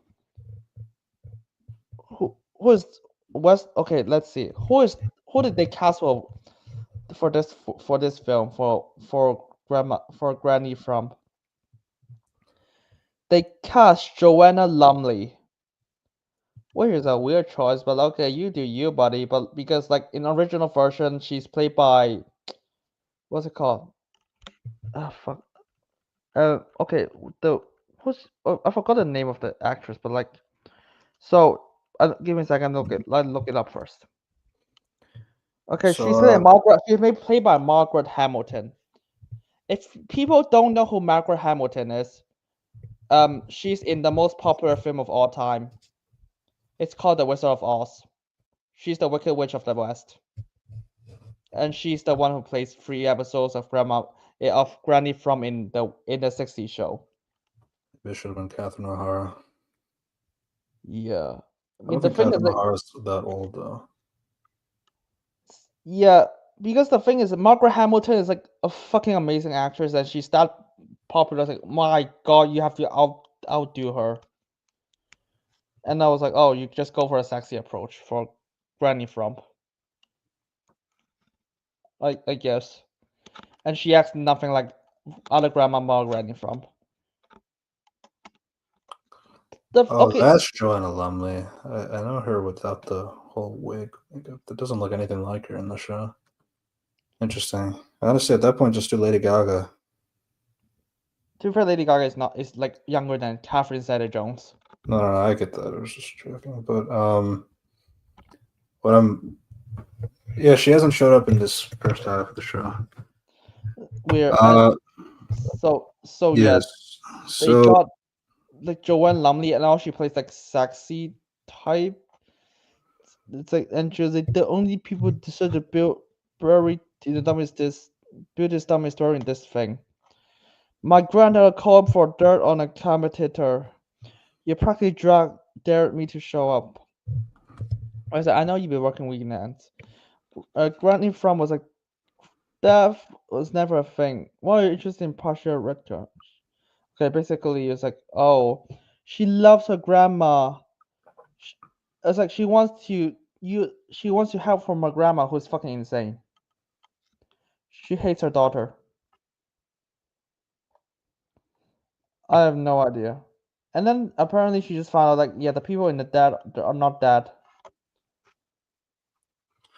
yeah, it's like just a little bit of a teaching lesson. Is like it's just like I taught you. Give a smell to the urn. I was like, She's able to identify specific scents, but like she's not sensing the human side of things. So these I, seem to be fake. I love the fact that they retconned that Granny from its helping Wednesday since before the show even started. And she's aware that she hates her grandmama. Morticia hates her mom. And I was like, why the fuck we retcon that? And why do you hate your mom again? Oh, sorry, because I don't want to be a housewife. And that's why I go to my grandma, who drives my daughter insane. Grandmas like their granddaughters. It happens. Um, but yeah, Wednesday.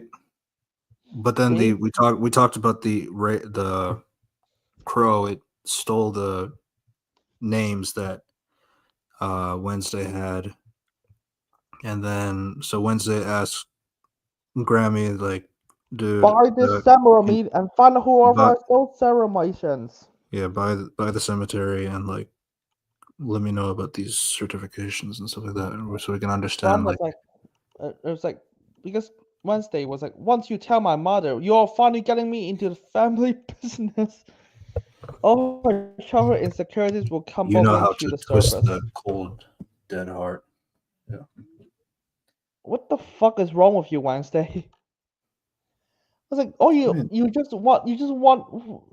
This is the extreme that they make Wednesday. It was like, yeah, decided to say fuck my mom and help my really Nazi grandmama, okay, granny from to because just so I can spite your mother, even though she does not want you to, even though she cares about you, she does not want you to there's like be like also your there's also mother the danger that sister. like the avian is going to kill more. Like it's kind of like that sporadic like nobilism from the character of like doing things regardless of giving a fuck. And then also like taking advantage like I guess grandmama just doesn't like Morticia or something. So it's like, all right, so I mean you buy the cemetery, makes it seem like I'm part of the family business. That'll piss her off. You got yourself a deal. Shit, you're talking my language. Uh I guess. That's the way I'm at least seeing that, but adaptation. Um, And so,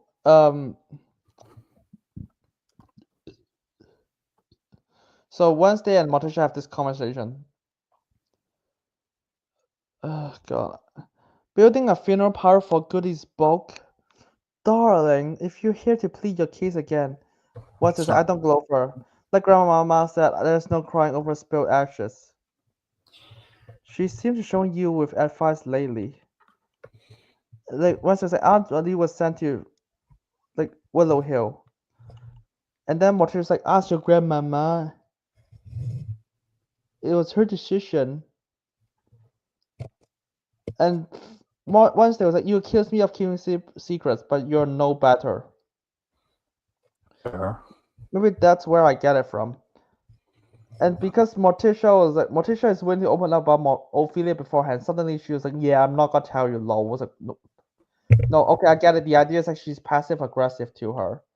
But the thing is like, she should tell her about Ophelia because that's the only way for her daughter to not be involved with her mom. Just based on how tragic Ophelia is. Yeah, but you see, we have 4 more episodes. Oh my god. Yeah, that's probably why. By the way, there's one actor who hasn't confirmed her casting yet. It's Frances O'Connor. So she might be playing Ophelia. So Or whoever that woman is that came out of the that room, who seems to be normal out of all the Lois. But that's a theory, a film theory, one might say. oh yeah, oh right, the guy who made that YouTube channel retired. Yeah, they put him in the Freddy Nights movie. FNAF. He's the one who made that video in the first place. Yeah. So okay, so she explained Ophelia in her sophomore year, basically. Okay, I don't understand U.S. system. Sophomore is like 10th grade or like 15, around 15 years old. 15 years. Okay, so in her sophomore year, Mm-hmm. fuck me. Ophelia was found screaming in the quad, black tears running down her cheeks. She had pushed her psychic ability too far. That's when she was sent away. But unlike you, I did Grover. I I plead did with Grandma. yeah. I did Grover. I plead with Grandma that Ophelia would only get worse too in Willow Hill. What the? Yeah, you can see that this is stuff that Wednesday should have no problem like. Morticia should have no problem telling Wednesday. And then was like, I plead with only get worse in Willow Hill. That her problem were mental. They were psychic. What? That is a mental problem. What the fuck are you talking about? But like the Her extent of like how it's being passed off as like a mental breakdown. It's not entirely a mental breakdown, it's a psychic breakdown. which is like yeah, which is fair, but like that fucked up your like fucking Morticia even said that she went nuts, which is like a mental problem. Of Yeah. course she's gonna. I was like, what the fuck are you phrase it like this? I took it as it's both. Like they're passing off as like a nervous breakdown, like a mental breakdown, but it's coming from magic as well, the psychic breakdown. So But Morticia was like, my only thing is like I'm lacking a lot of context. I don't know if it's because it's halfway through the season and that's why we're still hiding it. yeah. But So I feel like this is the moment where you probably should keep explaining, keep talking. so Morticia was like, oh, I appeal, but Grandma was always better at burying things than fixing them. Okay, let's talk about Ophelia. So if anyone don't know, Ophelia appears like in 2 episodes of the 60 show, and she's played by the same actress who played Morticia in the 60 show. They did not cast a different actress for it. Twins. Actually, they're younger sisters. They're actually older and younger sisters. Mm. It's fine. But Ophelia is like opposite of Morticia in the sense that she dressed like more fancy and more colorful in terms of personality. She's more open, and she's not nuts. What the fuck is wrong with you guys? I honestly, I feel like this is like what's it, Lucy Lane from Superman and Lois. And then we got like, and apparently Gomez is supposed to marry her. But the thing is like because Granny from wants her to get married because she cares about her daughters, which is yes, and Granny from is not fucking not it's not evil like this show implies. But Gomez found Morticia. She's like weird, dark and stuff, but that's what attracts him to her, and that's why they get married. Yeah, And they've just been fucking since high school. And Ophelia is married to cousin It. Yes, Gomez's cousin. Yeah, incest. Hey, it's a 60 show. They make sure to have grandmama and granny from to be separate. So that is not a problem. But they make a problem in the Broadway play. By the way, the showrunners referenced that, so I was like, yeah, you definitely have that as an inspiration. So why the fuck would you make why the fuck would you think this is a good idea for Ophelia? I was like, when I watched it, I was like, why would you want Ophelia to be like this in the film? This should not even be how she should be represented. Yeah. Again, like what you just described sounds like Lucy Lane and Superman and Lois. She appears like 2 episodes, so it's like, and the thing is like Lucy Lang the thing is like she's not nuts. She's just what mentally in a works. cult though. It's pretty out there. Not exactly the same, but like What like no? she's in Parasite's cult. I mean, Oh no, this is just a Wednesday invention. yeah. Like Ophelia is just it's mentally well adjusted. Oh my god, my parents are coming. And so yeah. We're That's almost what done. And so yeah, I was like, what the fuck is wrong with you? But hey, so this is how it's like Ophelia's just a sister and she's mentally well adjusted. She just does Doma just does not like her because she's just have a different personality. That's it. And Granny From is not evil. She actually cares about her daughters. And she wants her family to think that she's like mentally like superior, like well adjusted instead of like the nuts person. She's found out how to accept Gomez, but like she accepted at the end. And now we have Hester and Morticia. hate each other. And so yeah, let's speak of Granny Frump. All memories are like old corpse. They never quite seem the same when you dig them up. Morticia's like, Mama, what an unpleasant surprise. So because you told me you are, and I want to give Rancy the deed to ceremony for you. Just a little starter, probably to give her a taste of the family business. A woman should have a profile of her own and not rely on a husband. So basically, Wednesday, even though after that backstory of how Grandma basically destroy her own her other daughter. Wednesday was like, yeah, fuck you, I hate your mom because I don't want to marry. Honestly, I don't. This how many times has Wednesday been character assassinated now? I can't count. So, and Morticia said, "You do spoil her rotten," which means Wednesday has been talking to her, and that completely fucked up her value. Why the fuck will you? What the fuck do you do you want to work with a horrible person? Even though the entire season 1 is about you want to be a better person and save the school. But that's not. But like the thing is, like that's not really the entire.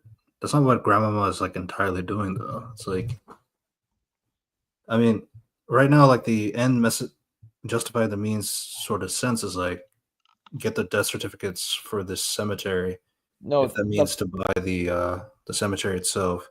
The thing is like that at least like gives her something to work with for the evidence because she's lost the actual evidence stuff from the avian.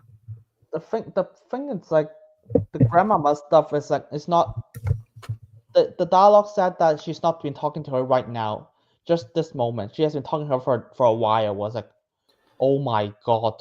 But the extent of like this conversation with Grandmama is like still her grandmother, though. Like, you know, you can have a conversation with your grandma about a lot of things. It doesn't have to just be related to Ophelia or like anything like that. I'm not sure what extent to the conversation they've been talking about, but like, you know, I mean, I call my grandmother from time to time, but like that doesn't make me a Nazi. Does your mother and your grandma and her does your mother and your grandmom hate each other? Realistically, though, like even if you have that kind of relationship, you can still have a good relationship with your grandmother because your grandmother doesn't either put their feelings into the granddaughter because they're separate people, right? That's the implication. It's like the implication is weird because like she taught her everything, and then you remember in season 1, Fester taught her everything. It was like I think it's like different aspects though. It's weird. Because like Fester's like teaching like criminal related stuff, and Grandmama is like explaining the how to identify dead things. So it looks like different skill levels, I'm guessing. It's weird. It's like you did spoil her rotten. The thing is like you did spoil her rotten, which is like you give her like bad. You install like bad ideas into Wednesday, and Wednesday is well aware that Morticia and Grandmama hate each other. That expression applies to like, I mean, you can say like spoiled rotten to like that kind of thing to anybody, but like the concept of it, it's the expression of like you're spoiling that person, and it's not good for the person for what you're spoiling them with, like, oh, I'm spoiling my nephew Rotten by giving him a bunch of candy even when he's not being a good kid, that kind of a thing. So it's like, The thing is, that the implication is this is like you're just making her an even worse person, which is ironic because it's honestly weird because like this relationship is like based on the fact that Wednesday is like, oh, I'm actually a good person in season one, and then it's like, oh, actually this backstory is like I actually helping this bad person get her. She's actually having this value in me the entire time. I was like, what? But yeah, Morticia, because Morticia has to be like Captain Obvious. You're not helping. You're driving a wedge between me and my daughter. And then Grandmama was like, the abyss was it's extremely like wide already. My advice: stop the constant hovering. Once it needs space to grow.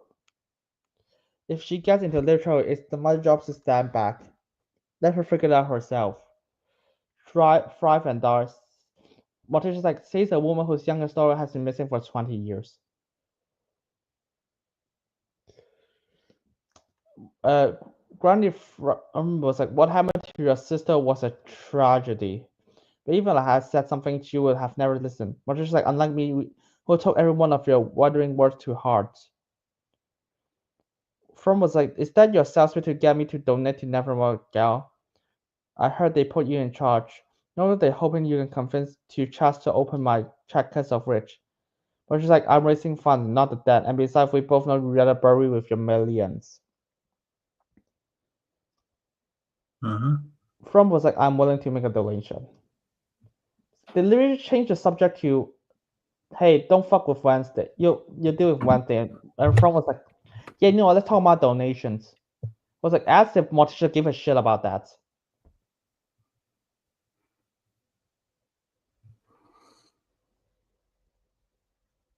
So yeah, that was, oh well.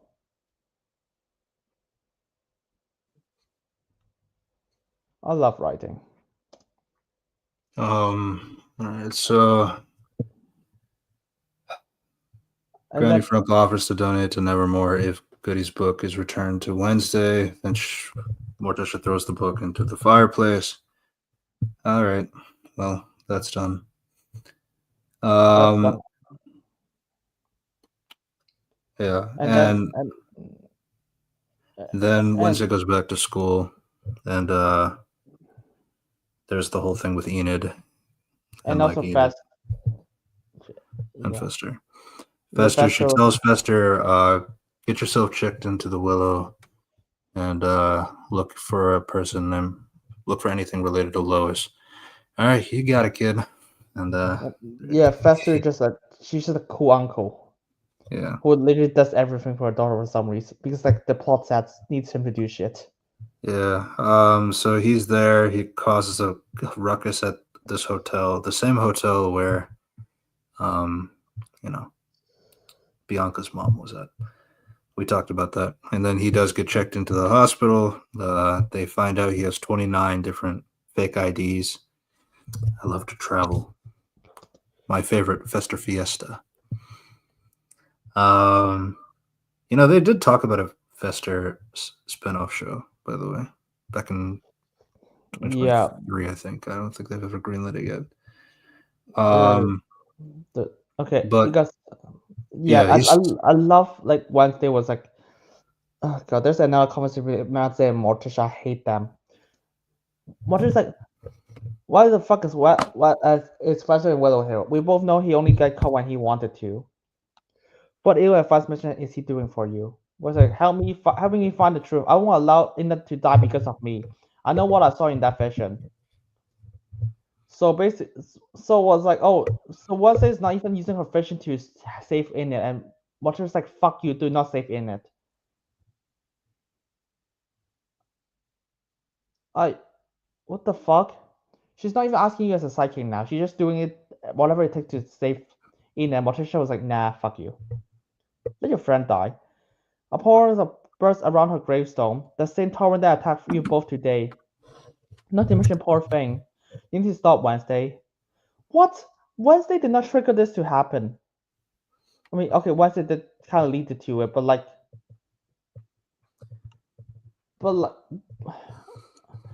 okay, Wednesday did Sammy attach herself to, but like,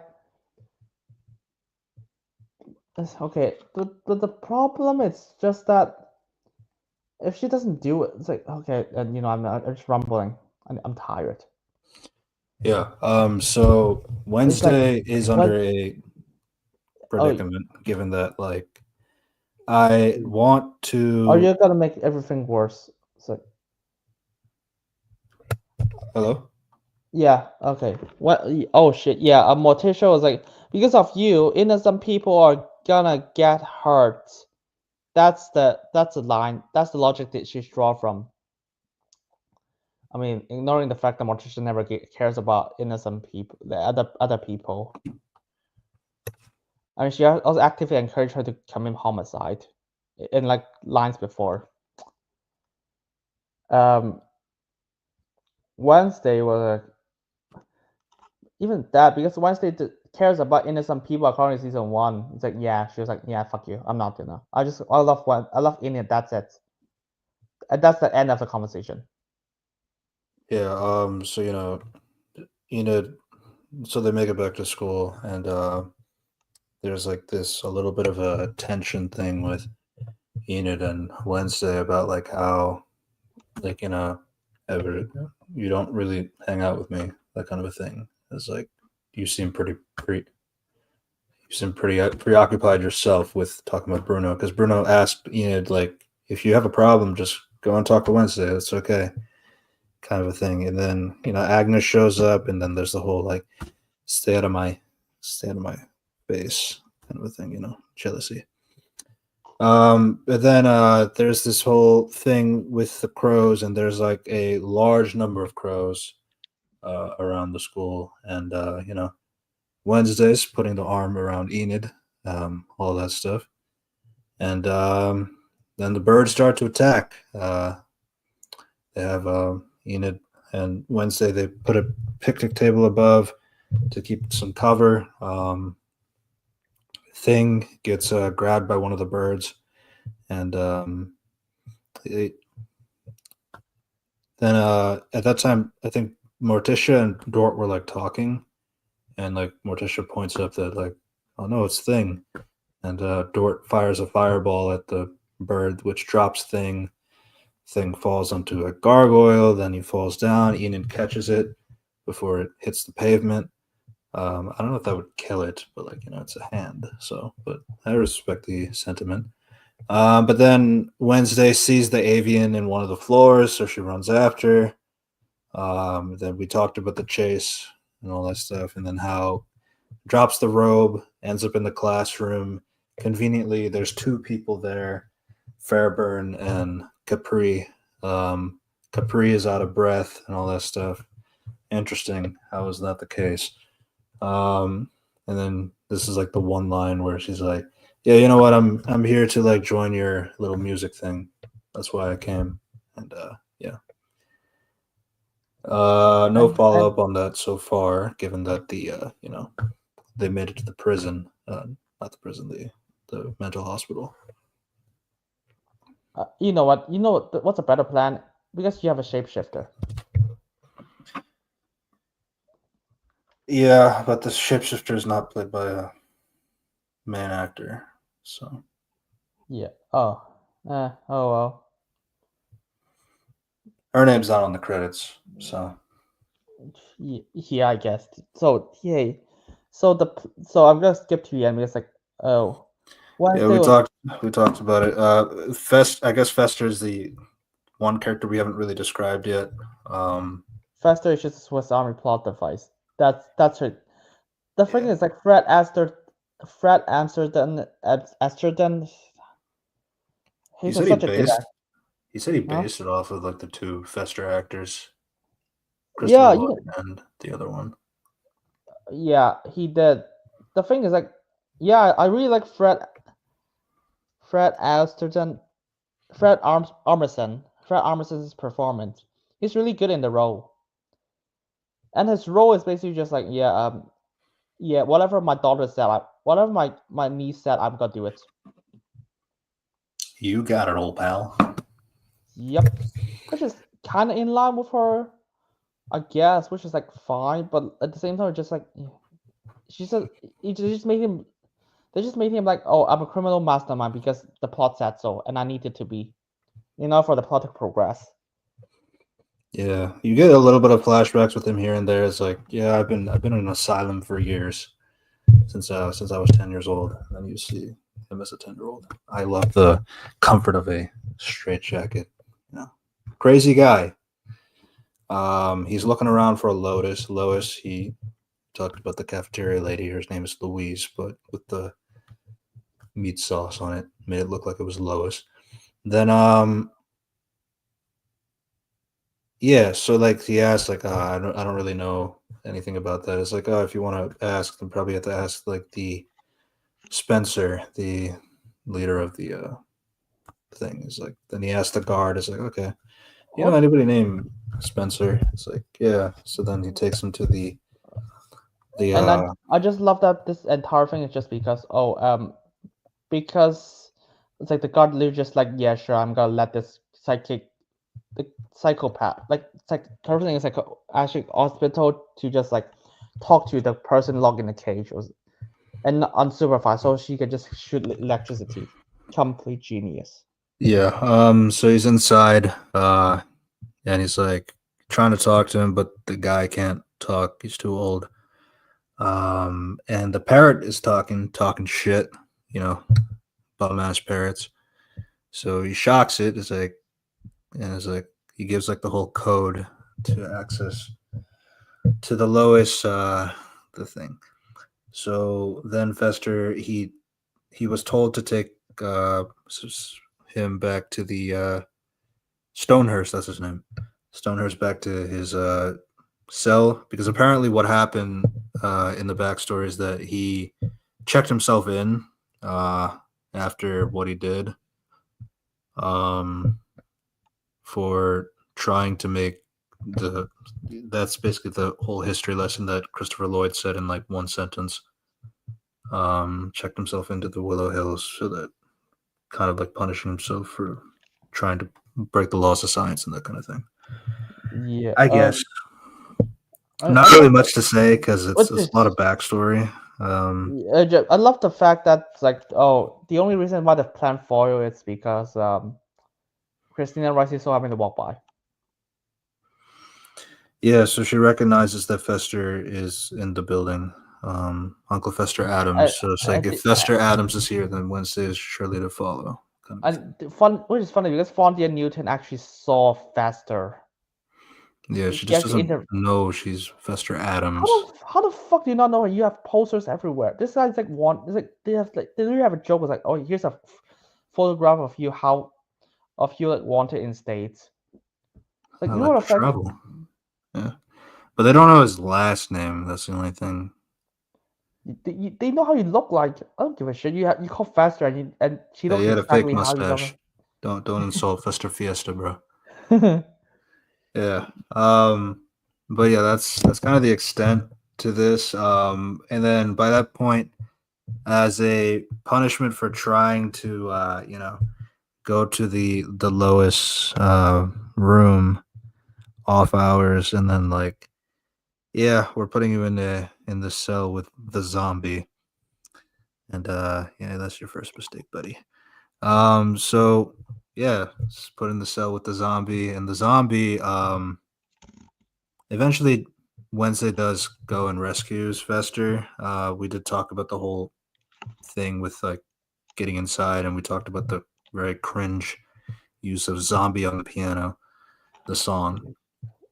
Yeah. Yeah. So like as they're escaping, and then the zombies also like kind of being kind of aggressive. So and then Fester shocks it as well to get it to stop.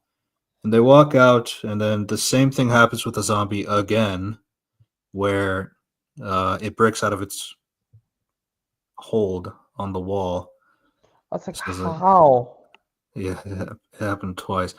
All right, I can And accept the first time because like the idea was like, okay, he's slowly getting more intelligent. That he realizes that instead of just walking and trying to run, like let me grab the chain and pull it out. Like okay, so and then later you see that he's gaining some intelligence. The next brain he eats, he's got an axe, and now, but like now it's like you're at this point. I mean, I guess he has a straight jacket, but like it's not. His mouth is not covered, so that's kind of like stupid. From that, like Hannibal Lecter him. I don't know why. And Why is he in a cell with Fester Adams anyway? I don't understand that. I don't know what the But fuck. What is a zombie? Just shoot it. And also the fact is like Fester and Wendy did not close the door. yeah, Fuck you. How do you miss that part? So I have to watch it and think this is coherent. yeah. But like yeah, so you see that the zombie is getting more intelligent over the 4 episodes. But like yeah, the fact that in the same room, not that much protection on the zombie. It's in a straight jacket, but like to that extent, not really much, given his mouth is open, and it's still strong enough to pull itself out of the chain, so not very secure either. And then yeah, they proceed to go. The zombie attacks. People are dying. Lots of scramble, lots of panic, and all that stuff. Red alert, red alert. And we also talked about kind of the other things that's going on, like Christina Ricci going back to Tyler and all that stuff. Tyler killing her. Then we also talked about the whole subplot with the avian, how it's already been solved, and it's just because, yeah, I like you to take appreciation of my work. Who are you again? Oh, I'm that side character that you saw like in that one episode. Okay, I guess. Yeah, and then we pretty much talked about the rest of the thing, except for, well, Wednesday gets launched out of the hospital and is now in a Yeah. coma. And what do we also have? Oh yeah, the people who died in this episode. We also talked about the zombie continues to attack, and it ends up in the room with Fondia Newton and the old guy and the wheelchair old guy. guy. Yeah, and he gets in. She has a gun. It's not doing anything because like the other guys, they have tried shooting the zombie and it's not killing the zombie. Yeah, because no one knows. Extra HP. Because no one knows like, oh shit, if you fight a zombie, you should shoot it in the head. Yeah. I guess no one played video games before. Nah. It's like Wednesday. The technology is only relevant for the pop culture references, not the logic thing. Yeah, it's like but yeah, so he eats Fairburn Newton.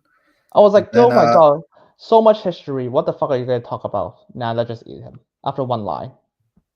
I didn't get to that one yet. He eats her first, and then after eating her, then we see that he tried to talk in episode 3, but like it's not really anything substantial. I think it's either 2 or 3, but one of them with Pugsley. But then here now he says his first line, "Hello, old friend," and the the old man, he's waking up now. He's trying to say something, but like then the zombie eats him. Oh my god! Imagine all the potential you could have. Now let's just eat him. Yeah. Now the only thing I could say is like so Stonehurst has definitely done things to people in the past, and we know that the zombie kid was abused during his time at Nevermore. So the fact that it's like hello old friend, he recognizes Stonehurst despite his old age and despite he's dead. So it's kind of there's something there, especially with the zombie now getting more intelligent after eating brains, is how they're going about it. So I am curious to see where that goes into the second part of the season. We did get to see the teaser of the show for part 2, where like you even see the zombie is like wearing like a clothes and a fedora, so it's learning to disguise itself as well. I can't So wait for them to make Granny from a villain for no reason. yeah, but yeah, the season ends with the part ends with like Wednesday on the ground. Thing is running after there, and the police cars are up there with the the ambulance on the way. Um, yeah, that's part 1. And again, my only thing about that ending is like, in the face of Tyler, I mean, probably could have been a different way. Especially with that kill attempt. The only thing I can really say is that they could have killed her from the second floor up, but it's also a coma, so it's like something to do with dealing damage. And then I think it would have been a little bit better if Enid was there in the final shot, but that's that. I'm sure they're just saving it for the beginning of episode 5.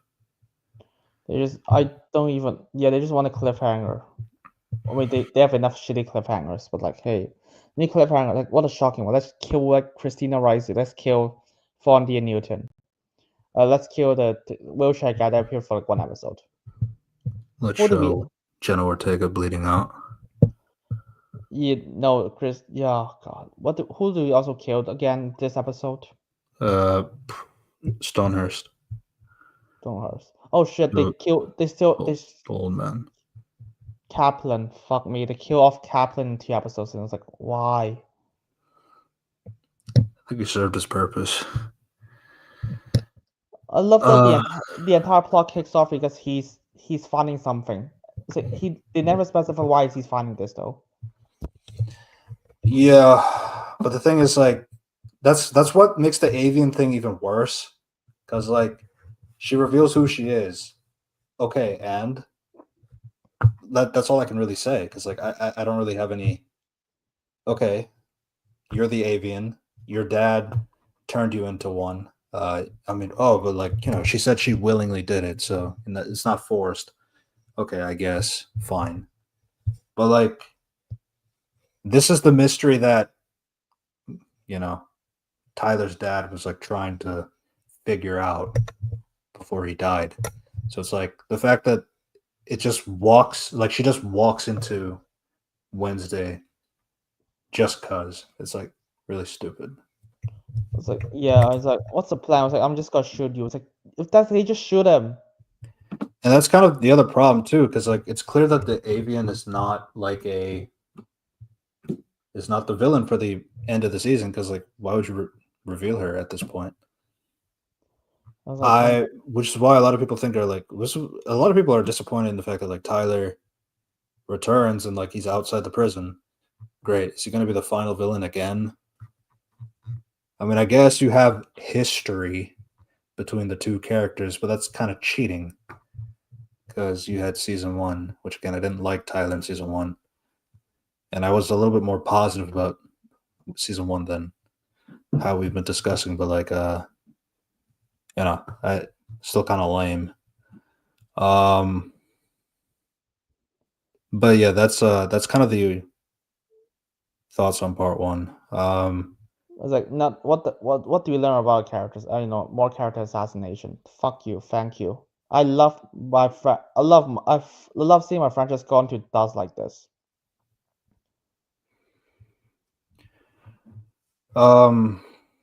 Yeah, so the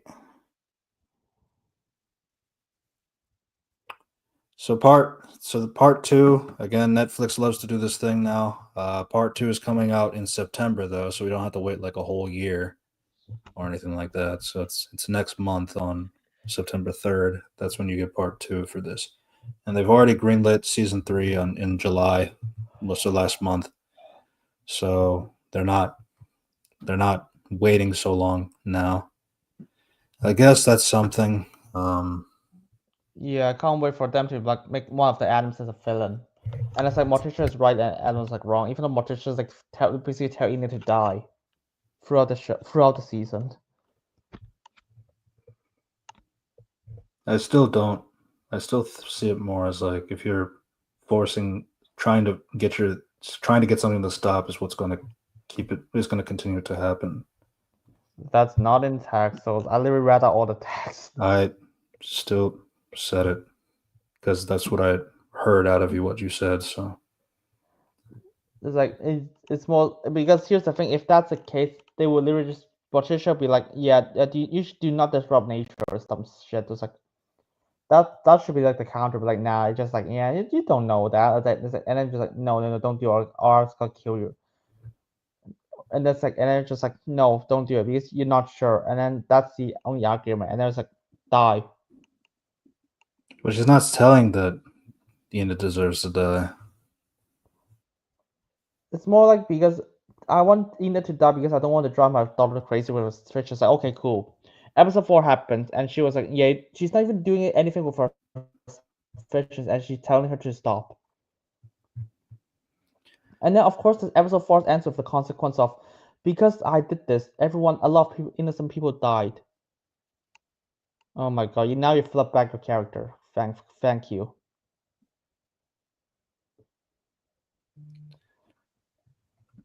And it's such a weird cycle to talk about the Addams family, and Wednesday is such an inconsistent character. And now they drag Morticia down to dirt because More screen time. yeah. Puxley, oh, she has a lot of screen time. What does that tell me about a character? Absolutely nothing. Again, I just want Enid and Wednesday to bang. That's it, man. That'll make the show worth it. Yeah.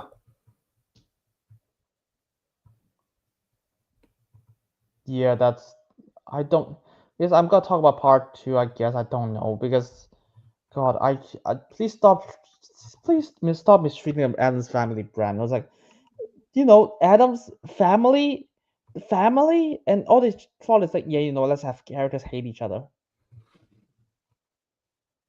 Like, what is this always your mindset when it comes to making? Why is the How the fuck does the small fish want to write the show? It was like, hey, let's talk about Adam's family. What do you talk about? They hate the family hates being Adams. The West they hate each other. Adam's family hate each other. Fuck you.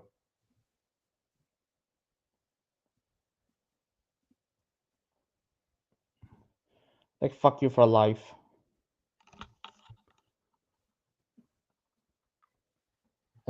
God, I miss script. I miss good writing. Yeah.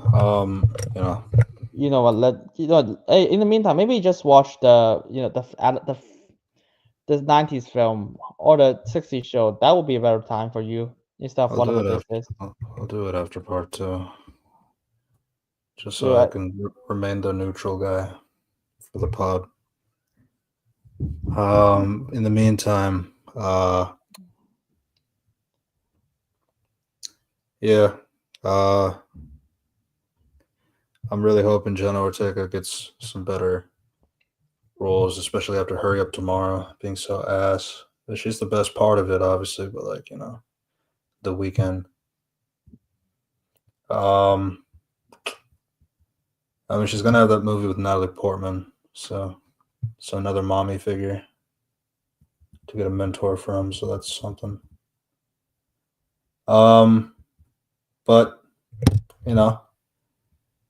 it was interesting her saying that like there was still like a lot of parts from part 1 that I didn't agree with, despite being the executive producer. So I am curious to like kind of understand why that was the case. because she's not the showrunner. Yeah, but the executive producer at least gets the script. Oh, Death of a Unicorn as well. Yeah. Also executive producer for the. It's a lot of executive producer roles for a 22-year-old. Yeah. But yeah. We also talked about Emma Myers earlier with the Minecraft video with Sty in operation. If you want to check out that video, or if you want to subscribe to our channels, Red Devilos Reviews, Unity Review and Analysis, another Reviews Corp podcast where we archive these videos. You can check all of that in the description down below. And yeah, that was our thoughts on Wednesday Season 2, Part 1. We're not entirely sure when we'll discuss Part 2 or things like that, but like I think we're gonna probably use the rest of the summer break just to have a bit of a break. So for the rest of August, we're not going to have a podcast video. Maybe in September we'll see how things are going with our schedules and stuff like that. But we do appreciate every one of you that watches the podcast, listens to the videos, even in the background or anything like that. And we hope that you enjoy the content. Henry? Yeah. I'm happy. It's like, God, I'm tired. I need to figure out stuff I want to do after this. Like, God, I just want a break after university. I was like, I done. I need to figure out myself. So yeah, I need a lot of breaks. I don't want to keep doing the pod just for life. So yeah. But hey, Yeah. We didn't get to make it to 100. True. Oh, but hey, it's life. Just keep dancing through. Yeah, so subscribe, and we will see you next time. Bye, everybody. Bye.